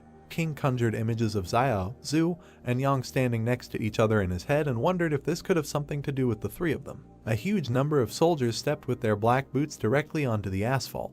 Man in a shirt stood in the middle of his subordinates, while through the radio they asked him what they had found, not them. Man in a shirt, using a walkie-talkie, said that there were no leads yet, but an active search was underway, and in response they told him that it was good and they should find them as soon as possible. Immediately after this, the narrative of the story moves to one of the buildings in the destroyed city. Xiao stood near the entrance to a huge building and wondered if all the stores before the disaster were built on such a grand scale. The protagonist focused his attention on the nameplate hanging on the building and reasoned that this was Lu Wang's department store, and if he could open a department store, then there might be a gold store somewhere. Xiao entered that same department store and moved slowly around it, wondering what kind of mess it was and whether there could be a gold store here. Suddenly, the protagonist turned sharply back and looked at the shelf with goods. Right on the shelf were toys of characters from Journey to the West, and Xiao reasoned that Journey to the West, and wasn't that the name of the book that Zhu Xianchu mentioned earlier. Then the protagonist stretched out his hand to the toys and reasoned that the one with the stick must be the general, after all. Xiao walked away from the toys and wondered where the gold store was. The protagonist approached the sign indicating that this was the Chaosu Fuk jewelry store and said that of course, and here it is. Xiao immediately rushed towards the jewelry racks, putting his hands forward. The protagonist held a black bracelet in his hand and reasoned that silver turns black when oxidized. Zio immediately threw the bracelet behind his back with a dissatisfied look and reasoned that silver was worth nothing. The protagonist held a huge yellow ingot in his hand and reasoned that here it was, gold. Zio joyfully stood right in front of a rack with a huge number of gold bars and reasoned that he thought there was enough gold here so that Liaoyuan and sister Zioyu could live comfortably for decades, and if they returned to the trading city with this, then the opening of a gold store would be no longer a dream. The protagonist thought and raised his hand to his chin, arguing that there was so much here and how he could carry it all. Zio suddenly realized something and reasoned that he would definitely do just that. The protagonist was holding in his hands several gold jewelry right above the shelf. Zio was doing something with his hands right above the jewelry rack. The protagonist held a ball of gold in his hands and reasoned that if you look for all the gold jewelry in the ball, you can put it all in the palace vault. Zio reasoned that it was already full and needed to be pushed in, and tried to hold the door with his shoulder, which was barely staying closed. The protagonist, holding a bag made from a cloak on his back, walked forward and reasoned that he would wrap the rest in his cloak and carry it away. Suddenly, several soldiers stepped with their black-booted feet directly on the ground. Zio looked forward with great surprise, his eyes wide open. A squad of soldiers with a man in a black shirt headed forward, passing through the department store building. Zio was hiding behind one of the building's walls, watching a squad of soldiers pass by. The protagonist looked out from around the corner with a tense look, wondering where the king fighters suddenly appeared from here. Zio looked ahead with great dissatisfaction and reasoned that there were so many people, and they were alert enough, and whether there was any danger here. A detachment of soldiers led by Man walked through the department store past a rack with characters from Journey to the West. Man looked sharply to the side and was very surprised by what he saw. Man opened his eyes wide in surprise and simply silently looked to the side. The protagonist, peeking around the corner, nodded his head and wondered if they had left. The entrance to the department store building was surrounded by complete silence. Man looked around the corner, looking at the entrance to the department store building, showing the soldier. The soldier asked Manny in a whisper if something had happened. Man, recalling the figures of characters from Journey to the West, said in a whisper that he had already searched this building and its contents were now in places that were not in the right places, as he remembered, and reasoned that he remembered that it was the monk who was riding on a white horse, and next to it stood a monkey. Man looked out from around the corner, standing next to the soldier, and said in a whisper that it looked like someone had been here, and perhaps even still inside, and reinforcements needed to be called to immediately surround the area. Man suddenly made a gesture with his hand, sending the soldiers forward. At the same moment, soldiers lined up on both sides of the entrance to the department store building. The protagonist looked forward with great surprise, his eyes wide open. A huge number of soldiers stood near the entrance to the department store building. Zio turned around with great surprise and looked to the side, reasoning that why the king fighters decided to turn back. The protagonist turned back and leaned against the pillar, reasoning that it looked like Liu Bu and the others had revealed his existence to the king consortium after they were captured, which meant these guys were coming for him. Zio looked sharply down at the bundle from the cloak that contained the gold, and reasoned that it looked like he couldn't take the gold. One of the soldiers made a gesture with his hand and looked forward with a serious look. At the same moment, a detachment of a large number of soldiers armed with machine guns immediately entered the department store building. The detachment was divided into two and dispersed in two different directions. One of the soldiers turned towards Manya standing next to him and said that he should take a look at this. Then the soldier opened the cloak, which contained a huge amount of gold bars, and said that there was a bag of gold, presumably thrown away by the tracking object.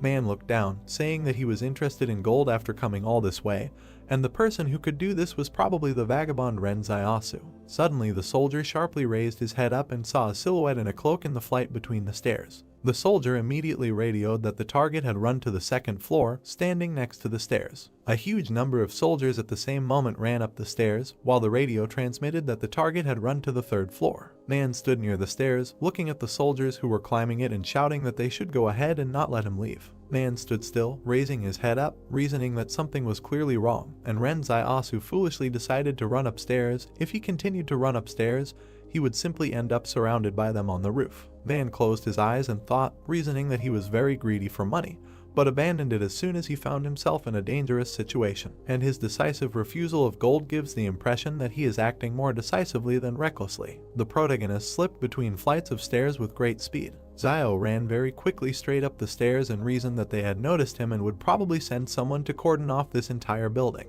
The protagonist, gritting his teeth in dissatisfaction, looked up and reasoned that wherever he ran now, there was a chance of encountering king fighters, with the exception of. Man sharply imagined in his head the image of the roofs of buildings and reasoned that next to this building there was another building a little shorter, 10 meters from each other, and perhaps he would be able to escape by jumping from the building. Man sharply raised his hand with the pistol in it and gave the order to the soldiers that they should continue the pursuit, but they disobeyed the order. Man, sharply waving his hand with a pistol in it in front of his face, said that the external combat group should be sent to detach the neighboring building. Man abruptly jumped down from one staircase to another, holding a pistol in his hand. At the same moment, the protagonist hit the door with great force with his foot. Zio kicked down the door leading to the roof with his foot. The protagonist was right on the roof of the building while a door flew forward right in front of him. Zio turned sharply to the side, looking at the neighboring building, and said what was there. The protagonist rushed with great speed to the edge of the roof of the building. Zio sharply pushed his foot off the edge of the roof of a building and jumped forward, flying to the roof of another. Man ran out of the department store building with great speed and turned his head to the side. Man abruptly stopped in place and looked with great surprise at the silhouette of the protagonist, who was flying past the buildings in the city. Man, gritting his teeth in dissatisfaction, asks if this Ren Zaiasu can really jump to another building and what level of strength and speed he has achieved. Man abruptly grabbed the walkie-talkie and said that the strength of Ren Zaiasu's target needs to be reevaluated, and repeats that the strength of the target needs to be reevaluated. Zio landed sharply right on the roof of a nearby building, doing a somersault and getting on all fours. The protagonist suddenly rushed forward with great speed, running along the roof of another building. Zio raised his head sharply and looked at the tall building right in front of him with great surprise. The protagonist, with his eyes wide open, looked forward and talked about this in surprise. Zio then focused his attention on a very tall, dilapidated building. The protagonist focused his attention even closer to one of the rooms in the very building in which a certain silhouette was visible. In that very room in the tall building, Yang stood watching everything that was happening.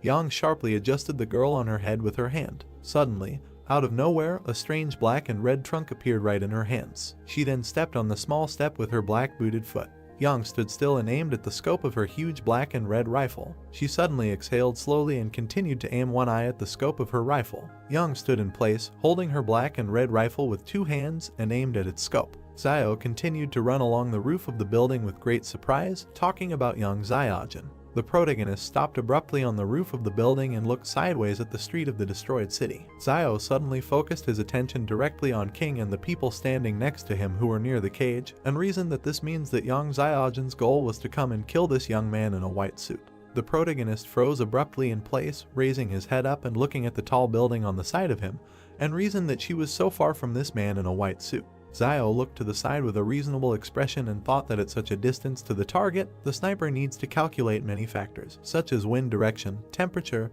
humidity, and various external obstacles and cover near the target. Then the protagonist focused his attention on Kin standing near the cage and highlighted his approximate location on the street, reasoning that how can sniping be carried out at such a distance, even if one has to take into account the deflecting force of the rotation of the Earth. King stood still while Xinyu was behind him. Xinyu rose sharply, and the protagonist looked forward and reasoned that the wind had stopped, and now. Zio turned his head sharply towards the tall building standing nearby and reasoned that she had not fired. The protagonist then focused his attention on Xinyu, who suddenly stood up from the ground, and reasoned that when did she free herself from the rope binding her thumbs. Xinyu suddenly rushed forward towards King with great speed, holding a knife in her hand. Xinyu continued to rush forward at great speed, moving her hand with the dagger in it and back a little. King sharply turned his gaze back and looked at the woman in the suit who was deflecting Xinyu's blow. Xinyu threw a punch with her hand, which the woman deflected with her white fan.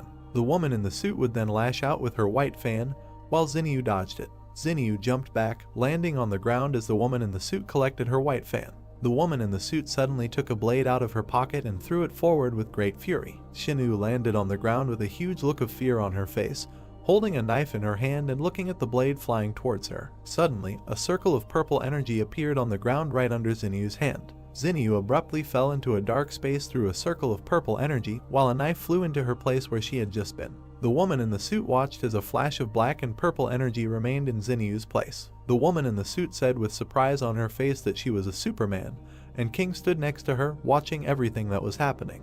The protagonist watched what happened with great surprise and reasoned that Luo Xinyu was in fact also a Superman. Zio turned sharply to the side and asked that where did that fragile and quiet Luo Xinyu go, and it must be someone else posing as her. King turned sharply to the side, looking at a tall building in which a bright and yellow light was coming from the window. At the same moment, Yang fired her huge black and red rifle. King turned sharply to the side with a huge fear on his face while someone shouted that there was a sniper there. The bullet rushed with great speed straight towards King, who was standing still. At the same moment, the girl in a business suit jumped sharply to the side, gritting her teeth. She suddenly leaned forward, opening her 2 white fans behind her back. Then the girl in a business suit put 2 white fans right in front of her and tried to deflect the bullet flying at her. The girl in a business suit clenched her teeth in dissatisfaction and fear and simply remained silent.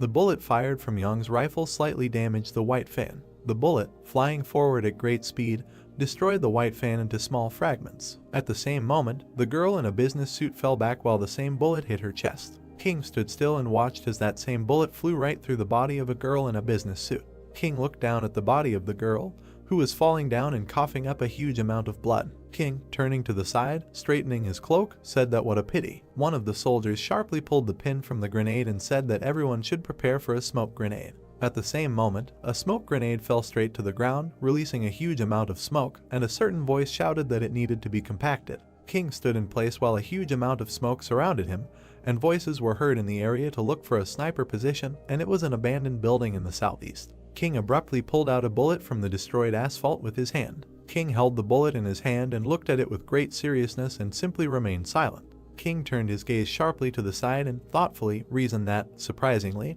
this was an attack by rebels, and this is a group of people about whom there are vague rumors in the circles of the consortium. King walked up to Liu, who was sitting on the asphalt, and said that being her agent and not even knowing that his employer was a Superman, he was still really very stupid. They took Liu by the clothes and lifted him up, and he said that she was just like that before. Suddenly, that same silver bullet was brought right to his eye. King, piercing Liu's eye with a silver bullet, said that he should rest in peace and in their time there was no place for such scum. Liu slumped straight to the ground and screamed loudly as blood flowed from his eye. The protagonist stood still, looking at the tall building right in front of him, and reasoned that so, Yang Xiaojin and Luo Xinyu are working together. As expected, the more beautiful a woman is, the more dangerous she is, and never thought that they would put on such a show here. Xiao raised his head up and recalled the images of Yang and Xinyu, reasoning that in retrospect, their disguise was not really flawless, and, I remember, before going to Mount Jing, I asked to remove Wang Qinjiang from the squad, and Luo Xinyu glanced at Yang Xiaojin during the decision, but at that moment, neither of them cared about it.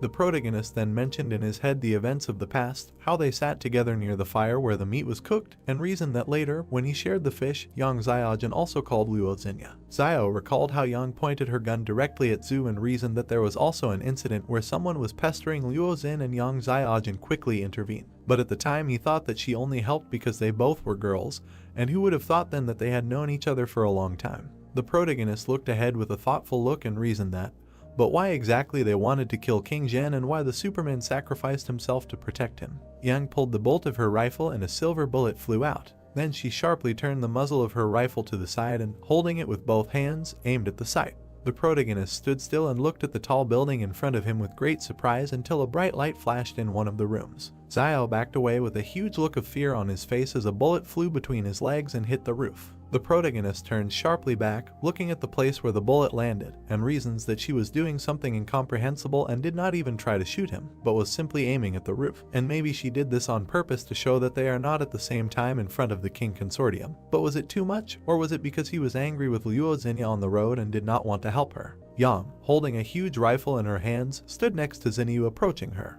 Yang continued to look forward with a serious gaze while Xinyu tilted her head to the side and waved her hand. At that moment, the two of them suddenly jumped into a portal created from dim blue energy. Xiao watched everything that was happening, reasoned that no, and they just left, and don't they want to take him with them. A huge number of soldiers ran down the street, holding machine guns in their hands. Xiao looked down from the roof of the building at the huge number of soldiers approaching him and reasoned that this was bad, and so they decided to throw everything at him and calmly leave, and maybe it was convenient to leave, but why involve him in this? The protagonist suddenly pulled out a pistol from behind his back and reasoned that he was careful everywhere, but still ended up in the ass. Man sharply broke down the door leading to the roof with his shoulder. Xiao, running sharply forward, fired his pistol and cursed displeasingly. The protagonist continued to run forward straight along the roof of the building while the soldier covered Manhwa from his bullets with his shield. Suddenly, Man jumped out from behind the soldier with the shield and fired straight forward from his pistol. Xiao jumped to the side with great speed, dodging several bullets fired by the enemy. The protagonist suddenly jumped up and rushed forward with great speed, reasoning that there was no more hesitation.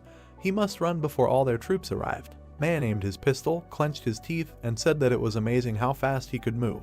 Man pointed his pistol towards the nearby building where Xiao was landing and spoke over the radio that the target was running away for 10 o'clock and the blockade ring needed to be tightened. The protagonist at the same moment landed directly on the roof of a nearby building, squatting, and reasoned that it was previously assumed that they would enter the city blockade together with Yang Xiaojin and Zhu Xianchu. Xiao looked forward with great displeasure after landing on the roof and reasoned that even if he had to run away, he would be the fastest. Then the protagonist suddenly jumped off the roof of the building and headed forward at great speed. Xiao jumped from the roof of the building, landing directly on the road between the houses, and reasoned that it seemed like he had greatly underestimated them. The protagonist ran at great speed along a narrow alley between houses and reasoned that only by entering the forest could he be saved from the persecution of the king. Xiao continued to reason that, after all, he was more familiar with the laws of survival in the forest than they were, while a huge detachment of soldiers was in the middle of the street in a dilapidated city. Suddenly, a huge amount of magma rose into the air right from the mouth of one of the volcanoes, and the sound of an explosion was heard throughout the area. The protagonist continued to run forward at great speed, greatly surprised and reasoning that it was a volcanic eruption. Man ran straight down the city street towards the volcano and was greatly stunned by the eruption he saw. Man continued to run forward along with the soldiers and, greatly frightened, reasoned that if this guy went further and the volcano erupted, there would be no turning back. Xiao turned around abruptly with great displeasure, gritting his teeth as a huge amount of magma erupted from the volcano right in front of him. The protagonist continued to run forward at great speed, debating whether they would continue to pursue him or let him go, while a crowd of people ran after him. The protagonist found himself on the outskirts of the city and turned back to the crowd of people shining flashlights, and reasoned that the path back only leads to death. Xiao rushed forward with great speed straight towards the forest and the volcano, which began its eruption, reasoning that the only way to survive was to move forward. Man, raising his hand clenched into a fist, addressed all the soldiers, saying that they should not stop. One of the soldiers approached Manhwa and said that the object of research had disappeared, and he shouted that they should look for it,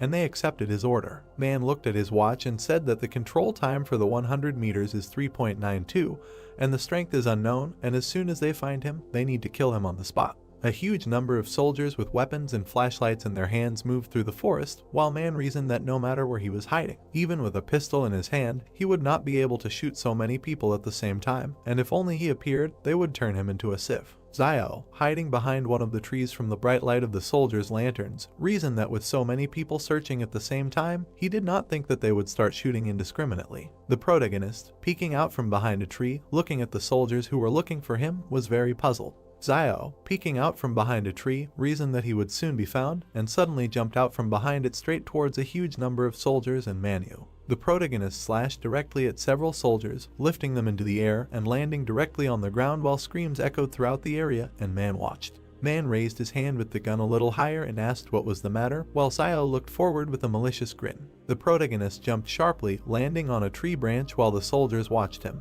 and said, pointing his finger at himself, that he was Zhu Xianchu and who would dare fight him. The soldiers looked forward with great surprise and, trying to comprehend what they had heard, simply remained silent. The protagonist jumped sharply upward due to the bullets that destroyed the branch he was standing on, and then landed on the ground while the soldiers shouted that Zhu Xianchu and they needed Ren Xiaosu, and fired their machine guns. Xiao abruptly pushed himself off the ground and rushed forward with a smug grin, holding his hand out in front of him, while the soldiers, standing still, fired their weapons and shouted loudly, saying that it was a monster. The protagonist jumped sharply to the side, dodging a huge number of bullets fired by very surprised soldiers. Several soldiers, still firing their machine guns, said that he was incredibly fast. Then Xiao rushed forward with great speed, running away from them straight into the forest, and the soldiers shouted that he was running away and needed to be caught up. Man, holding a walkie-talkie watch to his mouth, said that the previous information was incorrect and the target was not Ren Xiaosu, but Zhu Xianchu. Suddenly, straight towards Manhwa and the soldiers, a certain silhouette of black and red energy rushed at great speed. Man fired his pistol with his hand forward, straight at the silhouette of black and red energy, which dodged the bullet. The silhouette of black and red energy grinned sarcastically while Man, continuing to put his hand with the pistol forward, kissing, said that this was some kind of nonsense. At this moment, Xiao continued to run through the forest at great speed and reasoned that he did not expect that he would suddenly encounter so many superhumans, and Yang Xiaojin could create a peerless sniper rifle out of thin air, and Zhu Xianchu could manifest his own shadow, Luo Xinyu could move through shadows, and King Zhen's bodyguard could summon this strange white fan.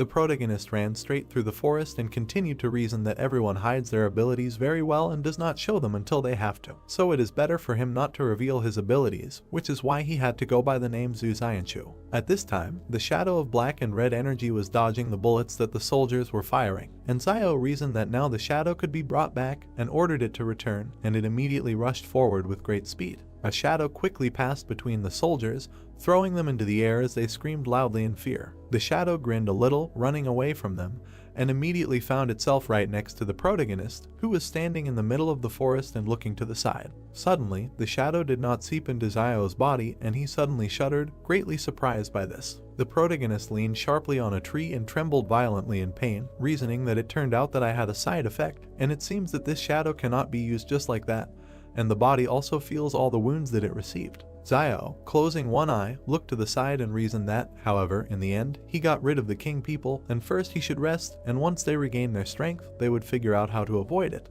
The leg, shackled in chains, suddenly became very tense, destroying them. Zio was very surprised, holding his chest, and reasoned that it seemed that he was not alone here. The protagonist stood still while several strange monsters appeared right in front of him, moving on all fours, and he wondered what it was. Several gray monsters lay on the ground, looking forward with furious gaze while Zio reasoned that life was indeed unfair. Zio was very frightened, closing one of his eyes and gritting his teeth, reasoning that it seemed that he could not escape. At the same moment, the protagonist stood in place right in front of the three gray monsters, until a silhouette suddenly appeared right above him, jumping down. Zio turned sharply to the side, looking straight ahead with great surprise. Subject attacks Zio with a jump. Zio dodges at the last moment. He talks about how to get out of the situation, because it is impossible to shoot now, this will attract the King Consortium. He gets up and realizes that it's hard to be squeezed on both sides. The subject also stood up to prepare to attack. Zio thinks that it's still better to attack with a dagger up close. More experimental subjects arrive from the forest. Now Zio can only rely on his dagger. He is very nervous and closely watches his opponents. Zio shakes his head in panic because the dagger is not in place. Zio doesn't understand where the weapon disappeared. He remembers how Yang ran into him before she disappeared. Ian is sitting on a cliff. Perhaps then she stole the dagger. Yang happily looks at the dagger. Zio wonders if she really took him back, although the trust that was between them would make such an act extremely heartless. Zio looks in surprise as the test subject climbs the tree. 3 test subjects crawl towards him. Zio tensed up and decides to attack first, for which he uses the ability copied from Zu. He casts a determined glance towards his enemies, deciding that this is not the time to be sad. Having sent the shadow to attack, he shouts to the test subjects to die. The unpleasant sensation makes him take a back and turn around. The subject attacked from the back, leaving a cut with his sharp claws. Zio screams. He roundhouses one of them in the face with his fist. He looks in surprise at the fist that hit the test subject's face. He looks at his hand in horror and screams in pain. A scream is heard against the backdrop of a dark forest. Zio throws the test subject aside, grabbing his face. Shadow Zio hits the test subject while he looks over his shoulder at the 3 lying humanoids and talks about the thickness of their skin since it cannot be injured without a weapon. The product of the experiment makes a big bite on the side of the shadow, which affects itself. Zio grabbed his phantom-bitten side and decides that if he continues to fight with them, he will definitely be eaten soon. Closing his eyes in pain, he thinks about how he can get a weapon. Zio stands defenseless while the test subject cuts his chest. He didn't have time to dodge. At the same time, another humanoid bites his leg. The incredibly strong test subject who bit Zio throws him aside with his teeth so that he does a somersault in the air. He hits the ground hard with his back and drops of blood fly out of his mouth. Along the way, his shadow is eaten by 2 experimental subjects. Another one is already flying, ready to kick a man lying in the chest with his foot. Zio was taken aback. The subject successfully hits the target with his foot. The palace sends Zio a message about the discovery of the breath of death. Making a grimace of horror, he realizes that he cannot use his power, which is very bad. He cannot die now. He screams, begging for a weapon. Blood pours out of his mouth. The palace notifies of the discovery of the breath of death and asks if Zio would be willing to open the seal. He sits on his knees and does not understand what seal we are talking about. Against the background of the starry sky, he asks about the price of opening the seal. The palace responds with the word loss. Zio doesn't know what loss awaits him. He is wounded and exhausted, sitting on his knees holding his elbow. He indignantly wipes the blood from his mouth, for he shed a lot of blood, ate a huge amount of wild roots while he was alive, and now the palace declares that he must lose everything, and on what basis it is not clear even to him. The test subject kicks him in the head and he flies off. Zio asks the palace for an understanding of how he was given all this: the gold, the money, the gun, his brother Liayuan, his sister Zioayu, and even the clothes on his own body. He is on his knees again and asks why the hell does the palace even need his clothes. He does not receive an answer and offers to at least bargain. He gets hit in the jaw. He desperately wonders if this is the end, because he has lived so little. The palace gives him the result of the check, because Zio only has 7 thanks left to collect before receiving the weapon. Zio looks at the inscription against the background of the night sky and wants to thank himself all these 7 times. He cups his face, closing one eye. Zio's first gratitude is that he never shies away from new opportunities. The second is that he is never afraid to face danger, while he thanks himself for the 3rd time for never compromising in the face of trials and tribulations. He is kicked again by the test subject. Zio flies to the side. He stands up and thanks himself for the 4th time for always having a backup plan when faced with temptation. He closes his eyes and extends his hand forward. The 5th thanks is that he was never a hypocrite. With a smile on his face, he says the 6th gratitude for his sober assessment of the situation and lack of hesitation in decisions. He enthusiastically shouts 7th gratitude for the fact that when he finds himself in terrible situations, he goes through all the hardships. In the background, an active volcano erupts into the sky with a column of fire. Zio gets down on one knee, preparing to attack the next test subject approaching him. He screams for the weapon to be unlocked. The subject runs towards Zio with his mouth open to bite. The palace counts Zio's 7 thanks towards the total score. Zio aggressively directs a black ball glowing purple at the test subject. The subject flies to attack, and Zio sits with his hand outstretched towards him. The ball in his hand forms a long blade that glows red. He points the blade at the test subject. Making a determined face, he talks about a sword that draws the line between life and death. Such a sword is no match for an army of thousands. The blade cuts right through the test subject. 3 bloody humanoids bare their teeth at Zio. Zio himself stands menacingly against the backdrop of the 2 halves of the test subject. Zio uses the new sword and shadow together, making an armed shadow fighter. He goes on the attack, and the shadow follows him. He is not alone. The subject tries to injure Zio, but he dodges. With a rotating movement, he makes 2 halves of a whole experimental subject. His shadow is not far behind and cuts the other 2 test subjects into pieces. Zio stands epically against the backdrop of chopped up experimental subjects. He looks forward with determination and for the first time truly feels his superhuman power. The shadow dissolves as Zio leaves the battlefield in victory. The palace publishes a new side quest. Zio must receive 1,000 commendation coins to unlock the mid-tier weapon form.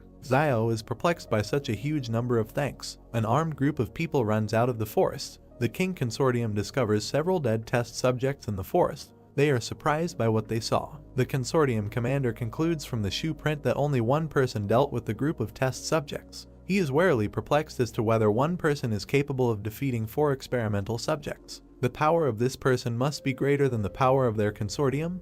They need help. He radios to King Zhen that Zio, who called himself Zhu, requires his reassessment because he alone dealt with 4 test subjects. Zhen stands somewhere against the backdrop of ruins and listens to the fact that Zhu was wounded and left traces of blood. Zhen is surprised by Zhu's capabilities. Putting on a serious face, he asks his assistant to adjust Zhu's danger level to B and orders the commander to take a sample of Zhu's blood and send it to the warehouse for analysis. The commander presses the radio button and accepts the order. Zhen stands pathetically with his eyes closed and argues that Zhu and Yang have proven themselves. Xinyu has also revealed her superhuman nature, but no one knows where Zio has gone. He looks to the side. For him, capturing Zio would be a good outcome because he could become a bargaining chip in the future in the fight against Zhang Jinglin. Zhang Jinglin's love for justice is well known throughout the north of the country. Zhen smirks, because there is nothing wrong with Zio not being caught, since Fortresses 112 and 113 are under the influence of the King Consortium. Zhen pathetically walks past armed men in uniform. He continues to talk about Zio, because when he returns to the walls of the fortress, the Consortium members will be able to capture him at any moment. The volcano is erupting. A group of people from the King Consortium are being inspected using flashlights on their weapons. The group leader shines a flashlight towards the trees and realizes that Zio was running towards the volcano, but the pursuit led them nowhere. Consortium member King places a Q-tip containing Zio's blood sample into a test tube in a bag while the commander assesses the amount of Zio's blood on the battlefield. He must not have been hurt that badly. The commander looks down sternly and evaluates Zio's fighting abilities and worries that they will not take him in numbers. For comparison, he takes an example from the capture of one test subject, in which 3 people died in a day and 13 left with injuries. He stands over a test subject cut in half and shines a flashlight on him. The wounds are extremely smooth. Close-up of the commander's face with a flashlight. He compares the cuts on the test subject to the fact that a sharp tactical knife can only damage the test subject's skin with great force. This refers him to the fact that there are many more secrets in Zio than they can even imagine. The group from the King Consortium turn at the sound of a man approaching. Zio runs towards them. The group began to shoot at him.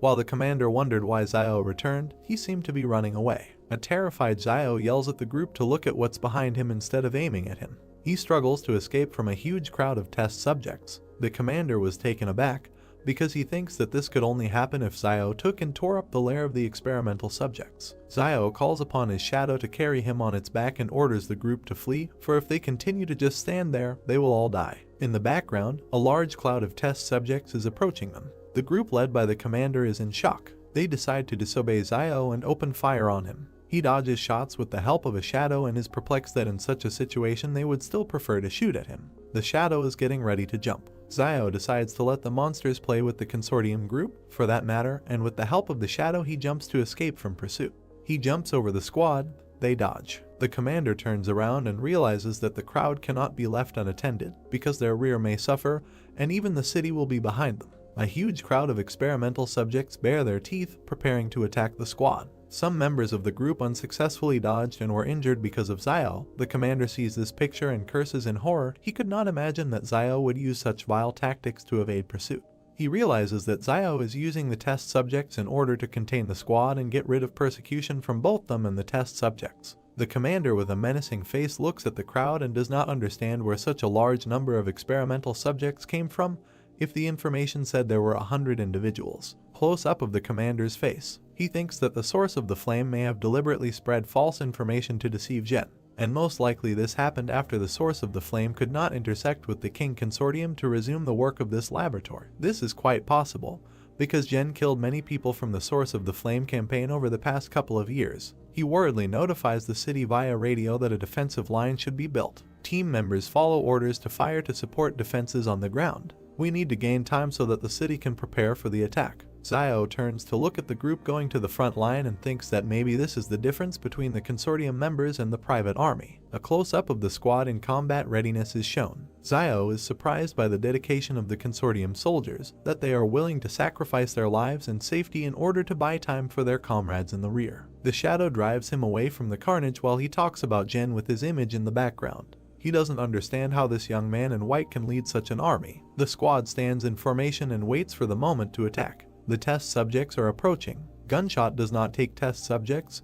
The commander despairs. Reinforcements arrive and give the order for an immediate retreat to the outskirts of the city. Support was already prepared for this in advance. The commander breathes a sigh of relief. He gives orders to his squad to hold formation and look for a moment to retreat because reinforcements are already on the way. The squad opens fire on the test subjects. Bloodied test subjects try to block bullets with their forelimbs and scream in pain. However, the bullets still do not hit them, but simply bounce off. The group is kept in formation and continues the attack. Zio escapes from the scene of the firefight and is glad that a detachment from the consortium was on the way, otherwise he would not have been able to escape from the test subjects. With one hand he holds onto the shadow's shoulder, and with the other he rubs his chin and thinks about the reaction of the bald squad leader, because he also did not expect to see such a huge number of experimental subjects in the mountains. He grins, because this is the norm for such numbers, because in the forest there is no more entertainment except giving birth to children. Zio turns around at something. Meanwhile, the volcanic eruption is only intensifying.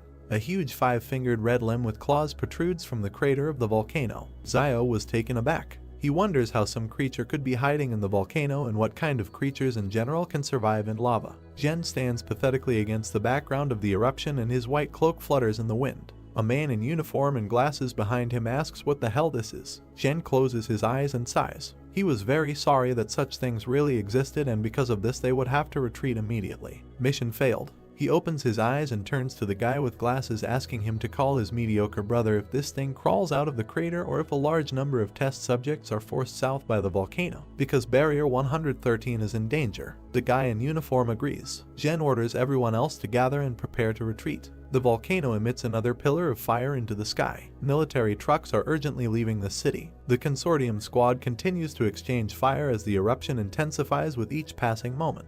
The commander turns around and yells to the squad member to evacuate all personnel. The commander and several other members of the consortium cover the others who retreated. A new wave of bullets hits the test subjects. Jen himself arrived at the scene of the shootout and his people cover the detachment while he pompously stands at the head. People evacuating are running near it. Close-up of Jen holding a detonator. Test subjects run through trees with guided bombs on them. Jen presses the button and looks pathetically at the explosion. Bloody experimental subjects scatter in different directions. The commander, closing his eyes, confesses to his boss Jen that he could not return Xiao, who called himself Zhu. Jen goes to the cars, and the commander turns in surprise at the words that it doesn't matter. Jen orders the commander to get into the car. They drive to the west, where there should be another way back to Fortress 112. The commander is silent in bewilderment, looking after the boss. Jen tells him with a grin that he knows that he wants to ask about the reason for sending help to them. Jen tells him not to think too much about it, because the main reason is that the commander is still useful to him. He also added a request not to say words of loyalty to him, because Jen does not believe in such things. Jen looks towards the cars. There are cries that the car can be driven because something is wrong with the tires. The commander looked at them seriously and asked if they had a flat tire, because they had a jack and a spare wheel for such a case. A member of the squad looks at the tire with concern and tells him about the condition. It is rather not flat, but cut. The commander and Jen do not comment on the situation until they are told that the spare tire has also been cut off. Jen's cold disposition hides anger. He thinks about Zhu and really wants someone to be killed and asks Xuxuan to bring him a bulletproof vest. Another column of fire into the sky from the direction of the erupting volcano. Close-up of the feet of running soldiers. The commander worriedly reminds Jen in the bulletproof vest about what will happen for failure to complete this task, namely, he must receive punishment in the consortium. Jen replies that everything is fine. Because the old people in the consortium always need someone to work for them, they will most likely just send him on leave indefinitely. The beaten commander asks the cold Jen what to do with the real Xiao, to which Jen replies that if the real Xiao did not die on the mountain, then he must have found a way to retreat to the 113th wall, so Luolan will take care of him. Against the background of the ruins of the city, the eruption continues. Jen concludes that Xiao is a simple tramp, which means he won't be able to make much noise. Xiao, riding on a shadow, continues to flee, during which he gloats that he thought of cutting off the soldiers' tires. He is already wearing a cloak, which he had to leave at the very beginning of the persecution by the consortium, which he actually did not expect. He holds his face with his hand and regrets that he could not take the gold with him. Nothing can be done. He stops with a shadow near the cave and thinks about spending the night there today. He lit a fire. Xiao looks into the fire and remembers that they stayed in this cave as a team and that now he is here alone. He heard something behind him and turned to look. The words, "It is carved into the stone right behind you." He rubs his chin and concludes that the message was written relatively recently. He remembers that the last time they were here, Jan was the last one to leave the cave, whether they could have left this message or not. He looks thoughtfully to the side at the background of Yang's image and wonders if she is really so cruel that she would carve out such inscriptions to scare people purely for fun. Something flies out of the volcano like a fireball and bounces in a couple of places. 3 different animals run out of the forest. Xiao looks at the erupting volcano. He looks ahead warily and realizes that he won't be able to rest tonight and his time is running out. He finds himself riding the shadow again. He understands that in order to be saved he needs to continue his path. Xiao runs past the trees in a zigzag pattern. His speed is so high that he is almost invisible. He is convinced that if he is fast enough, the monsters will not be able to catch him. Runs past small rocks on which gray red-eyed arachnids sit. The arachnids are talking, because they don't understand what it was, a person or something else. Xiao runs past the wolf, who hatched after him out of shock. Then he knocks another wolf off his paws. He looks forward confidently, sitting astride the shadow. In front of him there is a view of the trading city. He's glad he's finally back. Fugui goes to Liaoyuan and Xiaoyu's sister's house, asking to see what he brought for Liaoyuan. The latter, in turn, lies in bed, and sister Xiaoyu sits next to him. With tired eyes, Liaoyuan peeks out from under the blanket and thanks Fugui for putting in a good word for them during the arrest, but waking him up early in the morning is not nice. Sister Xiaoyu looks at Liaoyuan worriedly and urges him to get up, because if he gets up 15 minutes earlier every day, then in total he will have an extra 90 hours to use for the thing he likes. She asks him to think about what he likes most. Liaoyuan, in response, unhappily wraps himself in a blanket and convinces him that his favorite thing is sleep. Sister Xiaoyu did not like this answer and pulls the blanket off him and reproaches him for making people more angry than his older brother. Liaoyuan closes his eyes in displeasure and says that he doesn't care. He sits unhappily wrapped in a blanket. Sadly lowering his gaze, he talks about the calm situation in the city in recent days and he is very sorry that his brother is not here at such a time. Xiaoyu stood up from the bed and smiled softly. Fugui brought 2 hot sweet potatoes for Liaoyuan and Xiaoyu. With a smile on his face, he asks them to hurry up and eat the potatoes while they are still hot.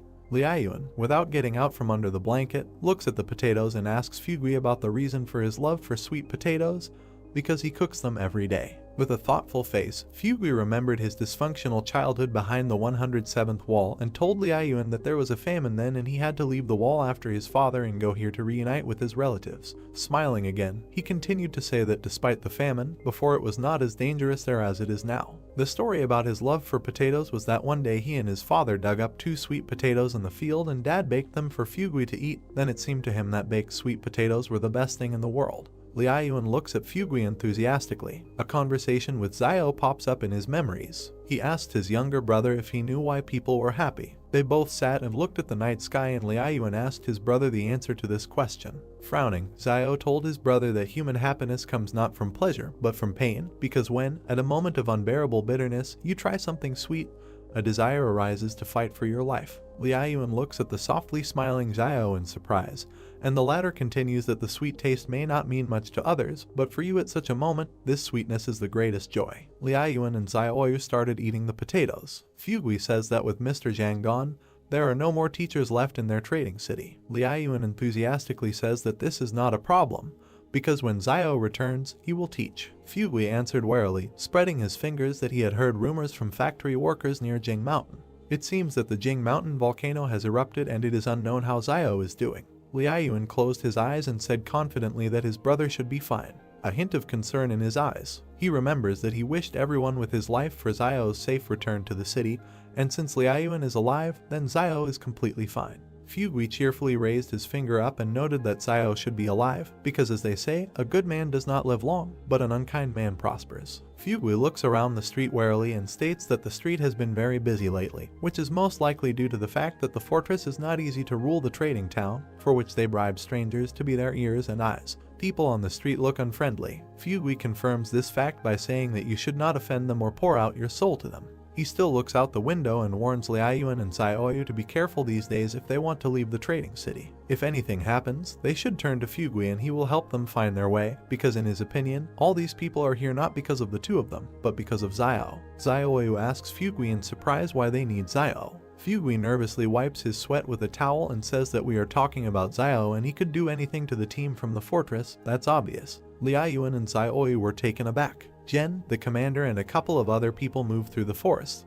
Zhen looks ahead and curses because he doesn't know how much longer to go to get back to Fortress 112. The commander notices that the situation is so bad that even the boss has lost his cool. Zhen grins at himself because his image is falling apart. Some guy saw a mutated arthropod and fearfully noticed the presence of a human face on its shell and assumed that they eat people. The soldier approaches the guy's screams and reprimands him, because Mount Jing is far from here, so he should go about his business and not get in the way. Not far from them, Xiao jumps off the wall. Xiao walks into the door of his house, where a surprised Xiaoyu and Liaoyuan stare at him. Liaoyuan is happy to see his brother, as can be seen from his exclamation towards Xiao. He tells the younger one to pack his things quickly. Xiao takes out a gun and points the barrel at Fugui, threatening him. He apologizes for what he is doing, but he will have to stay here until they leave. Frightened, Fugui raises his palms and warns that the street is full of people watching this courtyard. Maybe Xiao alone can easily enter and exit, but what about Liaoyuan? Playfully twirling the gun in his hands, Xiao replies that these people are not able to stop him.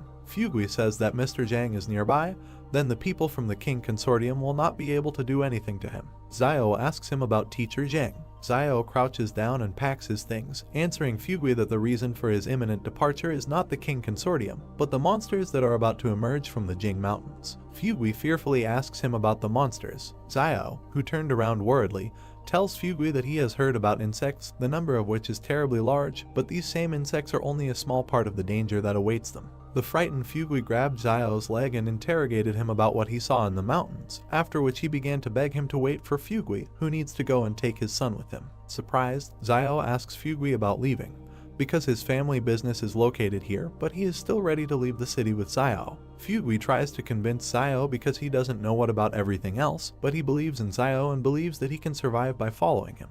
Evil Xiao asks why he thinks so. Fugui replied that only Xiao knows better than anyone what is happening in the Jing Mountains and maybe no one believes him, but Fugui himself believes and is ready to follow him. This pleasantly hurt Xiao, who looked at Fugui in surprise and put his hand on his chest. He thought about it, because if he went outside now and shouted that monsters were coming from the Jing Mountains, half of the residents would simply look at Xiao like he was a fool.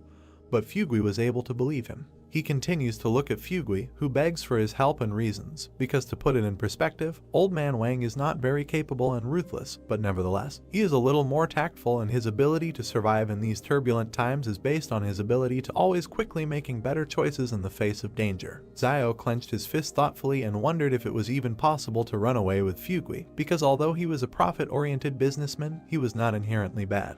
Fugui interrupts his thoughts with the fact that he doesn't just want to follow him, because he has money and medicine, and he also has better communication skills with people than any of them. Xiao happily points out that medicine is also considered the most valuable thing in this era. He agrees and winks at Fugui to follow his son. He doesn't need his money, he will help him without it. Fugui agrees and asks to wait for him. Liaoyuan confesses that they were attacked by robbers some time ago and he had to use firearms. He even killed them, which brought Wang Qinjiang here. Angry Xiao notices that after all, someone bullied his younger brother in his absence. Concerned, Xiao asks about the further course of action, whether Wang Qinjiang saw the Liaoyuan pistol and whether it caused them problems. Liaoyuan responds by handing him a coin with the inscription 178 and said that Mr. Zhang revealed himself to protect him and Xiaoyu, causing him to go with them and give Liaoyuan this coin before leaving. Xiao holds a coin in his hands and clarifies what kind of person Mr. Zhang revealed.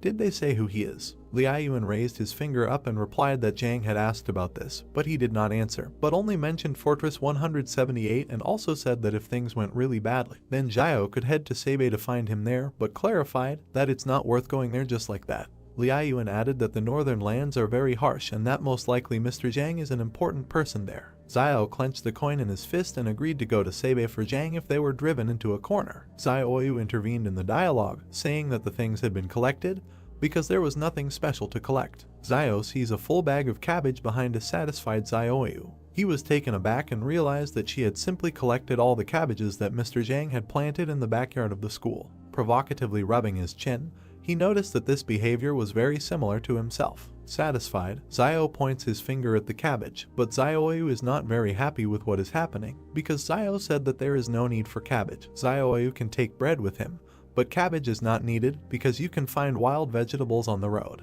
In the background, Van dragged his son, who really didn't want to go. Evil Zhang drags his son into the house, shouting to his son that otherwise he will be eaten by bugs. Maybe that's what he wants. The son protests that he did not allow a certain Lai Yuqian to be taken with him. Xiao does not understand who we are talking about and asks Liaoyuan in a whisper who Lai Yuqian is. Liaoyuan replies that this is the daughter of Old Man Lai. Wang's son is in deep sadness because Xiao refused to take this girl with him. The son replies that Xiao is a substitute teacher at the school and cannot just leave the students. He desperately tries to convince Xiao because if Zhang were here, he would not have left her. Xiao jokingly tells Wang that his son is very worried. It looks like this is love. They could make a great couple. Wang, Xiaoyu and Liaoyuan were taken aback because this was not the right time for such jokes. Van's hand grabs the wall. Xiao sits Wang down and simultaneously tells Liaoyuan and Xiaoyu that the best way to avoid being seen is to climb over the wall. Xiao climbed the wall himself, but then someone noticed him and called him by name. He looks at the startled people who are shouting for Xiao's return. Wang turned out to be right. They were waiting for Xiao to appear. Xiao picked up a gun and opened fire while his opponents asked for help to capture him. The guy is knocked down by a bullet in the chest. Xiao jumped back down. Smirking, he asks them to step back. Residents of the city do not listen to him and run into a frontal attack. Xiao hits all three hard, killing them. He rushed after the others, who had retreated. Xiao raises the gun and asks if they really want to call for help. He shoots the fleeing rioters in the back. Xiao stands in front of the corpses, and behind him, Xiaoyu, Liaoyuan and Wang stand in shock, silencing their son. He turns his gaze to those standing behind him and says that it's time to run away. In the southwest there is Fortress 109. Some people who came to the wall are perplexed because they are fools if they hope that they would just get to the wall and be accepted. Their home is no longer there. Xiao's team is running not far from them. One of the residents decides to eat a mutant arthropod. The girl with the child in her arms is also eaten by another arthropod. Xiao was taken aback because he felt an earthquake. From them to the wall, the ground forms a large crack. Huge pieces of soil fly out of their usual position. The crack has reached the wall. All five of them look in shock at the collapse of the wall. Xiao announces the fact of the collapse. The wall began to collapse. People fled towards Xiao and Xiaoyu. The main character began to run while he was thinking about what Yuan had asked him earlier about what would happen if the wall protecting humanity collapsed, and now suddenly the wall actually fell. Zio remembered the monsters and thought that the wall could collapse at any moment, but now is the worst time for this because monsters have appeared behind the wall. Old Man Wang shielded the boy with himself and called for help while a huge insect approached them. The main character turned and shot the monster with a pistol. He looked at the old man and the child next to him and told them to speed up. Zioyu was running next to Zio and the others when she asked him if the city's inhabitants would survive if the wall collapsed, and Zio, without stopping, replied that it was enough for them to survive. Yuan turned to his brother and pointed his finger to the side when he said that some strange light had appeared near the walls. A bubble appeared above the wall, and Zio and his brother looked at it, while the main character thought that this ball looked familiar, and then remembered that this was the same bubble that Baojin had blown out at one time. The guy wondered if he was alive. The monsters began to flock towards the bubble as someone shouted about a Superman. Suddenly the ball began to burst. The city's residents continued to run until one guy stopped and was glad that this was the work of a Superman. Numerous bubbles began to appear among the monsters hovering above the wall, and people froze on the ground and watched what was happening. Bubbles began to explode around the monsters again. One insect quickly flew away from danger. A bald guy with a bat in his hand turned to an older man and asked him to run before these bugs dared to fly at them, and the man told him to run and find a place where they could survive. Old Man Wang pointed his finger at the wall and turned to Zio, saying that thousands of people were running towards them. The main character took his brother's hand and said that in this case they will have to speed up even more because these people will most likely bring monsters with them, so they need to keep some distance from them, and then he added that these people may turn out to be a new danger. Zio opened his eyes wide and looked forward menacingly as he thought that he knew these people from the trading town too well and that they were capable of anything. But he added that if you point a gun at them, then rabble like them will immediately turn into a disorderly crowd. While they were running, the main character handed a firearm to his running brother nearby and asked him to hide the gun. Zio clenched his fist, turned to Zioyu, the man with glasses, and two boys standing behind him and said that they had broken away from the stragglers, and since it was almost dark, they would spend the night here. The boy, holding sticks in his hands, turned to his father, who was also collecting sticks behind him, and asked how he could become a Superman since they were so strong, and Van replied that he did not know. Yuan touched his hair with his hand and replied that perhaps this requires some conditions, for example, luck, pedigree, or something similar. The boy turned to him, opened his mouth, and said that then his father was also not a Superman. Yuan closed his eyes, raised his hand, and told the boy with the sticks not to despair, because it might turn out that Wang was not his real father. The bespectacled man rushed towards his screaming son and told Zio that he and his brother were too sarcastic. The main character and Yuan stuck out their tongues and began to tease the man, who clenched his fist when Wang asked that in their opinion, since Baojin was a Superman, then his father must have superpowers. The barefoot man was sitting on the ground when the white-haired man told him that Bond seemed to be quite intelligent and usually had a high status in the trading city, and that as a result, he was now running around behind the backs of several young guys, to which the dark-haired man replied that he had initially followed after him when they saw that he was in such a hurry because he thought that some danger awaited them, but no one was pursuing them.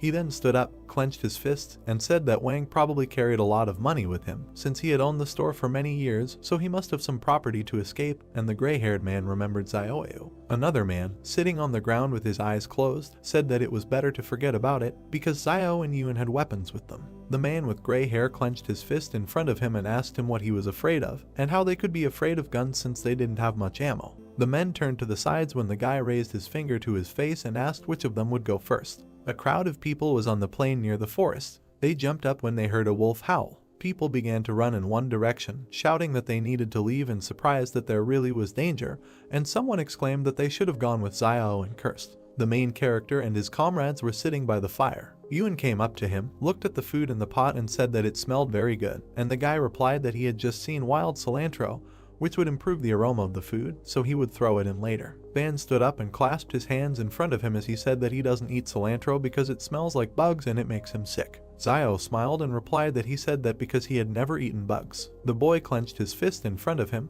opened his eyes wide and exclaimed that he had never eaten them either. A crowd of people ran from the direction of the hills when Wang asked why they followed them. The main character turned away from the man with glasses and replied that these people are running for their lives, so they better leave here, and then added that they need to stay away from these people, and that, no matter how cruel it may sound, they help them avoid trouble. Zio turned to the man in the red vest and concluded that they had no choice, so they must use every opportunity to avoid danger. There were many cars driving along the trees along the road. The main character opened his eyes wide when he heard the sound of cars and wondered why they were there. Cars and people walked through the forest. Xiao watched them and thought that these military vehicles must have broken out of the fortress. The main character looked forward resolutely, standing in front of Xiao. While he was thinking about what Zhu had said that the King Consortium battle team in the fortress numbered 4,500 people, but for some reason they advanced with such a small number of people. A fat man in an orange shirt asked how it was that the barracks were built in this crack, and then added that he was fast asleep, but he was lucky. The doe turned to the driver and asked him how much fuel was left, and whether they could get to Fortress 109, to which the man behind the wheel told him that they were a little more than 210 kilometers from the fortress, and that they had definitely not enough fuel. The cars were driving back to back through the woods when the driver added that they could ask the guy in the SUV behind to pull up next to them so they could transfer fuel from his car to theirs. The doe looked forward with empty eyes and a wide smile. Then he touched his face with his hand, closed his eyes and replied that the cars were full of wounded and the trucks were overcrowded. The driver turned his head, opened his mouth and addressed the passenger, saying that he and the boss had been very kind to them, unlike other high-ranking people in the consortium, and that therefore they did not mind suffering a little. The man in the orange shirt spread his arms to his sides and told him to stop talking about it as if he were a good person, and then added that he was not a good person, because good people do not live long. The main character looked towards a passing car. Xiao turned to the bespectacled man, clenched his fist and said that the high-ranking people from the fortress were running in the same direction, and that there should be quite a lot of people following them, and also that all these people would distract the attention of the beasts, so they don't need worry. The main character looked away and concluded that even if they were attacked by a small number of wild animals, he would take care of it.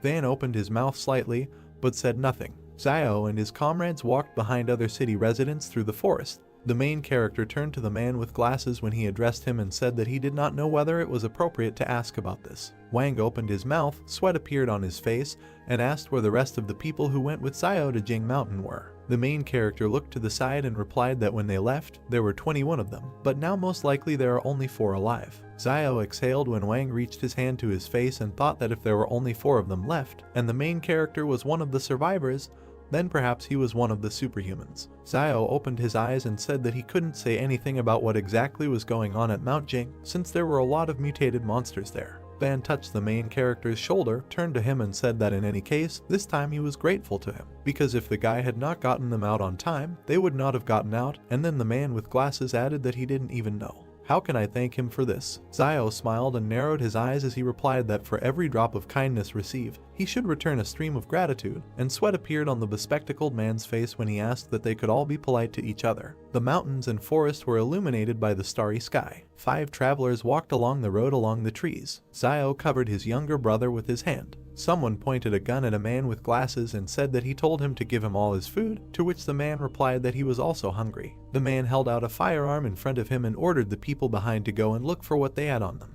The man in the blue shirt raised his hands and asked them how these tramps could touch them, the people of their fortress. The man with the gun in his hand opened his mouth and replied that back then he was still the director of the sand and gravel factory named Yan. The bespectacled man staggered and screamed when Yan shot him. The man fell to the ground when the plant director said that Fortress 113 had disappeared, and that in Fortress 109 everyone was starting over. Yihan smiled and added that the one with the gun was now in charge, and that he was not the type to kill innocent people indiscriminately, so if they behaved well, he would let them live. The director of the factory pointed in the direction of the 3 men and told them to go and search all the people one by one, and then bring him everything of value that they had. Yihan opened his mouth and asked the 2 men what they were waiting for. A bald man approached a young couple and told them to give everything they had. He tore the ring off the girl's hand, and then he tore the necklace around her neck. The man with a pistol in his hand looked to the side and said that if their head was still on their shoulders, then they should behave well, and that no harm would come to them. Wang opened his mouth and asked Xiao if they would take all their things, and the main character told him not to worry because no one could take anything away from them. The bald man asked the man standing next to him what was the matter, and he answered him that Xiao was standing there. The main character looked at the men, who said that he had a bad reputation as a ruthless man in the trading city, so they decided that they would forget about him and would not take his things. Xiao extended his hand in front of him and asked the 2 men to come to him. The guy pointed to the wristwatch one of them had and said it was great. The men looked at each other, scratched their heads and thought that they were not robbing him, but he was robbing them. The main character smiled and asked them what they were waiting for, and told them to give them the watch, otherwise he would take away what he wanted. Then the men obediently agreed. The boys bowed to Xiao as he praised them and wished them luck. The main character extended his hand with the watch to the boy and said that each one should have one item, so that later he could keep track of the time, and Van told his son to thank his uncle. The child looked at his watch and wondered if it was definitely from the same generation. Zio turned away from his comrades and told them to follow him, and that they would find a place to rest and set off in the morning. The guys walked around large stones. The main character looked at the girl who was convincing someone not to be afraid, because now the teacher will take care of everything, because the most important thing is that they were able to escape. The girl covered the people behind her with her hand when she noticed Zio. The guy looked down, thinking that these were students. A crescent moon shone above the trees. A crowd of people was near the forest, and several more people were sitting around the fire. The main character looked away. People in identical uniforms were sitting by the stones, while Zio thought that they were all really students of the fortress's second high school. The protagonist continued to look away as he remembered that he had heard teacher Zhang mention earlier that there were dozens of schools in the fortress, and that large fortresses had elementary, middle and high schools, and even universities. The two girls clung to the woman as Zio thought about how he had previously heard the teacher say that the students in the fortress could study in pure classrooms, and that there were many teachers there who could teach them the basics. The fire burned brightly as the guy added that they didn't have to go into the wilderness, didn't have to work, and they were getting some student allowances. The main character looked down and sadly thought that it sounded nice, and that he just had to be born inside the fortress. Zio put a stick in the fire when he thought that even though he said this,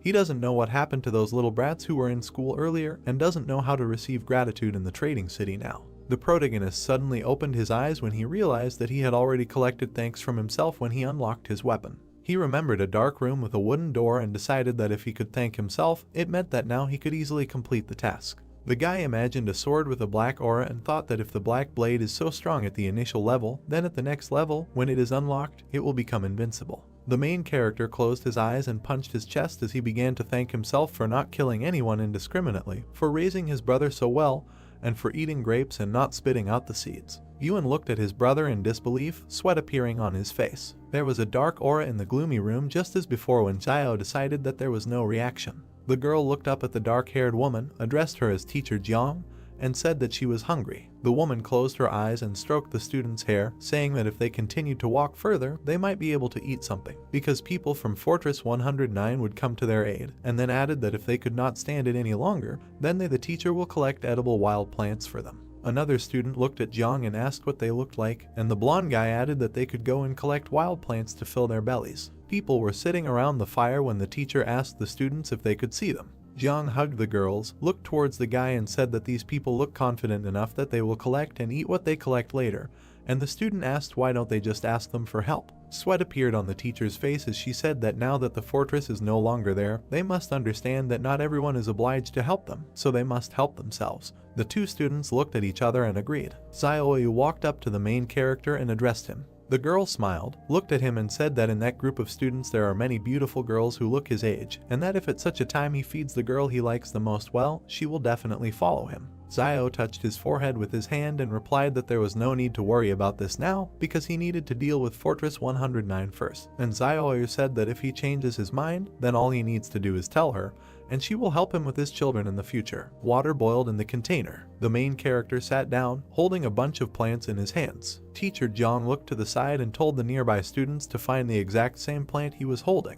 Zio stopped near the guys picking grass from the ground. Jiang smiled as a student approached her with a plant in his hand and said that they had found it, and that there were quite a lot of these wild plants there. The main character walked up to a man with glasses, handed him green leaves and said that this plant should never be eaten, since he ate it once the year before and had diarrhea for 3 days. Sweat appeared on the disciples' faces when they saw Zio throw away the green leaves. The guy in the white suit threw the plant to the ground. The main character looked to the side and realized that they were following his example. The guy pointed his finger at the grass next to the bespectacled man and told him that the small clump of plants at his feet was a purse, also known as a shepherd's purse, and that it was edible. The plant's leaves were arranged in a circle. The guy added that when consumed raw, it may taste a little bitter due to plant alkaloids, but this is insignificant compared to the desire to survive. Van opened his mouth and replied that he was clearly underestimating him because his family often made dumplings with this herb, so he knew for sure that it was edible. Students ran after Jiang when she told everyone to go collect this plant. Her foot tripped on a stone.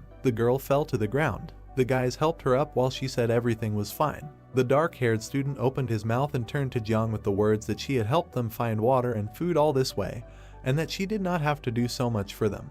because they were not at school now. The girl closed her eyes and replied that she was their teacher, so she must lead them to the fortress in safety. Xiao turned his head and remained silent. The girl with her eyes closed took a bite of grass. Then she stuck out her tongue, spat out the contents, and exclaimed that she was bitter. The girls began to hug the teacher, saying that they missed home and their parents, and that they did not know where they were now. The main character was sitting by the fire when Yuan told him that they were all crying, and Xiao replied that everything was fine and that they didn't need to get involved. Several people were running in the same direction when someone said that there was a fire there, so there must be someone alive there. The guy in the striped shirt exclaimed that, just like he said, he was able to lead them to other people. The man was shaken by hand and thanked. He smiled and touched his head with his other hand as the man in the dark suit talked about how he helped them get away from the crazy bugs and brought them here so they could join the others, and that he was the greatest Superman he had ever saw. The man in the striped suit replied that this is what he had to do, because the great sage, equal to the sky, must pacify demons and protect people. The people sitting around the fire watched them silently. Xiao continued to watch carefully. On the back of the man in the striped uniform it was written that he was from the psychiatric hospital of Fortress 113.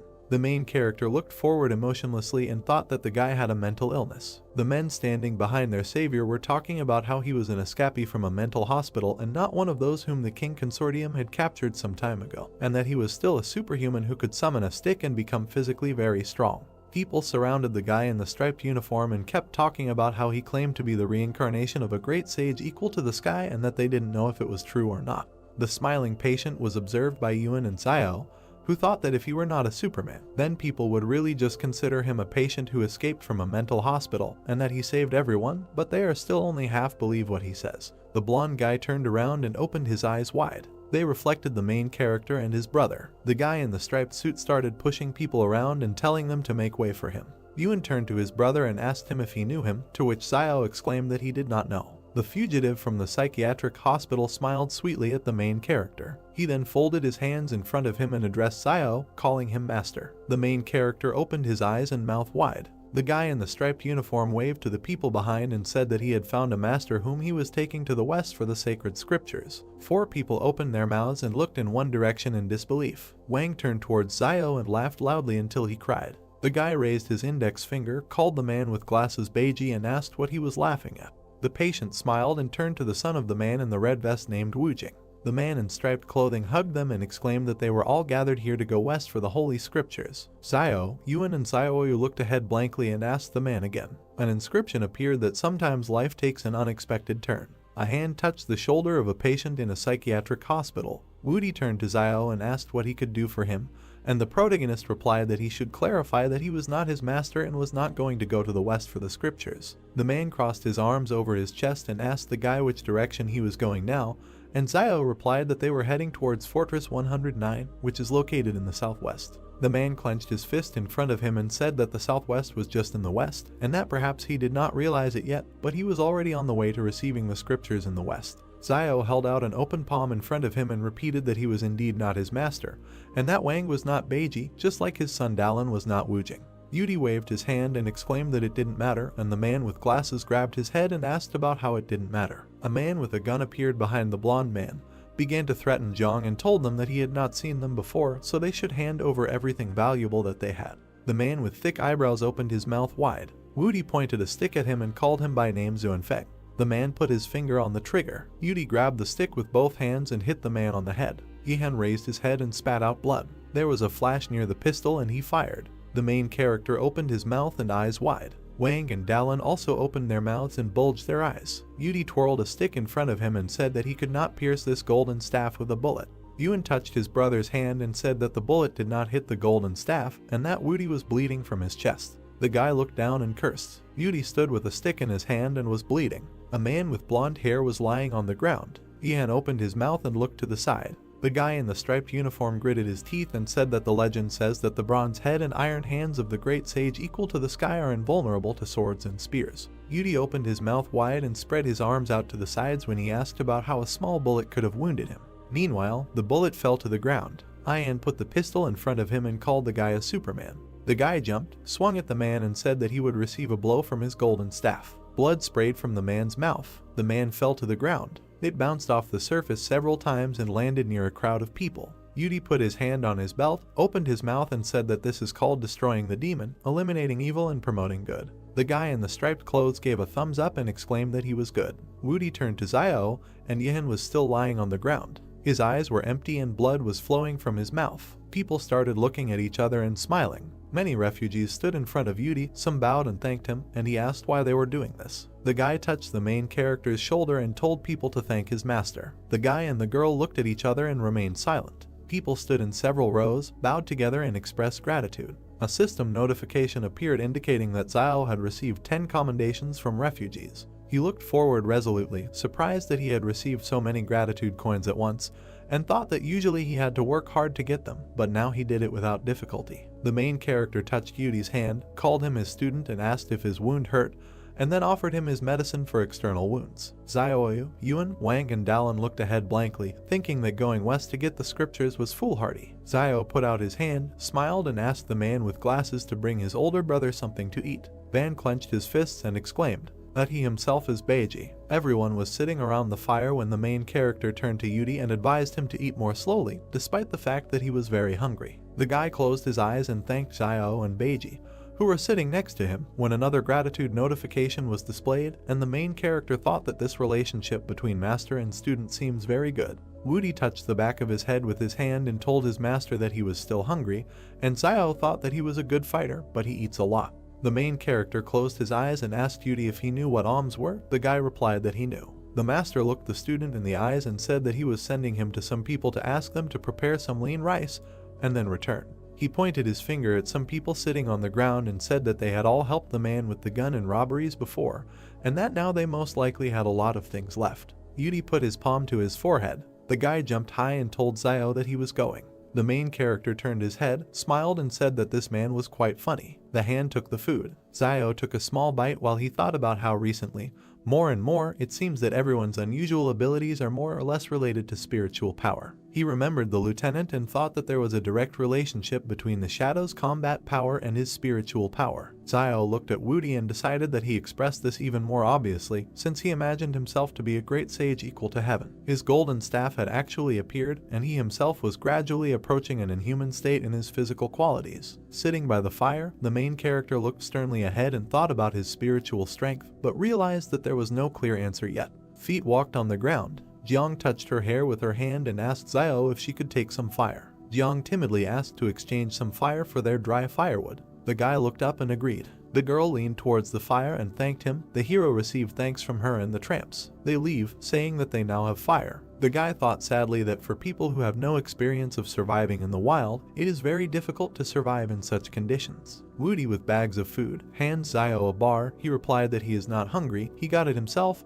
let him keep it for himself. Heroes at the campfire, Yudi said that then he would not be polite. Xiao replied, what is the point of being polite? They are all on their own. Yudi took out a pistol. Van catches the weapon. The guy told him to take it for his protection. The gun is in the hands of the old man. He thanked the guy. He makes hoarse sounds. Wang with a questioning expression on his face. Yudi closed his eyes. Saliva came out of his mouth. The man was surprised, so calmly he took it and fell asleep. Xiao looks at the guy thoughtfully, thinking that although he looks pugnacious, the thought that he is deceiving him is not very pleasant. They say that fools are lucky. One might say this is his gift. Yuan approached his brother and invited him to go to bed first, since he was also tired today, and he would watch the first half of the night. The boy extended his hand to the hero, who was sitting with his back. He objected. Yuan will go to bed first and will be on duty in the second half of the night. He tried to object. Xiao looked around and said angrily, let him go to bed quickly and not waste time. Beads of sweat on Yuan's face, thoughtful. He leaves, lowering his hands, sighing. The boy went to sleep on the ground. The hero frowned, sat by the fire, thought that they were halfway to Fortress 109. It would be great if they could take advantage of the chaos and get there. Behind the hero are gold coins and jars. He thought that the gold he hid in the palace and the medicine should be enough to keep them afloat.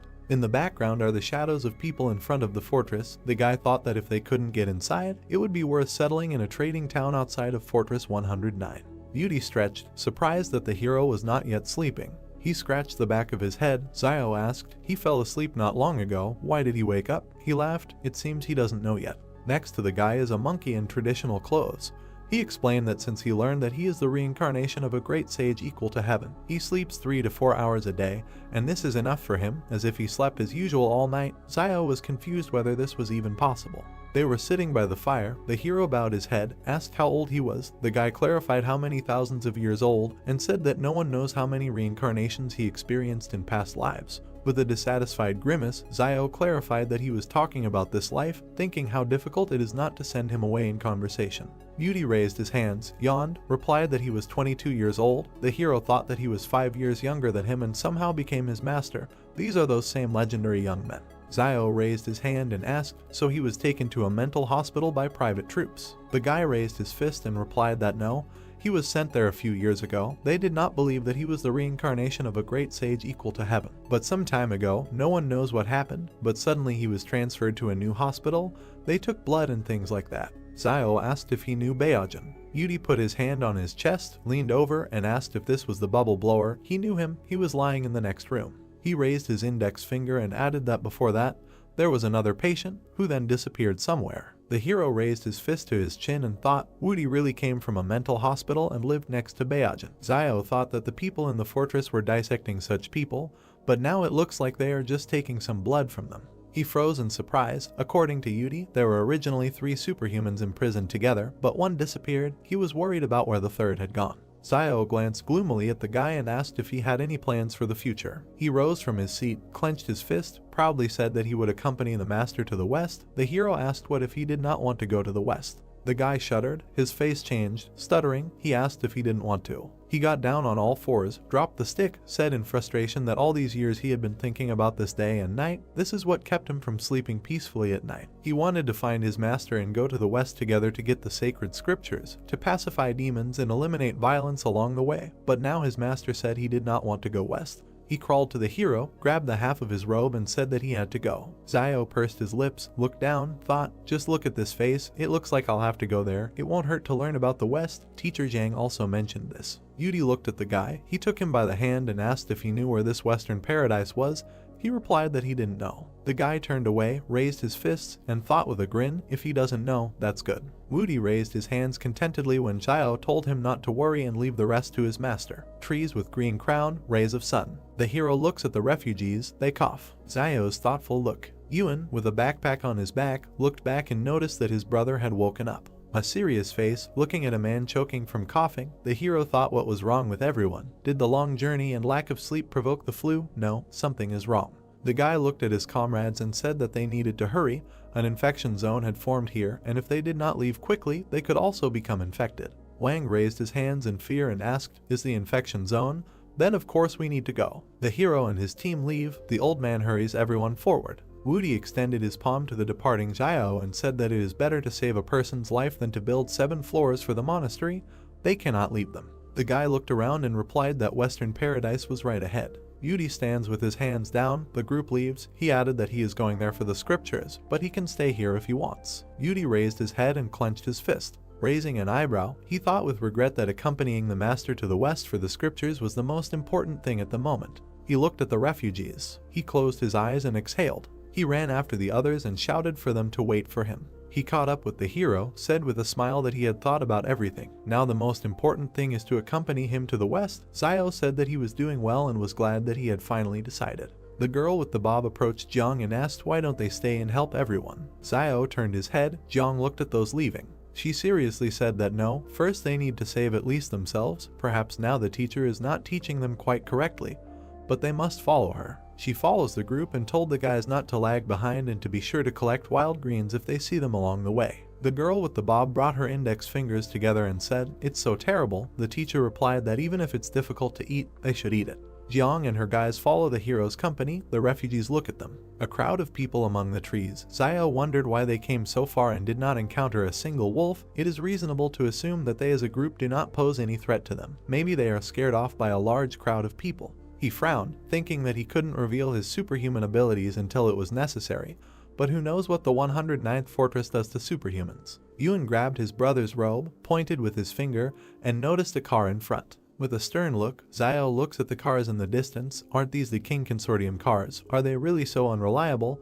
It looks like these cars broke down not long ago, and they might meet King people if they go forward. Sunset, sun over the trees. Someone shouted that they saw the King Consortium. They should ask them for help. The guy with the backpack runs forward. He said with a smile, finally they are reunited with the army.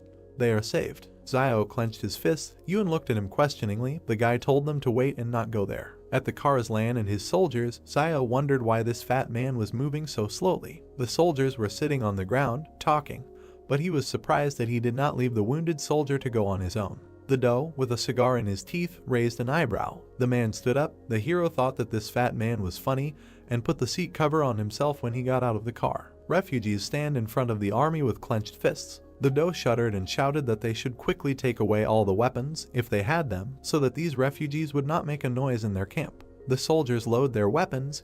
The doe turns away. The guys stopped, scared, walked next to the hero, looking forward. Two soldiers approached the hero. The military men were near the fire. The refugees were sitting to the side. Yuan is sitting on the ground. Zio approached his brother and said that it was already late. He needed to find a place to stay somewhere nearby. Wang approached the hero and whispered whether it was dangerous for them to be so close to the people from the King Consortium because they killed several pursuers when they fled. The guy looked back. He looks towards the camp and replied that everything should be in order. They can stay here with peace of mind. If something bad happens, they will simply run away into the wasteland again. The heroes are sitting by the fire. Zio said that in the current state of affairs it is better for them to follow the main group for now. He is a little afraid that the wolves are just waiting for someone to fight off the group. Soon Wang looks at him. He agreed with the guy. Yudi is sitting on the ground. Zio stood up, turned his back, said, okay, he will go with the great sage to collect brushwood and let the guys rest. Woody walks behind the hero with his hands behind his head. Zio thought about not having the intention of harming others, and at the same time, remember to protect himself from the evil intentions of others. He still has to keep an eye on Woody. Maybe he joined them with ulterior motives. They were collecting firewood. He thought that there was nothing wrong with being careful. There were still a few days ahead, and if during this time he did not find any ulterior motives, then he could accept it openly. Yudi approached the hero and asked if he hadn't said this morning that the Western Paradise was just ahead, but why didn't they come there after a whole day's journey? Zio raised his shoulders and, spreading his arms, said, the Western Paradise is moving. The guy asked, he thinks he is stupid. Zio said in confusion, such an answer really can't fool even a fool. He placed his hand on his shoulder and asked him if he had any desire other than to accompany him west for the scriptures. The guy scratched his head, smiling nervously, replied that indeed there was another desire. The hero asked what. Drops of sweat on Zio's face. Surprised, the guy replied that he was looking for a girl named Zixia. Woody sternly said that after his reincarnation, there are two things he must do. The first is to accompany the master to the west for the scriptures, and the second is to find Zixia. He raised his fist. There was a glow all around. Zio doesn't understand. This is also something from the plot of Journey to the West. What kind of book? Jiang and her students appeared in front of them with brushwood. She said that they did not need to collect them. She would be happy to help them collect them. The hero frowned and thought, the more people add brushwood to the fire, the brighter its flame will be, so that's good. Standing opposite each other, Zio leaned forward, thanked her. She said that if he had not lent them the fire earlier, the students would have frozen and gotten sick. They turned around. The teacher said that they had left and were going back. Zio replied okay and thought that he just shared the fire with them. Nothing complicated, but he didn't expect that they would want to repay him for this. A girl with long hair with brushwood in her hands approached Yudi. She closed her eyes, smiled, and shyly said that he was so handsome. The guy opened his mouth in surprise and remained silent. He folded his hands and said, thank you, parishioner. The girl exclaimed, parishioner. Zio waves his hand. He told them to come here. He found something good, and he needs to call the students for help. Saliva coming out of his mouth, the hero looks at the brown fruits on the ground, thinking that it looks like they won't be hungry today. Tree, starry sky. People are divided into groups, sitting around fires. Yudi sits with potatoes in his hands by the fire. I ate them with pleasure. Heroes at the campfire. Zio looked at Woody suspiciously. A guy with his mouth full, perplexed. Zio, with a potato in his hand, closed his eyes. Woody looked at him and asked him what he thought. Their team was still missing something. The hero didn't understand what that meant. Hand on forehead, looking at Yuan and Zioeu, said that the white dragon horse is also missing. Picking his little finger in his ear, he said that there is no need to look at him like that. None of them are white dragon horses, and he will not mistakenly identify them. The brother and sister breathed a sigh of relief. Sun Wang asked him in fear. He meant that they were definitely Beiji and Sha. The hero is eating. Behind, Jiang tells the students to hold on. They will soon arrive at Fortress 109. Zio thinks that he did not expect that Woody has his own internal logic despite his madness. The teacher held vegetables in her hands and told the students that they should take the sweet potatoes they dug with them. It was better to be tired on the road than to be hungry. A guy with white hair eating potatoes asked Jiang if they could really get to the fortress safely. She replied that it should be possible. They just have to follow that young man and they will succeed. He mockingly called the teacher. Pointing his finger to the side, Jiang asked what happened. He was not feeling well. The guy asked her to look there. Hand on chin, Jiang looking to the side, Xiao turned around. She put her palms to her cheeks and said why the guys didn't warn her. The students laughed, and the teacher blushed. The soldier approached the boss, who was sitting under a tree eating, and asked if he thought his brother would send someone to save him. Lan looks at his lunch, replied that he was a little worried about him. He was still there when something went wrong with Mount Jing, and now he is not sure whether he is alive or not. The soldier said that he thinks that King will be fine. He is a person who is always confident in what he does. Cracks in the ground, Lan objected, so sure, this time this is not an ordinary emergency.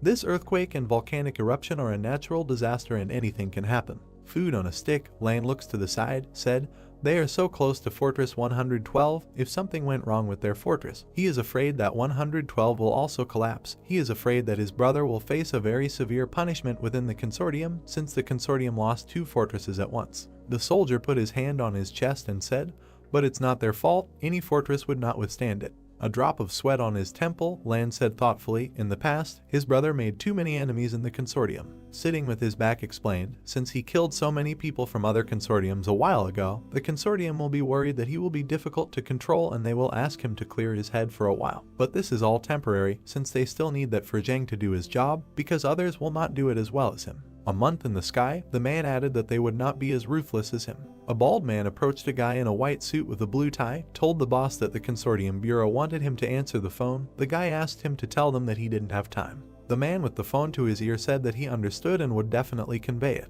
He put down the phone, followed the guy, said that fortresses 112 and 113 were no more. He replied that he had guessed. The man looked to the side, with regret on his face, and began to convey what else they said. The guy looked back thoughtfully. He stepped forward and added that they wanted him to proceed to Fortress 111 for investigation as soon as he got off the mountain, and that without permission he could not leave the confines of Fortress 111. He extended his hand to the leaving guy and asked if we were talking about house arrest. He remained silent. Mouth open, the guy replied that it had been a long time since he returned to Fortress 111. He put his hands in his trouser pockets, said to call Lu from Fortress 109 and asked him to send someone to look for Lai. The man replied that this fortress is controlled by the Lai Consortium and Lu, as its manager, may not have much say in the matter. The guy looks ahead and noticed that there is always the opportunity to send several private troops. He pointed his finger forward and sternly told him to tell him that if he did not find the dough, he would die. A doe opposite the refugees sitting around the fires, chewing his food, smelling the potatoes, thought that these poor people know how to be practical in everyday life. A stick with a piece of food in his hand, closed his eyes, called Tang and said that he would go there and buy fried sweet potatoes and come back.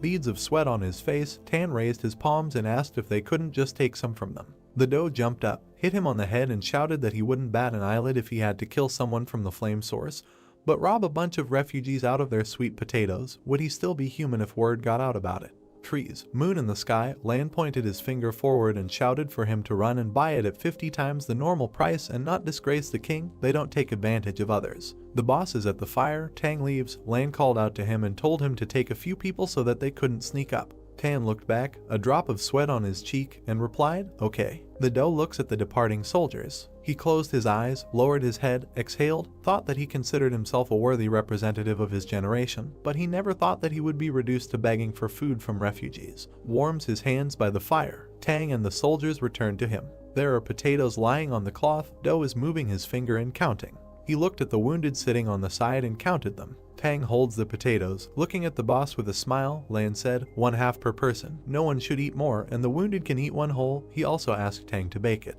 The fruits lie in the fire. Tan takes the potatoes out of the fire with a stick. He brought hot potatoes to the boss, telling him to take them and eat them. The doe divided the fruit in half. He handed 1/2 to the soldier, said, here, half for one. Tan said that he didn't have to do this, asked how he could take only half. Lan said to close this topic already and take it. He's hot. The soldiers gathered around the boss. He said that now he does not have time to tell them about all this, but when they get to Fortress 109, he will invite them all to enjoy life. He pounded his chest with his fist and said with a smile, all of them who escaped this disaster will be blessed after it. The soldiers raised their fists up, smiling. Tang said, that's right, even in a great disaster, blessings can be found. Birds flew up from the trees and a cry was heard. The man hit the woman on the cheek and she fell. He said irritably, what's the point of pretending to be innocent after she ate the sweet potato he dug up? Her man had long since died in the fort. If he hadn't pulled her out, would she be alive now? The girl was crying, covered her face with her hand, and said that she would give him money for the sweet potatoes when they got to 109 strength. He grabbed her face with his hand and said angrily, what can she give him? They will all have nothing when they reach Fortress 109. He pulled her by the hair, shouting to the men standing nearby to come with him. The refugees silently look away. Zio was frightened. Behind him, with his hands on his hips, stood Yudi. He shouted, stop. He ran forward and shouted menacingly, so it is he, the king of leopards, who is muddying the waters here. He grabbed the smoldering stick. The man looked around in fear. Yudi swung his stick and the man ran away. I hit him and he fell. The girl ran up to the beaten man, shouted what he had done.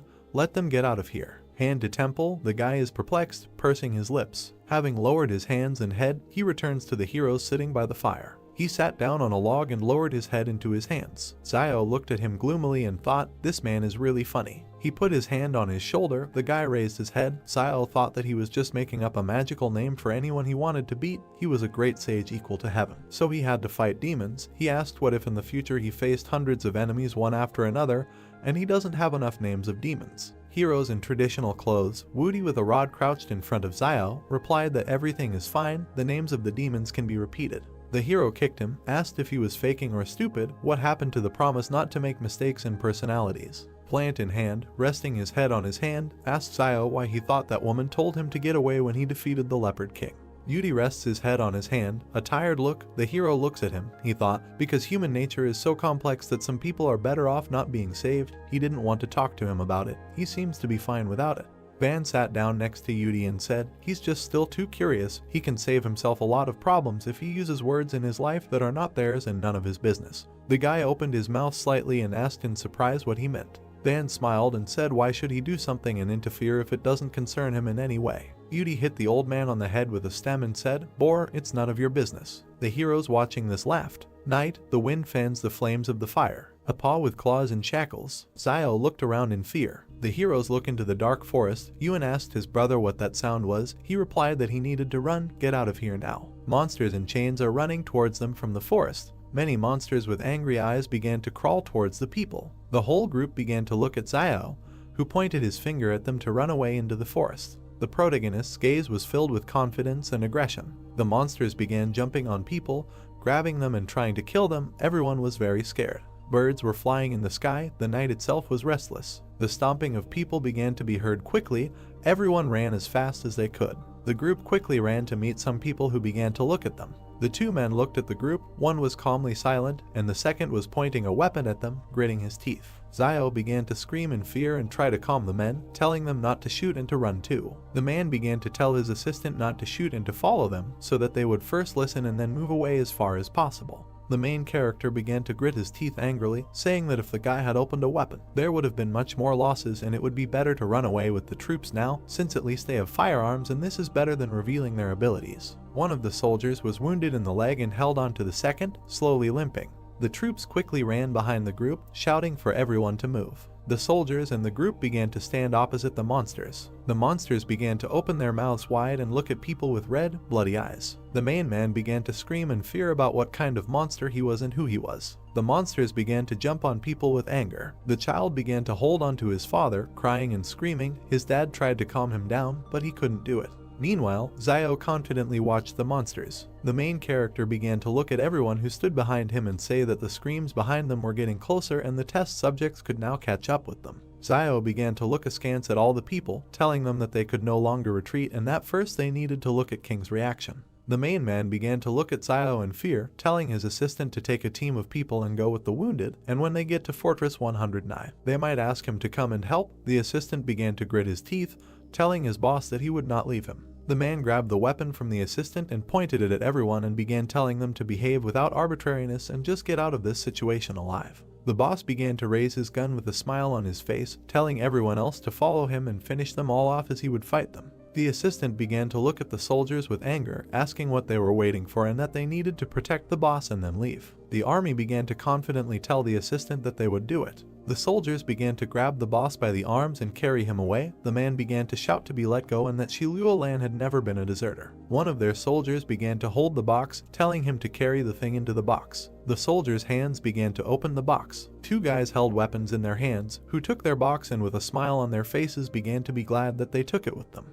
One of the troops began to bring the weapon to the peephole, pointing it. The soldier began to confidently open his mouth and shoot at the place where he aimed. A lot of guys were shooting and aiming missiles to the side. The fire quickly spread across the entire area opposite the guys. The soldiers threw grenades and bombs in the direction with anger and confidence. As soon as the air cleared, there was no one on the ground. One of the monsters began to slowly approach the soldier, who was throwing grenades in the other direction. The guy wounded in the eye began to look in the direction where the sounds were mocking. The wild monster aimed its bloody teeth at the soldier's neck, killing him completely. The guy clenched his teeth and began to look at the monster out of the corner of his eye. The man's hand began to quickly open the grenade. There was a huge explosion on the spot as everyone else looked on. Xiao looked to the side through the smoke, gritting his teeth. One guy's foot began to move towards the monsters. The guy with white hair and a golden wand began to open his mouth wide and tell the brave demons to see where they could run now. The main character began to confidently look forward, telling his assistant Yudi to go in the other direction. Xiao began to look at the monsters, holding his sword tightly. Yudi with a smile on his face began to look at the main character, telling him that in this life he is more deadly and much better than in his previous life when they were indecisive. Xiao began to cut the monsters in half with quick movements. The guy began to look at the people looking at him and shouted at them to run away. Old man Wang, Yuan and Xiaoyu began to look at the main character in fear without doing anything.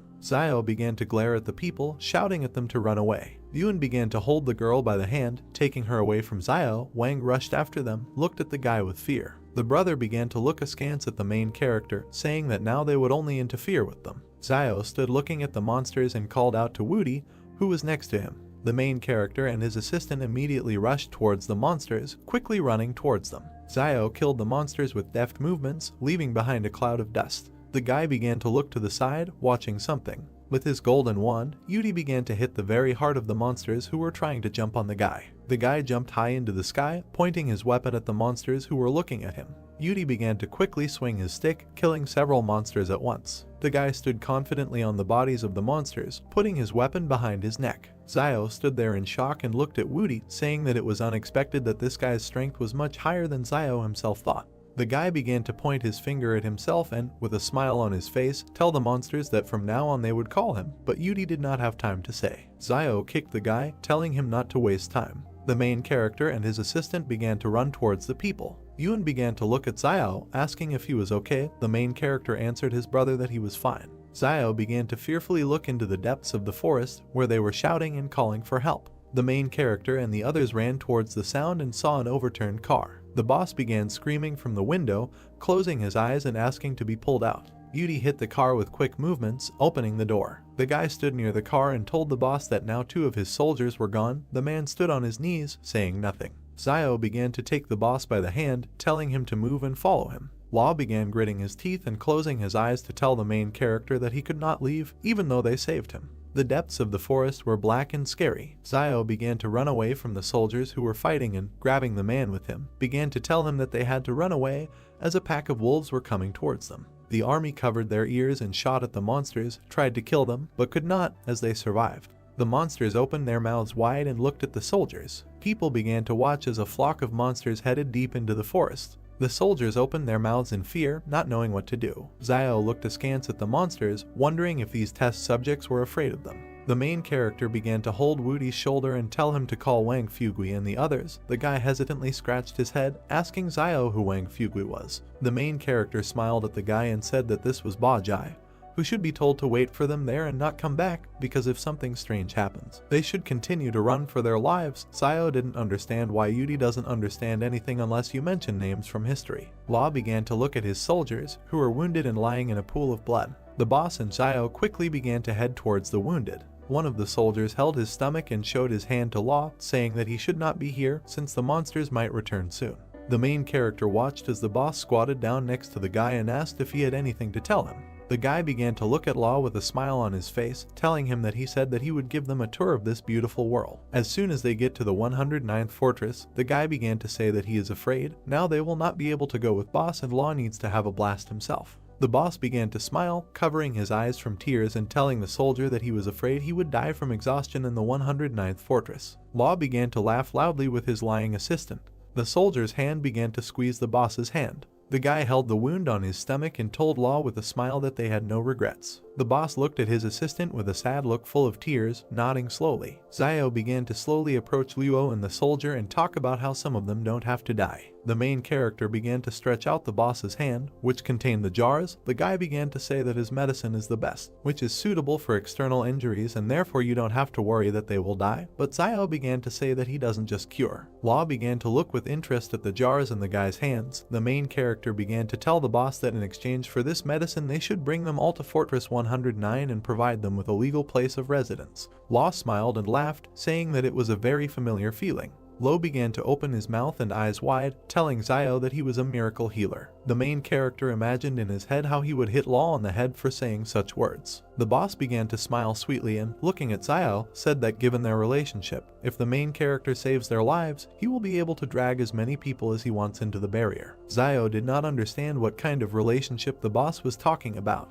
Law laughed and scratched his head from discomfort, saying that they had a relationship between a doctor and a patient. The guy looked at the boss with a smile. Xiao began to close his eyes and throw jars into the boss's hands, saying that he would remain calm and would not ask what diseases he was treating for and that this medicine should be applied to the wounds. Lo began to smile and say that he understood everything. Xiao began to look askance at Luo and holding him by the shoulders, asking if he was thinking of capturing him when he healed his soldiers. The boss held jars and said that in fact his main goal was to catch Zhu Xianchu, and the main character just his accomplice. Xiao smiled, looking at the boss and told him that this was good. Law began to approach the soldier, telling him to hold on. The boss's fingers began to apply medicine to the wounds. The guy immediately began screaming in pain, which was created by the medicine. The main character began to wave his hand at the soldier's wound, telling the boss to hurry up, finish and hit the road. A loud cry of pain from wounds began to be heard from the mountains. Yuan began to look at Xiao with a smile. The main character began to tell all the guys that everything was fine with him and they should move on. The soldiers began to head out with Xiao and Luo's group. The boss began pointing his finger at Yudi, saying that he remembered him and this crazy man who was in the 3rd psychiatric hospital. The guy began to clasp his hands with a smile on his face, telling Lo that he also remembered him and his name was Benbo-er. The boss began to tell Yudi not to talk nonsense and not to call him Benbo-er. The guy began to clench his hands on his chest in anger and tell the boss to call him a great sage, not a madman. Law began to get angry and angrily tell Yudi that all crazy people say that they are not crazy. The boss began to tell the guy that he says the great sage who protects his master. In order to receive the scriptures in the West, Law began to ask Yudi where his master was. Xiao began to point his finger at himself with a calm face and tell the boss that he was his master. 2 people also began to say their names. Luo could not believe that they were telling the truth. 3 cars stood in one of the places. The boss began to be surprised and say that it was strange, because they looked like the cars from Fortress 109. Law began to point his finger up, smiling and saying that most likely they were saved. Law began to sit on the edge of the car seat and hold the walkie-talkie. Questions began to be heard from the walkie-talkie about who he was. Lo began to smile and shout, saying that he was Lolan and he needed to be connected to his brother. The guy at the end of the walkie-talkie began to ask Lo where he was and whose walkie-talkie it was. The guy asked the boss if Lu Yun's people had taken him. The soldier began to talk on the walkie-talkie that on the way he met the vehicles of the 109th Fortress and they were probably Lu Yun's men who were attacked along the way. The man began to look ahead confidently, holding the walkie-talkie and telling Luo to take a break when she reached Fortress 109 and not to return to the King Consortium for a while, as the people were going to put him under house arrest for a while and the boss would probably have to suffer a harsher punishment when he returns. The guy began to sigh and tell Luo that when he gets to the 109th Fortress, tell Lu Yuan that Ren Xiaosu, Zhu Xianchu, Yang Xiaojin and Luo Zhenyu are wanted, and especially Zhu Xianchu. The boss began to sit in the car, telling the guy that he had one thing, but that Ren Xiaosu was next to him. The guy asked Luo, he caught him too. The boss began to smile and tell the guy that he may not believe him when he says this, but given that this is happening now, we can say that he caught him and Ren rather saved him.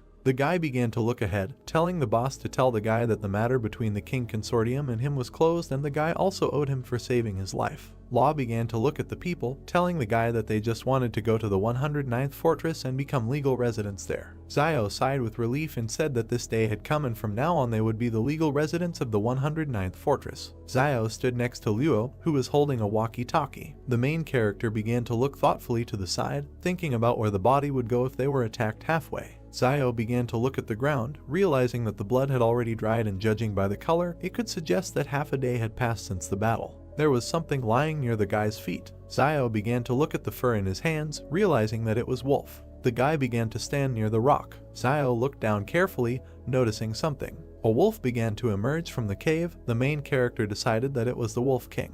The animal began to look at the guy carefully. Zio looked confidently at the wolf, deciding that they had been chasing him all this time. The guy looked at the wolf, who was slowly walking away from Zio, doing nothing. The main character did not understand why he did this. The boss began to raise his hand high, telling everyone to climb in, since now they have a car and everything will be faster. All the people began to look at Zio with a smile, and Ewan began to shout to his brother to sit down and they would leave. The main character began to look at his brother, smiling sweetly. The car began to drive away. Ewan began to ask Zio if they could overcome the barrier. The main character began to say that if they arrived, they would not have to be careful while resting. Zio patted his brother on the head and with a smile on his face told him not to worry, and from now on their life would only get better. Van lowered his eyes and sadly began to say that some things were too difficult for him to achieve, but for people on the other hand, they were absolutely familiar. The boss began to pull a cigarette to his mouth, telling everyone not to take it so seriously about what they promised. Luo began to add and say that the kin people can still fulfill their promises and their association will not lie. Since this is not, it will make sense. Van's eyes began to look surprised.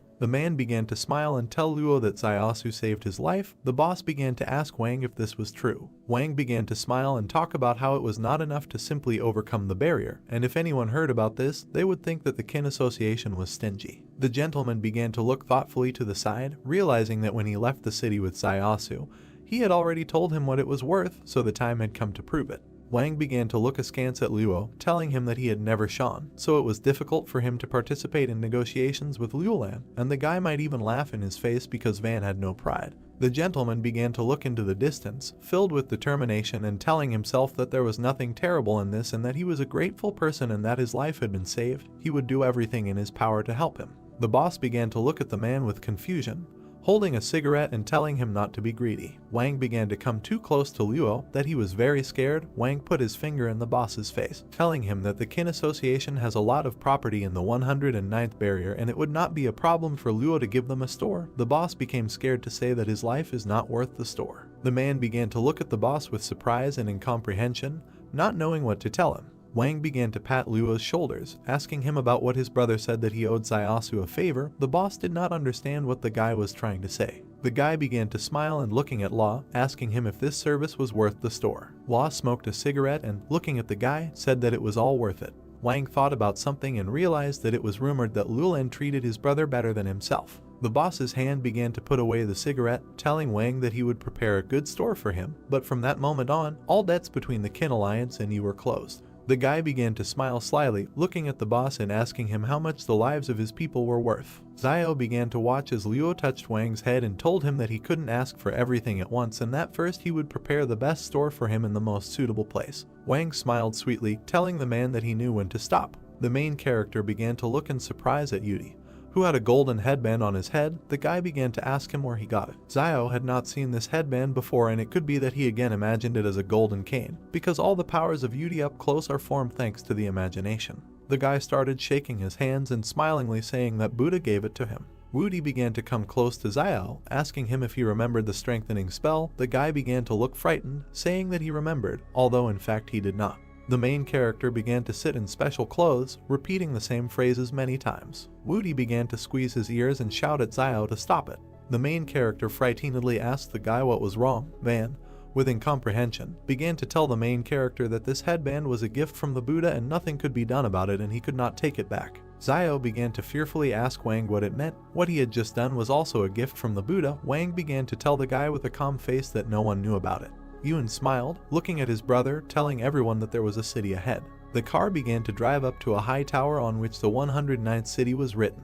The car began to approach the tower, on which 109 was written. The girl began to point her finger at Zio, telling all the children to thank him, since it was thanks to the guy that they survived to this day. People from the group began to smile sweetly, thanking the main character. Zio began to laugh, indicating with his hand that this should not be done. The guy started pointing his finger at the three. Zio understood with his hands and said with a sweet smile that the three of them had not yet thanked him, so they could take their time. People looked at Zio silently, without saying anything to him. Cars began to drive up to different tents. Ewan began to smile and point to different tents, saying that they have something like this right in the city. The car began to stop at one of the tents. The girl began to ask in surprise whether they lived in a similar place. A friend of the main character began to say that she lived in one.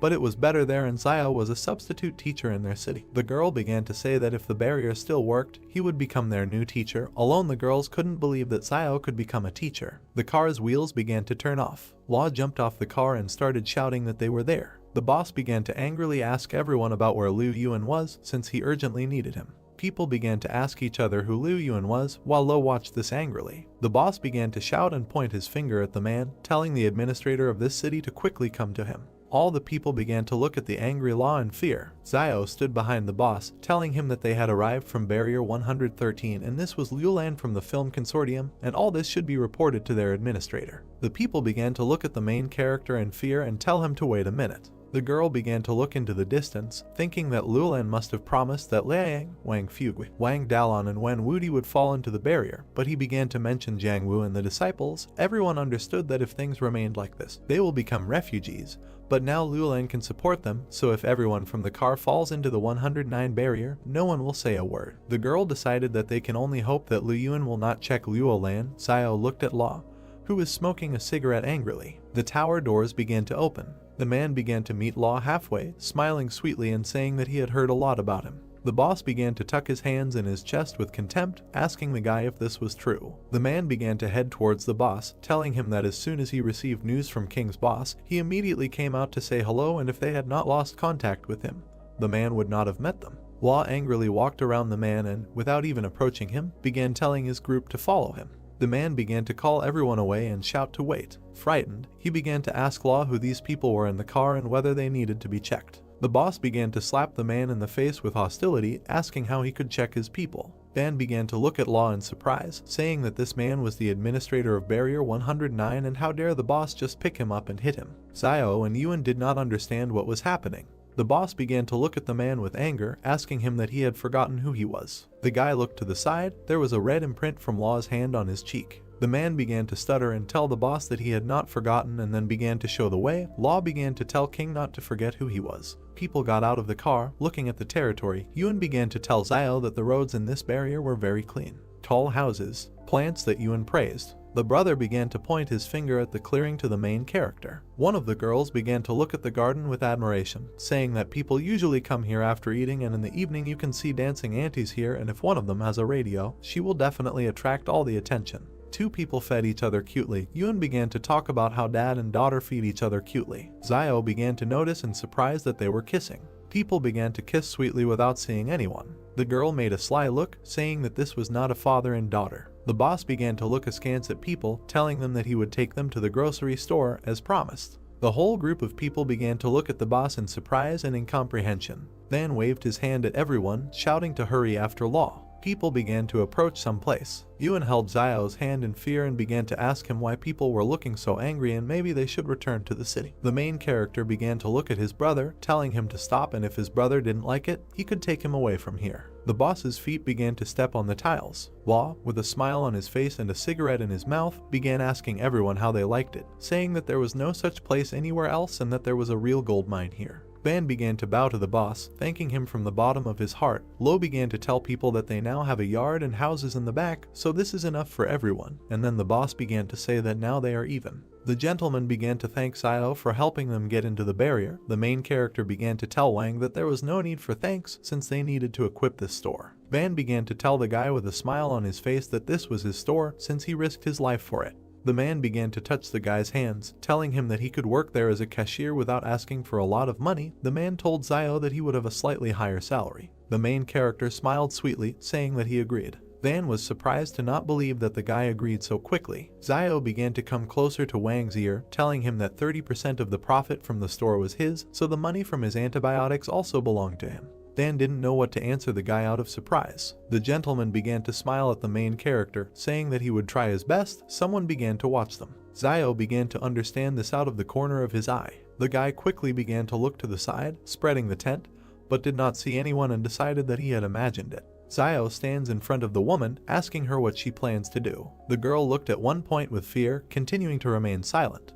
One man addresses the main character, telling him not to worry, and as soon as he receives his residence ID, they will immediately prepare his enrollment, adding that teacher Jan Wu can continue teaching, and the students can continue studying under her guidance, and the school will take care of the place of work and salary. Holding his hands on his chest and covering one eye, the man notices that this is not kindness at all, but they have all gone through fire, water, and copper pipes, so the King Consortium can cope with such a small task, to which Xiao asks what he is. So kind old man Wang turns to the guys, asking if the Lai Consortium is not responsible for this barrier, and whether he will keep his promise, to which the man replies that the Lai Consortium will not bother with them over such a trifle. Friendly patting the old man's shoulder, he tells him that matters between the consortiums can be both complex and simple, and if there is no money involved, then everything is fine, to which the man Wang says that he understands him. The main character begins to think that it costs the consortium nothing to enroll a couple of students. Moving quickly and holding his hand on his chin, Xiao with a gentle smile asks the uncomprehending guy how much pocket money the school gives to its students, to which the man replies that about 900 per month,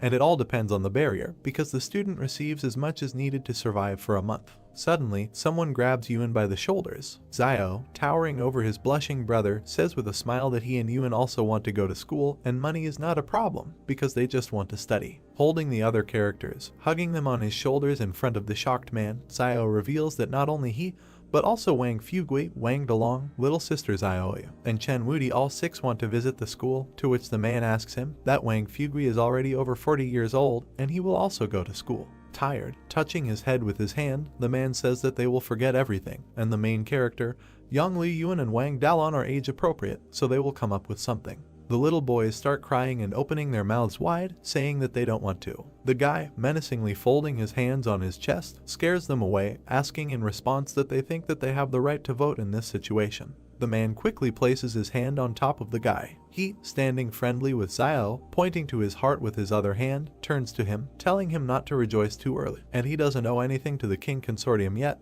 but if he wants to get into school, then he needs something due for them. The main character passes the bottle to the man, noting that he knows that Luo needs it. With incomprehension and contempt, the man looks towards the main character leaving with his younger brother, asking himself in his head that he also calls him a fat Luo man. The hero's boots walk briskly across the square among the city houses. Their whole group ends up in a beautiful room with a Chinese concept. The brothers look around. Yuan with interested eyes says that this store turned out to be much better than his expectations, to which the elder tells him that now their lives will be much better. Old man Wang, peeking around the doorway with his son, tells Xiao to go and look at something. He points his finger at a building with rooms and a corridor to his team, informing them that there are 3 rooms there and they distribute them in the same way as Sister Xiao. There will be a separate room. Uncle Wang will be in one room with Dalon, and he, Lai Yang, and Woody will be in the third. A girl with a pretty look, tucking a strand of hair behind her ear, replies that she understands. The old man pats Dalon on the head, answering the hero with a smile that they all obey him. The girl's hand washes the glass with a rag, as does Dalon on the other side of the same window. Xiaoyu takes the laundry to other rooms while old man Wang and Yuan clean the house. The character Paley presses the flush button, when suddenly the water in the toilet on the floor begins to flush down. All the characters stand around the toilet, looking at its work with interest. The main character, in front of the inspired team, says that all the toilets here are dry and they can flush them because there is a sewer system, to which Yuan notes that this is so cool. The water in the bathroom starts to rain out of the shower. Splashing together in the water, the hero notices that it is not surprising why the people in the barrier are so clean, because there is unlimited water here. A beautiful flower illuminates the dawn sun, creating a dark shadow against its background. The whole company sits together on a mattress in the living room of the building. The sunset casts its last rays of sun on the city houses. Sister Xiaoyu says that it is so good, adding that so much time has passed since they could sit like this, which old man Wang confirms. Turning to the brothers, Van informs them that while they were cleaning up, several people came to talk to the director, suggesting that apparently the place was originally a clinic and a very famous one, asking why don't they do it. Xiao remembers the image of a kindly gangster with a cigar in his mouth, making a face and responding with silence. With a sigh, hands folded, and standing next to a hand holding his chin in thought, he asks which of them is a medic, explaining that all he knows is how to make black medicine, and he thinks they need to sell at first shoes, and these toys will expire if they leave them idle. To which the elder replies that he thinks the guy is right, and they will be allowed to live for some more time, adding that it is too late, and tomorrow he will go to exchange the book for currency Li, but they only have enough money for a while. Pointing his finger to the side, the old man turns to the guy with a smile when Xiao says that if they really don't succeed, then they can always promote his store. To which Wang replies that then they will need what they can sell in long term, and there are quite a lot of useful herbs there, asking her herself that he thinks he can use them in his black medicine. Bringing his hand to his mouth, Xiao, after remaining silent at first, said, "Maybe this will work, but the black medicine cannot be sold in bulk and they can only sell it in small portions weekly." The guy looks at Old Man Wang, holding his chin in his hand, listening to him say that this is more than enough and something so exclusive in their store, and with these things, they won't have to worry about not having visitors. The brothers, along with Old Man Wang, look at the night sky, thinking that the dark medicinal heart he received with the gratitude token can be divided into 3 alarms, and the bottle can be divided into 5 or 6 for sale, so it should not be so difficult. There are bars of gold and coins on the table, to which the guy plans that tomorrow he will take a walk around the barter and see that he can live for a while longer. Against the background of city houses and the dark sky, Xiao notices that it is already evening, and after so many days of running around, they deserve a good rest. The brothers stand in front of the door. Yuan suddenly shows the guy a piece of paper with a note. Holding it in his hands, he reads that there is a dangerous place, and it is better for them not to stop too far, to which Yuan asks Xiao what this note means and who wrote it. Holding the handwriting in one hand and scratching his head with the other, Xiao says that the handwriting is familiar to him. Standing up to his full height, the guy holds a note in one hand, thinking about what is probably also in the 109 barrier, asking each other why she left them then, and whether it could be that she too thinks that something serious will happen if she is here, to which the guy tells himself that this is some kind of nonsense, and if she wanted to kill him, she would not have tried to get into the barrier. Sitting with his brother, Xiao begins to cry about it, asking why he didn't tell him earlier, and he just got caught in the barrier and now he literally can't get out. The bright sun illuminates an ancient Chinese building. Almost the entire team heads outside after a great morning, stretching and yawning. Old Man Van, holding his hands on his sides, turns to the main character, saying that this is simply wonderful and he has not slept so well for a long time. The man holds his head with his hand and cautiously asks everyone where Brother Chen Wudi is. The blonde, covering his face from the sun with his hand, walks barefoot through the city, attracting attention to himself, and says that he was locked in a shelter since childhood and could not even imagine that the outside world was so beautiful, and he begins to remember something. Lowering his eyes, passing by a married couple with a child, he thinks that he, too, once lived in a similar place, but these memories are already deep in the past. Suddenly, Woody heard the melody of music, opening his eyes in shock. Dozens of dancing women with fans open in front of him. Looking at the women with the couple, the guy says that he feels so nostalgic. Chen enters the field and begins to dance, attracting attention to himself and humming the beat of the song. He gets up in the dance room, pose, telling everyone to get moving, which makes people feel awkward. All the women begin to aggressively attack him, showing their fists and creating an appropriate atmosphere around themselves. They all start beating Chen together. At the moment, they kick the guy to the side so that he doesn't interfere. The trees against the background of the city sway in the wind. Chen walks down the street, crossing paths with his team. The main character takes the guy by the shoulder, asking if he is okay. Woody, all beaten up and with a blue face, looks at the hero, to which the guy asks who did it to him like that. Walking further past the characters, the guy says that the outside world can be both intriguing and boring. The main character looks at him out of the corner of his eye in confusion, thinking that maybe this barrier is too dangerous and even the elite are hiding here somewhere, remembering that note that told them that this is a dangerous place and it's better to stay too long here. The sun illuminates a huge palace. The story goes that this is Lai's bank. Old Man Wang sits down at the employee's table, greeting her and telling her that he would like to transfer money into Lai currency, to which the girl respectfully replies that to transfer foreign currency, the bank takes 23% of the amount, to which the man asks why that is. Many, Xiao abruptly takes Chan's hand with the money, telling him not to transfer everything, and suddenly they will have to go to another barrier, in which case the commission amount will be paid in vain.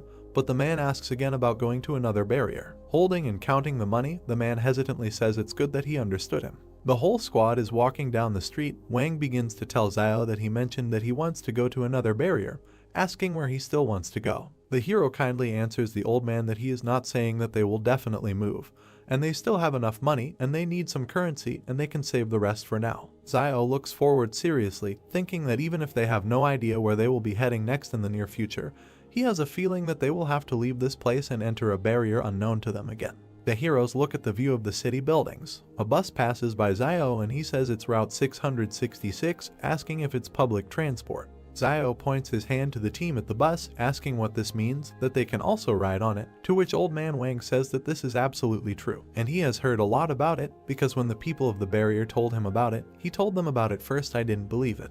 Yuan hands the old man small bags of coins, to which he says that they will ride him. Zio pays the fare inside the bus, and the boys happily run along the bus. While riding a bus in the middle of the city, Yun tells Yao that life in this barrier is so safe and comfortable, and they only need to complete the simplest tasks, and they live better than refugees. Yun looks out the window while Zio sits with his hands folded, to which the younger brother says that they probably live well. Zio adds that it cannot be that they do not have problems, even Lulan can have them, and such things do not disappear even if the conditions in which they live improve. Yun asks his brother if there are people who have no difficulties at all, to which the guy replies that yes, and only the dead do. Junior tells the guy that it was such a great day, and he started saying such things, to which he replies that he is just telling the truth, and even such a fool as Chan Wudi can have difficulties. The blonde sits buried in a pillow and crying, saying that the world can be intriguing and boring, and when you are burdened with thoughts that the world is boring, having forgotten the continuation, he asks what happened next. Suddenly, the main character notices a jeweler's sign from the window. In a moment, the guy is behind the glass, waving at Van and telling him to take everyone back home, and he needs to get off here for a while. Sitting with his son, and addressing the boy in the back rows, Uncle Wang asks when his brother managed to leave, to which he replies that he has no idea about it, and he did not follow him. Walking in the other direction from the bus and straightening his raincoat with his hand, he thinks that it will be better if they don't find out that he wants to sell gold, because he's too lazy to explain it to them. Holding his cloak at his neck, he enters some room with a photograph of the lieutenant, thinking that he went unnoticed. The guy looks at the photograph of the junior lieutenant, where it is written that he is wanted. Opening his arms to the sides from the photograph of what he saw, he asks, exclaiming that this is not Ziyu Xiangchu. Standing against the wall with his mouth open, he thinks that this is very bad news, and although he left the jacket with gold, but if someone from the King Consortium checks the gold, they will immediately understand that it is clearly missing. As he walks away from the wall, hand on his chin, he thinks that if the King Consortium posted a notice right in front of the jeweler's workshop, they must have found something, and it's as if they set a bait to find me. Realizing something, imagining a photograph of the lieutenant in the background, he thinks that they are looking for Ziyu Xiangchu. Xiangchu, in the city outside Barrier 111,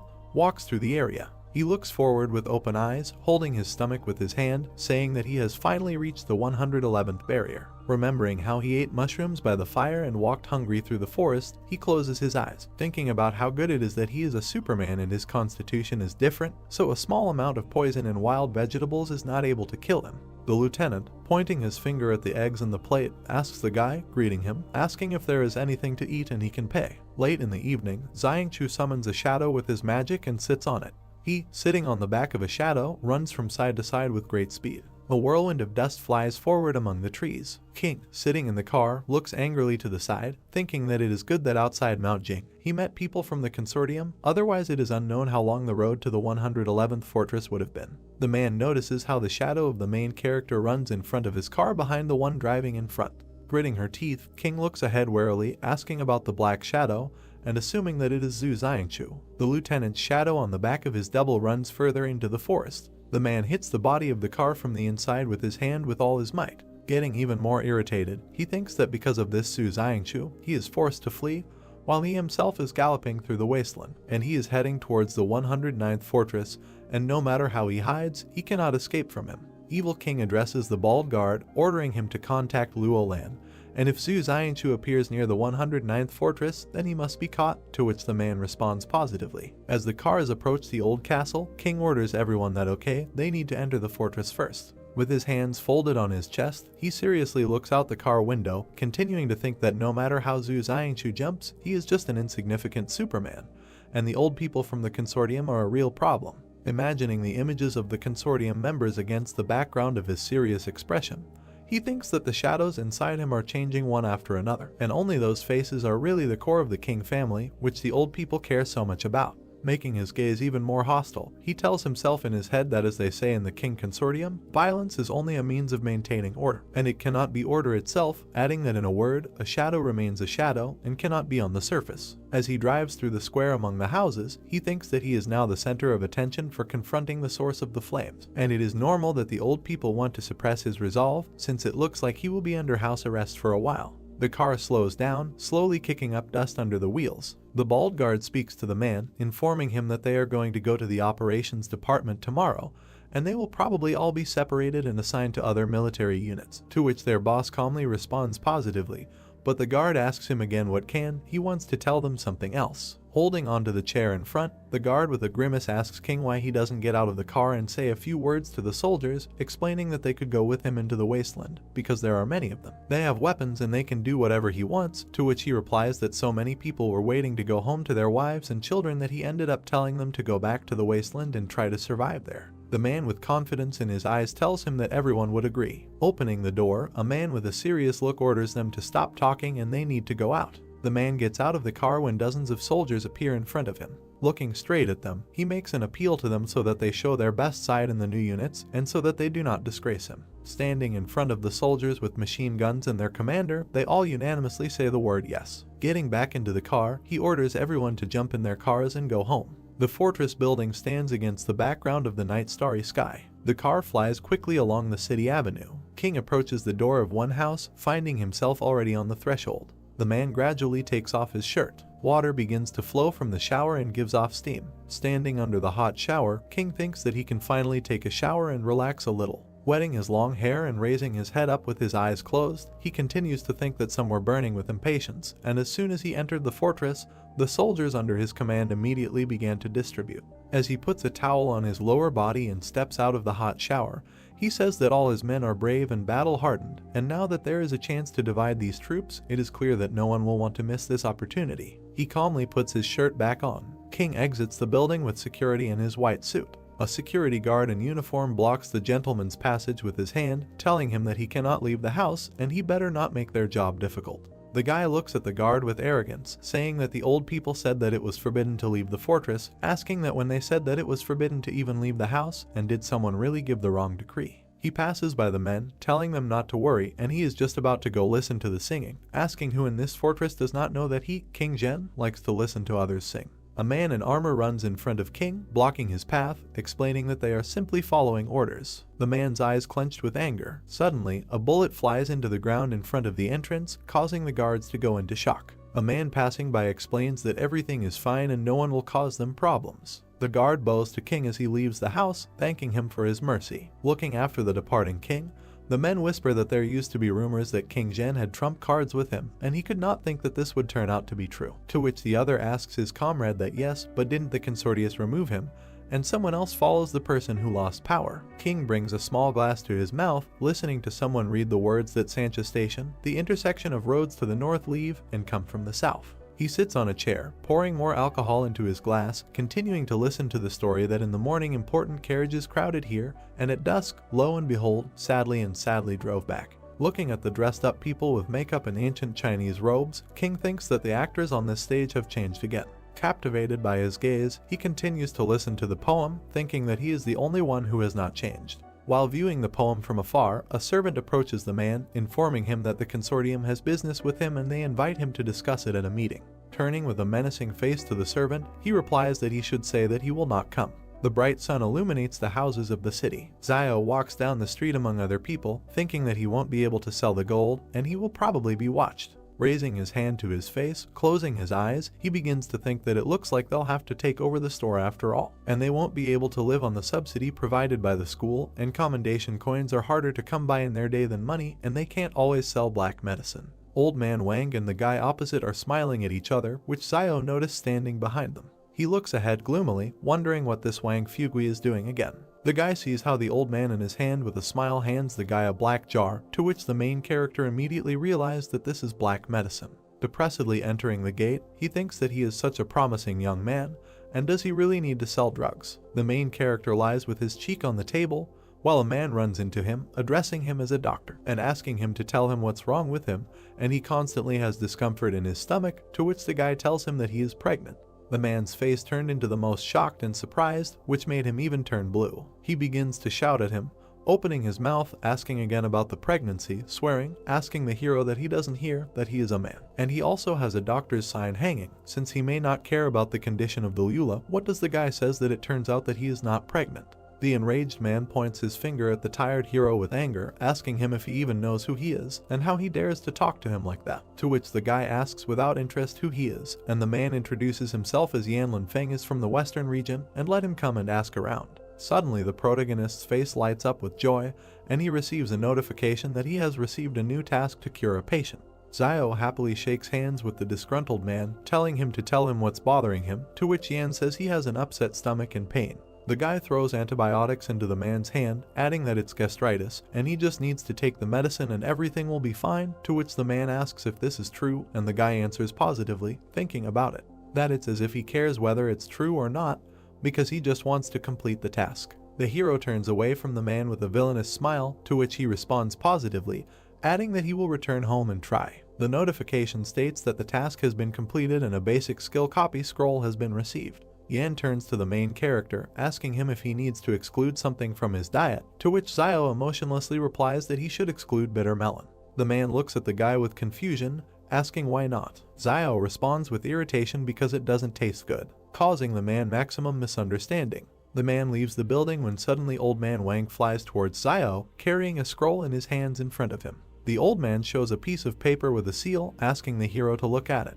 The guy examines the document in front of him, wondering if this is a leaflet for the source of the flame. A piece of paper was lying right on the table, and Wang said that in 2 days, superhumans could contact their company and receive money for donating blood, which would later be used in research, and thereby they would also contribute to the development of humanity. Wang, pointing his finger at a piece of paper standing next to the protagonist, said that the most important thing is next, and after donating only 200 milliliters of blood, they will immediately receive a payment of 1 million, which greatly surprised Zio. Wang asked with a puzzled look if he wanted to try, and said that it also said that it would not ensure the confidentiality of personal information, while the protagonist, with a thoughtful look, reasoned that earlier on Jing Mountain he heard Yang Xiaojin talking about this company, then it seemed doubtful to him, and now he came across her in the 109th fortress. Zio looked down and continued to reason that now all the fortresses are hostile to superhumans to one degree or another, but the flame source not only began to buy blood from superhumans, but also openly offered them protection, and what was the goal? Wang and the protagonist stood in front of the table, discussing the information they had received, while Yuan sat nearby, holding a wooden basin in his hands. Yuan turned sharply towards Wang, addressing him, and said that there was definitely something wrong with this company and his brother could not go there. Wang was greatly puzzled by what he heard and said that it was true that both Zhang Beijing and Chen Wudi were arrested for revealing their superpowers, and God knows what this flame source is up to. Wang turned towards the protagonist and continued to say that no one will go anywhere, and money is not worth putting Xiaosu's life in danger. And by the way, Chen Wudi must be told to under no circumstances use his superpowers whenever he pleases. The protagonist crosses his arms over his chest and turns towards Wang, addressing him, and says that he shouldn't worry about it, and Chen Wudi will keep his mouth shut, and he threatens him with a hoop compression spell, otherwise he asks what it is the spell may be useful. Yuan, with a malicious grin on his face, turned to his brother, saying that it turns out that this source of flame has a lot of money, and if so, then they don't have to donate blood, but they can just rob the company. The protagonist at the same moment kicked his brother and said that he should disappear and go get ready and prepare to go to school with him tomorrow, while he fell forward, dropping his pelvis. Yuan said with tears in his eyes that it was good, and Zio, looking at him, reasoned that this child had grown up in the harsh conditions of a trading town since childhood, and now that they had moved to the fortress, someone should teach him from time to time correct behavior. The protagonist pointed his finger at a piece of paper lying on the table and turned towards Van, asking what, by the way, what kind of set of numbers and some kind of code is this? Zio continued to point his finger at the piece of paper while Wang told him that this must be a telephone number, and heard that since ancient times, every fortress had a telephone network and people could communicate with each other while being tens of kilometers away from each other. Friend, and their shop also has a telephone, but they have not yet figured out how to use it. Yuan turned back sharply with a smile on his face and said that then he should try to use it right now. Immediately after the formation of the story, they are transported to a small green telephone. The protagonist and his friend sat on the floor around a small green phone, and he asked what and how this thing works. Yudi, looking down, said that he seemed to know. Suddenly he picked up the phone and began pressing buttons on its body while the protagonist watched him. Zio was greatly surprised as he watched everything happen as the phone beeped throughout the room. Suddenly someone picked up the phone, and Yudi shouted loudly into the phone that he was a great sage, equal to the sky. Woody was holding the phone receiver in his hand, from which came a voice that he was crazy, and Zio, watching him, reasoned that this phone was an amazing thing, and so accurately determined the essence of Chen Wudi. Zio looked at his brother and said that Liaoyuan should now try, and he said with a smile on his face that it was good. At the same moment, the boy's finger pressed a button with a number on the phone's body. A voice came straight from the phone receiver, asking who it was and what was the matter, and Yuan said that they were greeting uncle and nothing like that, he was just trying to call. And he had just learned how to use the phone, and they asked for forgiveness for disturbing him, and he said that he is with that psycho and should not call here anymore, hanging up.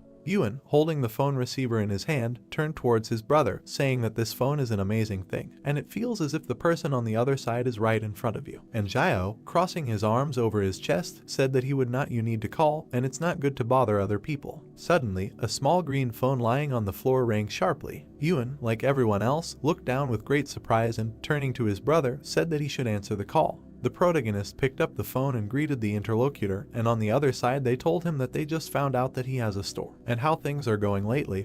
Would he like to take out a loan? They can give him 10,000 coins, and the interest will be only 10 coins per day. Then Xiao would say that he doesn't understand what he's talking about, fix that at what interest rate, and on the phone they told him that they could lend him money at 3%. The protagonist, speaking sharply on the phone, looked to the side and asked if this was not usury. The man on the other side of the phone would turn around and turn to the boss and say that this man was saying that they were loan sharks. A man in a white jacket picked up the phone and said, turning to the young man, that he should not say stupid things, and they were not moneylenders, and the protagonist said he is the most unscrupulous businessman. The question came sharply from the phone receiver that he knew who he was, and Xiao, with a puzzled look, wondered why his voice seemed so familiar. Then Xiao said on the phone that he knew who he was, and on the other side of the phone he asked with a dissatisfied look who he was. Then the protagonist said on the phone that he was Yanlin Feng of the Western region, and in response the man on the other side of the phone simply remained silent. The man on the other side of the phone cursed with great dissatisfaction and said that he was also Yanlin Feng of the Western region.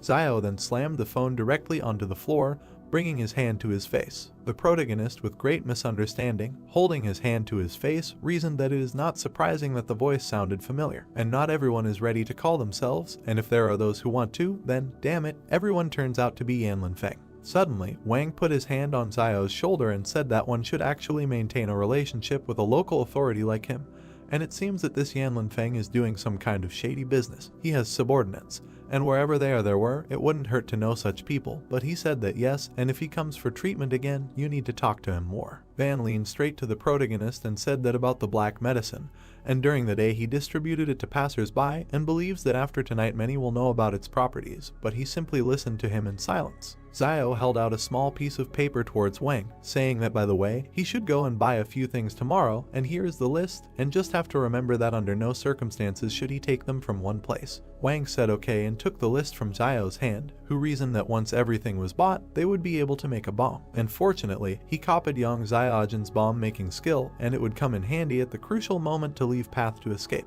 Immediately after this, the narrative of the story moves to a large brick house on the morning of the next day, as the plot tells us. The protagonist and his brother stood in their places, enjoying the new clothes and themselves. Xiao then bowed to Xiaoyu along with the two children and said that they should rather thank her for preparing clothes for them, and they thanked their sister. Xiaoyu, Wang and Wudi waved their hands, seeing off the protagonist, who left and also waved his hand in response. Then the narrative of the story is transferred to the tram, into which children in blue uniforms entered one by one. A green-white tram rode straight on the rails in the middle of a big city. Suddenly, the alert for school number 13 sounded, and the children in blue uniforms immediately began to walk straight out of the tram, with Xiao following suit. The protagonist got off the tram and simply remained silent, looking at the huge crowd of schoolchildren and a girl standing to the side who looked like Yang.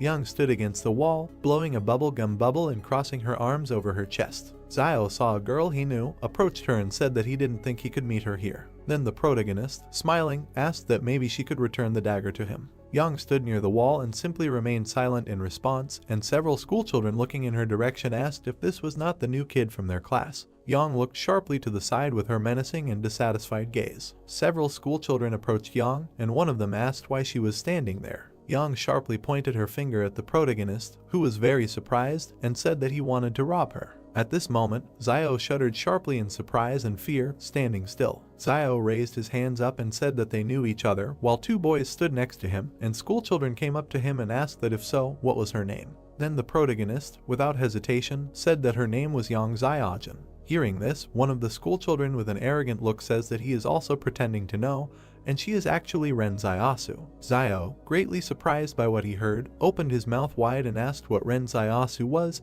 and then who was he. Then one of the students asked what, by the way, what was his name anyway, and he replied that if he now said that his name was Ren Xiaosu, they wouldn't believe it. One of the schoolchildren, waving his hand, said that he had the courage to lie to their faces, and it was better to go to the student affairs department. And Yahello, spreading his arms to the sides, standing in front of the two boys, said that he would explain everything. Then the schoolchildren in blue uniforms took the protagonist by the arms and took him aside, and he asked what they couldn't even listen to, and one of them said that it was better to save his explanation for the teacher. Young stood with a smug look next to everything that was happening, and Yun said that, apparently, her brother worked well with her on Mount Jing, and this girl was really not so simple, since she made him get into trouble. Then Yun approached Yan, raising his head up and looking at her, saying that he greeted his sister, and his name was Yan Liayuan, and he was Ren Zaiasu's younger brother. Yang, holding her hands in her pockets, said that she greeted him, and she was a good friend of his brother, while Yuan, standing in front of her, reasoned that he was more problematic than his brother, and that's what good friends do. Immediately after this, the narratives of the story are transferred to the department to the teacher's office, where the protagonist stood right in front of a woman who was sorting through papers while sitting at the table, asking that Ren Zaiasu had been enrolled just a few days ago and where another one had come from. Zio, very angry in his heart, reasoned that young Ziogen did not have a drop of conscience, and she took and called herself by his name when entering school and said that this is not the end, and he will show it. The teacher, sitting at the table, smiled broadly and said that they needed to go and meet new classmates, and Zio replied that it was good while Yang was watching them through the window. At the same moment, the narration of the story is transferred to the 12th grade, Group 3. Then the teacher entered the class with students sitting at their desks and said that the third row in the back is free and to begin with, you can sit there, and they distribute seats in accordance with academic performance. If she writes the upcoming exam well, she will be able to choose the place herself, and Zio, who came with her, said that it was good and thanked her. The protagonist walked through the classroom between the desks of students and reasoned that, fortunately, he did not end up in Yang Ziogen's first grade, otherwise there would have been two people named Ren Zaiasu, and it would have been awkward. Zio sat at the desk next to a girl with pink hair who asked if he had just transferred, and he said that it was so. A girl with pink hair asked where she was from the eastern city, and Zio, turning her side, said that she was from the 5th high school. Then the girl with red hair, suddenly frightened, jumped aside, saying that there was no 5th school in their fortress, and it had merged with the 6th a long time ago, and Zio, looking at her, tried to justify himself. The protagonist reasoned about what and how he should know this, and there are 13 schools here, so why isn't there a 5th one? And the girl with pink hair asked that he didn't come from behind the fortress, and he's not contagious, and he only responded was silent. Suddenly, the teacher came into the class and said that the final exam is just around the corner, so today they will review trigonometric functions, and Zio talked about trigonometric functions. Then the teacher began to write something with chalk on the blackboard and tell it. The protagonist sat at his desk and tried to understand all the information he heard, thinking that before he listened to Mr. Zhang's lectures and easily understood everything he said. But with the trigonometric function it's different, it just doesn't fit in his head. The teacher, standing at his desk, holding a magazine in his hands, said that it was good and the lesson was over. The students abruptly stood up at their desks and rejoiced, and Zio hit his head on the table and talked about what changes and does not change. Zio walked straight down the school corridor, holding his hands in his pockets, and reasoned that he didn't think that studying in the fortress was so tiring. The protagonist's legs in black sneakers and blue pants were reflected right in the eye. Zio stopped right in front of Yuan, who stood in front of him and addressed his brother. Yuan asked his brother that all his classmates said that they were contagious and some people died after contact with them,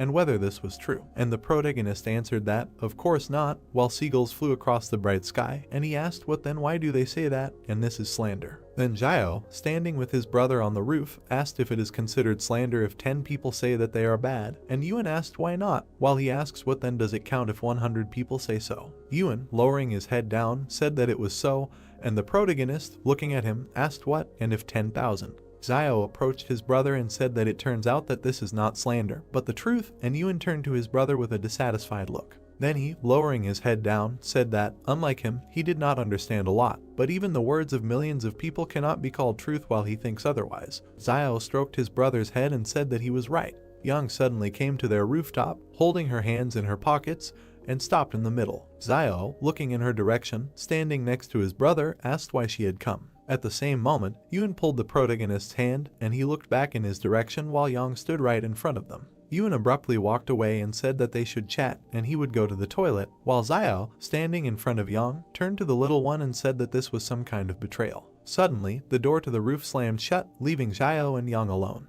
Yang sharply waved her hand and threw something unknown straight towards the protagonist. Zio looked at his hands with great surprise and caught the dagger with them, while Young said that it was his dagger and now they were even. Young abruptly took out her pistol and pointed it at the protagonist, who was raising his hands up, and asked how he managed to escape from the blockade of the King Consortium. Xiao kept raising his hands up, saying that he ran non-stop until he finally ran out of the King Consortium blockade, didn't ask if anything was wrong while Yang aimed her gun straight at his head. She kept holding the gun right next to Xiao's face and asked what happened on Mount Jin after they left, and he said that countless monsters rushed out, including the monster from the volcano, and she couldn't even imagine how terrible he is. Yang, continuing to extend her hand with the pistol forward, said that she could, and Xiao reasoned that she said this with such confidence and had she really met such creatures before. Then Yang suddenly lowered her hand with the gun down and hid it behind her back, saying that before she was worried that he would tell the King Consortium. But now she is not afraid, because he also has something to hide from them, and Xiao asked what and what same.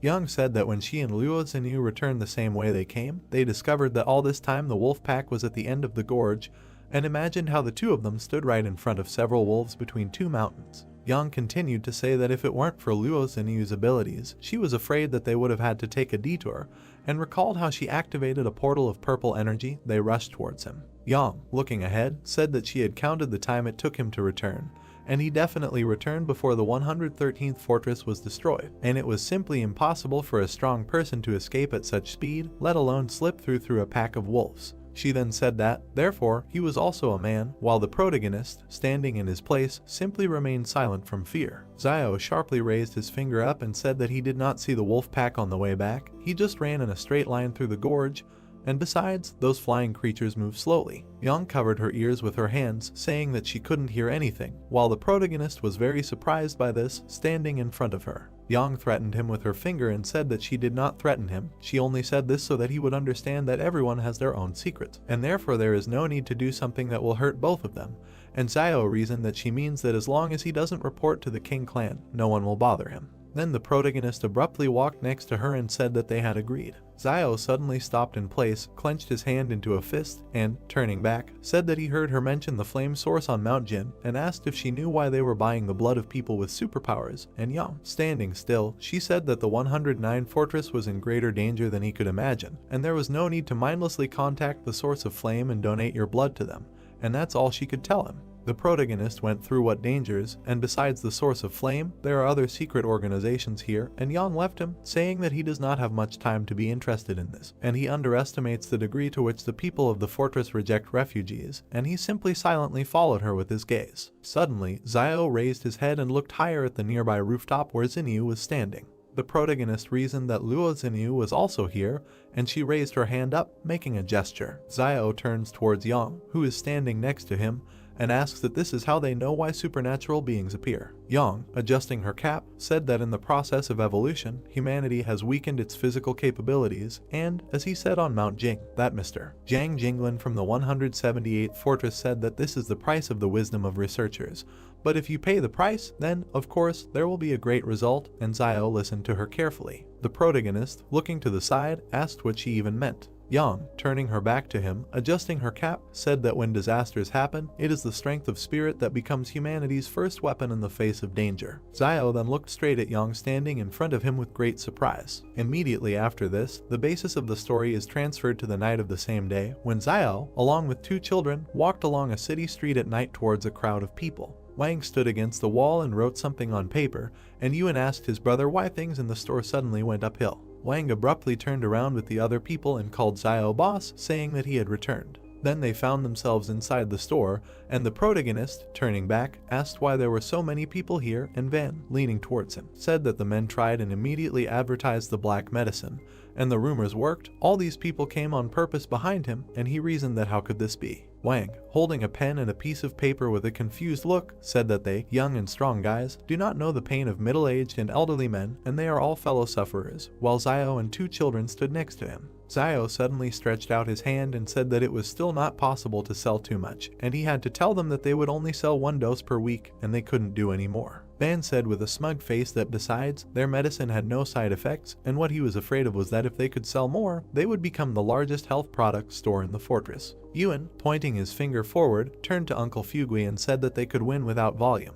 And Van, awkwardly scratching the back of his head, asked what he meant. Yuan, imagining a gift box in his head, pointed his finger up and said that they can no longer use simple porcelain bottles, and they need to pack the medicine in the best box, and, in addition, they need to advertise it and let it be even more mysterious. Wang took the little boy by the shoulder and said that Liayuan is so smart, and perhaps with 1 dose a week, they will become rich in the future and they should leave the rest to him. Xiao, turning to Uncle Wang, asked what and where Chen Wudi was, and he said that he had gone somewhere as soon as they left for school, and he didn't know where. He couldn't find him, or he needed to worry. In the end, after all, he will definitely be back for dinner because he is extremely punctual. The protagonist, with a dissatisfied look, asked that he only comes back when he needs to eat, and Ban answered that not really, while he asked what and how then, and said that he would return for dinner, and if not to eat, then for what? Wudi ran straight into the shop with great speed and said, turning to the teacher, that he had collected alms, holding food in his hands, and Xiao was very surprised by what he saw, while Wang said that in order to bring them food. The protagonist stood in the middle of the shop and reasoned that in the end, young Xiaojin was up to something, and she was not going to blow up the fortress, but it was impossible for one person to prepare so many explosives, or she needed them for something else. The protagonist closed the doors to the shop with his own hands and reasoned that Yang Xiaojin and Luo Xinyu in the fortress, like the King Consortium and the Source of Flame, were buying the blood of superhumans, and, according to Yang Xiaojin, there were most likely other organizations here. The protagonist looked down with a thoughtful look and reasoned that until now he had only seen one fortress manager named Liayuan, and what attracts all these people here and what will happen in the future. Xiao walked forward, closing the doors, and said that no one from the Lai Consortium was visible, and did they really not know what was happening in the fortress? The protagonist approached a large wooden gate and wondered why such influential people had disappeared. Xiao rarely left the shop and looked ahead at the bicycle approaching him. Xiaoyu, with a friendly look, having arrived on a bicycle, turned to Xiaosu and said that he should see what gift his sister had brought him, and he looked forward with great joy. Xiao awkwardly scratched the back of his head and, turning to Sister Xiaoyu, asked why she bought it, and said that he had heard that this thing was not cheap, and Xiaoyu, holding the bicycle by the handlebars, said that everything was fine, and she still has accumulated savings, and with it will be more convenient for him to get to school. At the same moment, people gathered in the courtyard of the shop, and Yuan asked how to ride this thing and isn't it difficult to maintain balance on 2 wheels. He approached the red bicycle and asked what anyone could do. Xiaoyu, Wang and Wudi said that they did not know how to ride, and Xiao, looking at them, said that they would have to ask Jingwu or Yang Xiaojin tomorrow.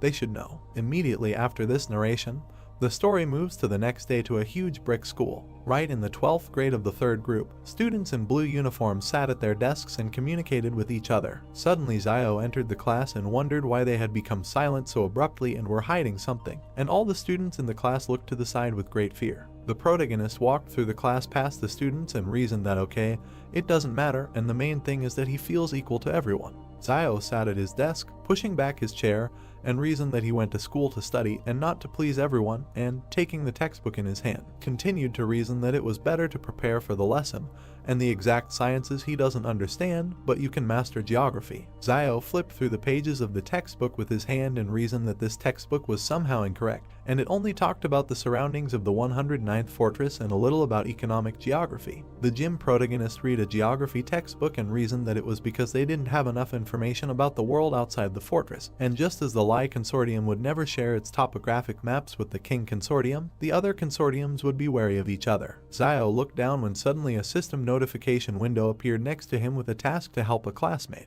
The protagonist looked sharply to the side at the girl with pink hair sitting next to her, who was shaking all over and talked about helping her classmate. His deskmate turned sharply to the side while Xiao extended his hand in her direction and asked if his stomach hurt. The protagonist would put his hand into the inner pocket of her sweater and ask if she had diarrhea, not from toilet paper. She would say that he had, she would answer that it was not diarrhea, and she would shake all over. Xiao turned to the side with a puzzled look and reasoned that it was not diarrhea, but what? The protagonist stood up from his desk, extending his hand to his classmate, and asked what was the matter, and she got sick, or should he take her to the hospital? And a girl with pink hair, holding her stomach, waved her hand and said that he should stop asking questions, and there is no cure. Xiao was greatly taken aback by what he heard and reasoned that everything was so serious, while his classmate in front of him doubled over in pain. The girl with pink hair turned back and reasoned that maybe she was too rude to him, and that she shouldn't talk to someone who was worried about her like that. At the same moment, Xiao, pointing his hand at her classmate, shouted that everyone should listen, and Ku has an incurable disease. And since all her classmates will hopefully lend her a helping hand by donating money,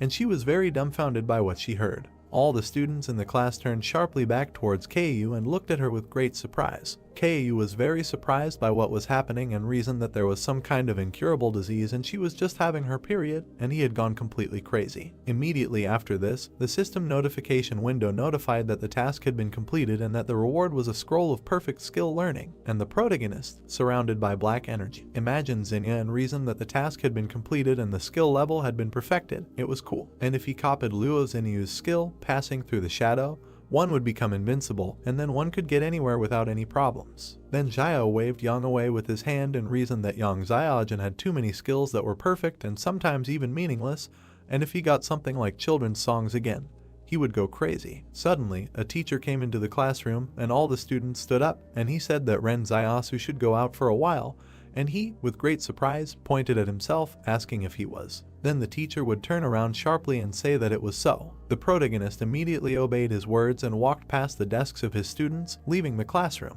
Immediately after this, the narrative of the story was transferred to a conference room, in which the teacher entered along with the protagonist and said that these were the parents of his classmates, while people were sitting on chairs right in front of them. Xiao was greatly surprised and dumbfounded by what he saw, while the women and men continued to sit in their places. The teacher looked at the protagonist and said that the situation is that they all say that he is carrying the virus from outside the fortress, so they want him to transfer to another school. Xiao looked forward with a dissatisfied look, raising his hand up, and asked about transferring and where, and said that he was afraid that not a single school would accept him. Suddenly, the blue-haired man said that if that was the case, then he should just drop out and one person shouldn't endanger the whole class. The protagonist looked sharply to the side with a menacing look and asked what if he refused. Suddenly, someone slammed his hand directly on the table and said that then he was being sued, and she could report him for threatening public safety. The dissatisfied woman, pointing her finger at Xiao and the teacher standing next to him, said that they should allow him to ask if their school does not force him to transfer, then they are willing to bear responsibility if the epidemic spreads. The teacher awkwardly scratched his head and said that this student was assigned here by Liuyuan, and asked that why don't they talk to him about it. Suddenly, a teacher with black hair walked into the conference room and asked what they were trying to achieve. A dissatisfied woman, putting her hand forward, asked that they could allow refugees to go to the same school as their children. The teacher immediately answered her that why not, and they are all people, and asked who said that refugees must be infected and that one of their children got sick. The dissatisfied woman spread her arms and said that no, but she heard that there were infected in the fortress. The teacher, putting one hand on the protagonist's shoulder and holding the other to his chest, asked what she heard, and now because of this, she can put an end to the future of this student, and said that she, as a teacher, doesn't care whether he is a refugee or a resident of the fortress, and for her he is a student like everyone else. Xiao looked to the side with a joyful look, reasoning that although polluted, there will always be clean people in it. A man with blue hair, holding his hands to his chest, asked that since she was so protective of this student, then why didn't she take him to her class? The teacher then said that this is why she is here and she is applying to transfer Ren Xiaosu to their class. Suddenly, the teacher and Xiao turn around sharply as a girl wearing a cap appears right behind them and says that she will also apply to transfer to their class. The man with blue hair looked at the teacher and said that as a teacher she is irresponsible about what she talks about, and even though she wants to let him into her class, will the parents of her students agree? The teacher, with her head down and her hands clenched in fists, said that they no longer had parents and she needed to get the consent of her students. Suddenly, several students in blue uniforms walked into the conference room and shouted that the teacher did not need to ask for their consent and that they would always support her in Ren Xiaosu. A woman in a yellow jacket, crossing her arms over her chest, said that it was very interesting why they were helping this refugee so much. Suddenly, one of the students, clenching his hand into a fist, said that they were not helping him. He did not need their help, and if it were not for him, they would not be alive now. Then this student recalled how he and the teacher went out into the forest and said that they were completely ignorant of the world outside the fortress, and he thought it was sad. The teacher with a menacing look said that Ren Xiaosu would immediately start teaching in their class and it was time to start filling out the application. And the other teacher, holding his palms together, said that it was good, he would start this later. The teacher then said that a teacher who can't even protect his students and he is ashamed of him, and he didn't say a word while the other teacher stood in front of her and just remained silent in response. Immediately after this, the story moves to the school courtyard where students were running around during recess. The protagonist stood near the desk of his classmate with pink hair, and she reasoned why he returned so quickly. Keiyu raised her head a little and looked to the side, and Xiao stood in his place and told her to get better soon. Keiyu, not understanding anything, sank back onto the table and simply remained silent. Then the teacher turned to Ren Xiaosu, said that she would take him to a new class. He, leaving the office, said that it was good, while Yang stood nearby and laughed. They all walked along the school corridor together, and the teacher said that if there were difficulties with his studies, he could tell her and she would help, and Zio, walking next to her, said that he really needed to consult her. The teacher asked what was in what subject, and Zio, with a calm expression on his face, said that it was in cycling, and she talked about it and that this Ren Ziosu can really surprise sometimes. Yang leaned closer to the protagonist and asked him that he bought a bike, and he asked what she was doing and shouldn't they have avoided getting into first grade. Yang smiled, raising her hand to her mouth, and said that she didn't mind, while Zio reasoned that who cares whether she minds or not. Yang said with a joyful smile on her face that, by the way, teacher Jiangwu just said that they would sit at the same desk and hope for his instructions in the future. They then shook hands, and the protagonist said that it was mutual. Zio continued to walk down the school corridor with a smile on his face. Yang also walked along the school corridor and looked to the side while the protagonist reasoned that this was really fate. Immediately after this, the narrative of the story moves to the evening of the same day to Wang's shop, in which Zio came along with teacher Jiang, and Yuan, meeting them, said that they had returned. Yuan said that he heard what happened today and thanked her. Jiang leaned forward a little, stroking the boy, saying that he shouldn't, and every teacher should do this. Yuan reasoned with a smile on his face that because of what has been happening in recent days, the people from the fortress are not to his liking. But teacher Jiang Wu and her students are different, and sister Yang Xiaojin is also different, and he likes to watch how she mocks his brother. The protagonist turned to his brother and told him to quickly roll the bike so that the teacher could teach them, and he said with a joyful face that it was good. Yuan then rolled the bicycle and brought it to the teacher, telling her that she should try it. Jiang suddenly sat straight on the bike and began to ride slowly, saying that to ride a bike, you need to be able to keep your balance, and you need to look not at the handlebars, but at what is in front of them. You need to overcome your fear like this. Jiang began riding her bicycle around the shop's courtyard while Zio and her allies watched her in great surprise. The protagonist, his mouth slightly open, looked straight ahead with great admiration. Yuan, Wang, and Dallin watched with great surprise as the teacher rode a bicycle. Zio suddenly tensed up and reasoned that it was the sound of a bomb exploding, and whether Yang Xiaojin or not, it didn't seem like it was her. The protagonist suddenly turned to Jiang Wu's teacher, saying that she could stay here and if anything happened, they would take care of her, and she got off her bike and said okay. Then Zio abruptly walked towards the exit of the shop and, turning to his brother and Yudi, said that they should take out weapons and close the door of the store and not open it until he returns. And Yudi said that it's good, and the mentor need not worry until Yuan asked where his brother was going. The protagonist continued to walk forward slowly and said that they should worry about him and should stay home. At the same moment, Zio with a sharp movement jumped onto the roof of one of the houses in the city and reasoned that now it was calm outside the fortress, but a lot of dangerous people had gathered inside. The protagonist rushed over the rooftops at great speed and continued to reason that in order to make a final decision, he needed to go and look at what had happened himself, and then he could provide everyone with a chance to survive. Zio landed hard on the ground, kneeling down on one knee and holding himself up with his hand. The protagonist stood right in front of a huge brick building and reasoned that this building was the tallest, from which it would be convenient to observe the situation. Zio immediately began to climb straight up the huge brick building. The protagonist grabbed the iron fence on the roof of that same tall building with his hand. Then Zio jumped up a little, ending up halfway on the roof, and tried to push himself with his hands. Suddenly the muzzle of a firearm was placed directly at the protagonist's head, which greatly frightened him. Zio, with great surprise on his face, looked forward straight at the barrel located in front of his face. The protagonist was holding on to the iron fence on the roof of the house while Yang sat right in front of him and aimed her huge black rifle at him. Zio reasoned with a serious face that Yang Xiaojin was here. The distance from the explosion was a good distance, which means that sound had nothing to do with her, while she continued to aim the scope of her rifle, pointing it at him. Yang would then raise the muzzle of her rifle up and turn her back, telling him he could climb in. The protagonist abruptly climbed onto the roof of the house and ran forward at great speed. Zio stopped in place, looking at Yang, and asked that something happened and why there was such a noise. She said that the flame source was playing with fire. The protagonist asked with great surprise what she was talking about, and Yang, putting her hands in her pockets, said that the awakened Superman went to sell his blood, and he thought that the source of the flame was really some kind of charitable organization. But the company immediately began to act and grabbed him on the spot, but missed it. Zio, hearing all this, said with an awkward expression, which means they really are catching people with the bait of a million, and fortunately, he didn't fall for it. Then the protagonist, standing behind Yang on the roof, said that, but such a strong company is the source of flame, and she interrupted him and said that she must be fully prepared to capture the super being, asks why everything went wrong. Then Yang stepped on the edge of the roof with her foot and said that at first they really succeeded, and they injected the Superman with a large dose of anesthetic, but they could not even think that he would take his partner with him,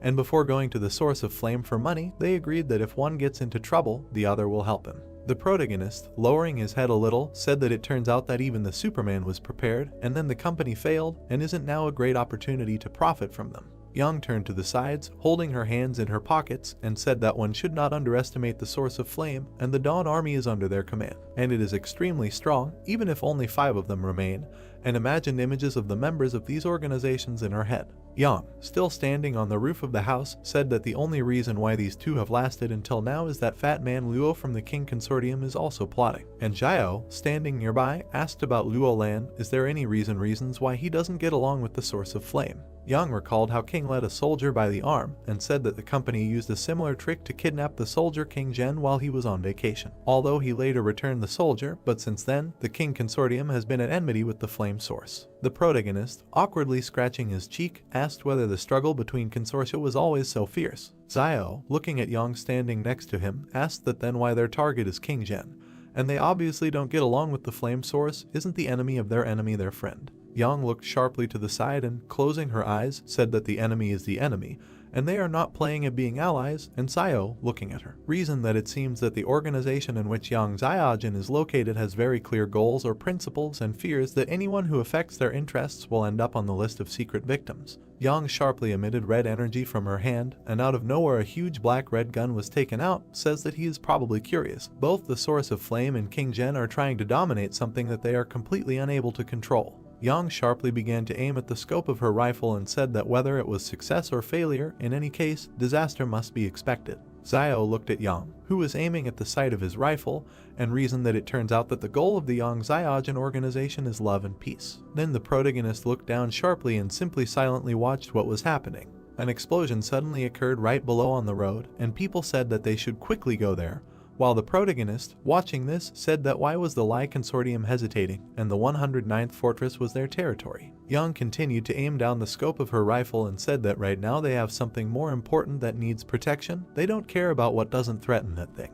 Xiao, looking to the side, wanted to ask about this, and Yang told him to shut up, putting her hand in his direction. Yang continued to aim down the sights of her rifle as Xiao turned sharply to the side. A sewer manhole suddenly appeared right on a city street. Lan climbed out of the sewer hatch and said that he was very tired, while the protagonist, looking at him, reasoned with great surprise that it was Luo Lan. A doe climbed out of the sewer and helped a man out, who had another man on his back. Xiao, observing everything that was happening, reasoned that while Luo Lan, the authority figure of the King Consortium, knew the sewers of the Lai Consortium so well, while Lan and his allies climbed out of the sewers and walked down the street. Then Jan handed the protagonist tactical binoculars, and he asked with great surprise what this was for and thought he would be her observer, and said that she should suffer, and she, holding a rifle in her hands, said that she needed distance. Xiao picked up tactical binoculars and simply remained silent, after which he said that it was 651 meters, and Yang, continuing to aim, asked about the wind speed, and he said that half the wind, 0.4 meters per second.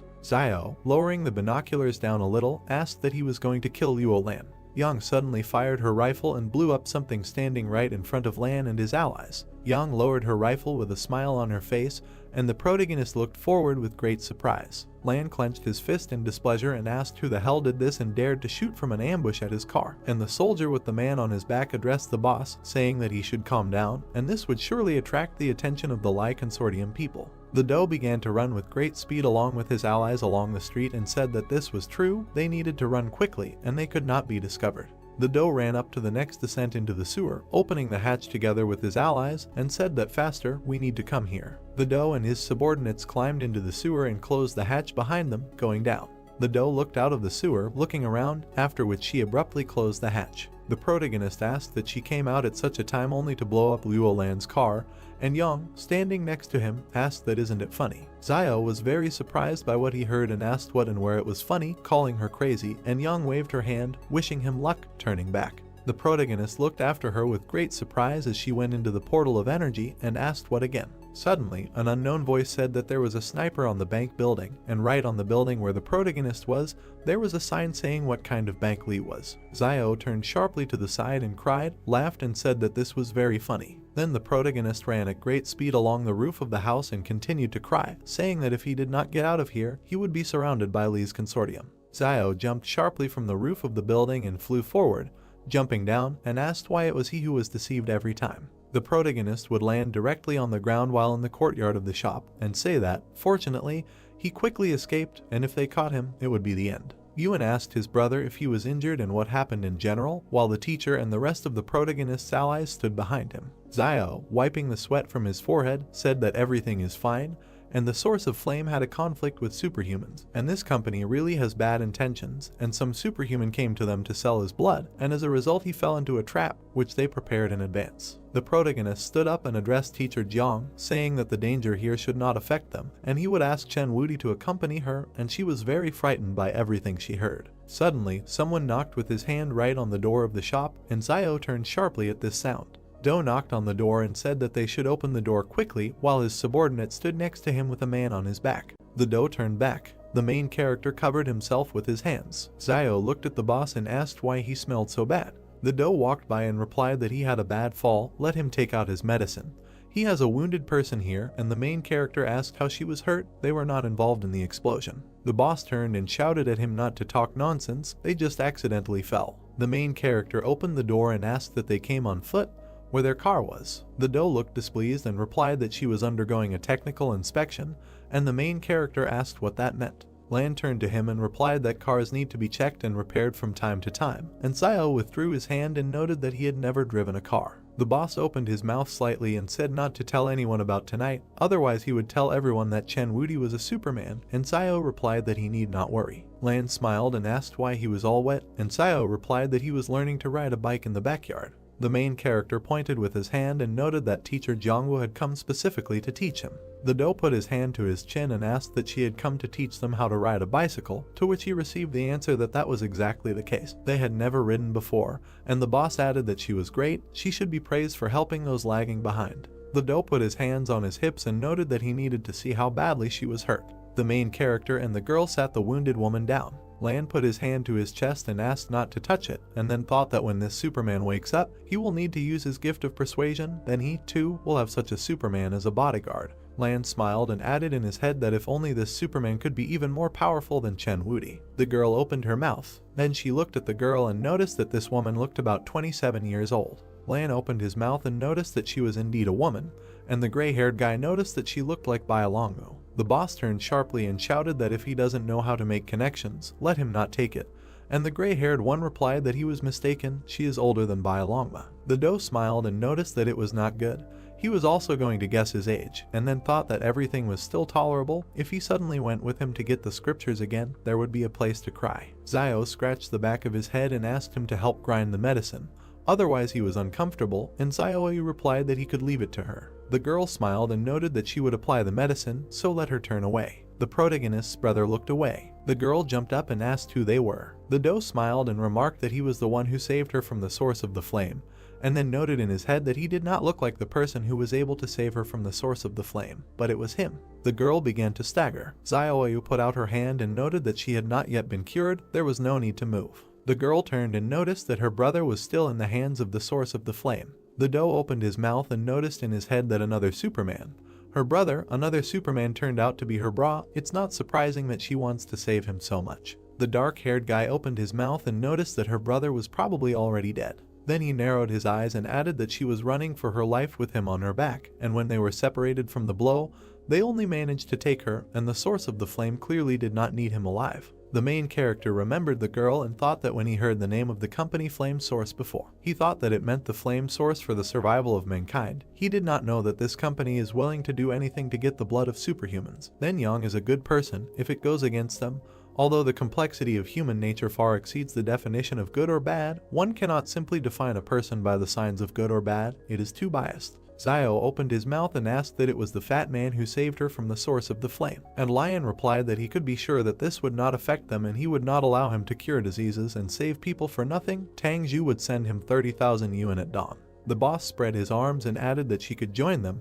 It just so happened that they had a big showdown with the source of the flame, and some time ago they killed more than 100 of them, and then noted in his head that in any case, this is the real Superman, looks good. The girl pointed her finger and noted that she didn't think he was a good person, and Lan noticed that how could she say that, he saved her. The girl bowed and thanked him and said that her name is Dong Yunan, and she will repay him if she has such an opportunity in the future. She cannot stay here, otherwise she will drag them all down with her. The doe opened his mouth and said that it was they who saved her. Why was she saying this to the protagonist and the others? And the dark-haired one noticed that maybe he didn't look like a good person. The doe turned and noticed that he had been looking kind of happy lately. The boss turned sharply and asked what was going on. Zioyu grabbed the girl and asked Zio what they should do. The main character pointed his finger and asked the boss to take her away from here, and thought that she just lost consciousness, not their fault. The doe extended his finger and noted that let him look, he will leave her here and pay him, he will help take care of her. He will return tomorrow with the money, and the protagonist agreed. The main character grinned and asked Zioyu to help the guest get to the room, saying that he would guard the door and not let this lady run away until Fat Man Liu brought the money, and Lan wondered how they quickly arranged everything. It's 13 at the high school the next morning. Young turned around sharply. Yuen smiled and greeted his sister. The girl bent down and said that tomorrow she would bring something tasty and ask his brother to give it to him, and the main character wondered when these two managed to become so close.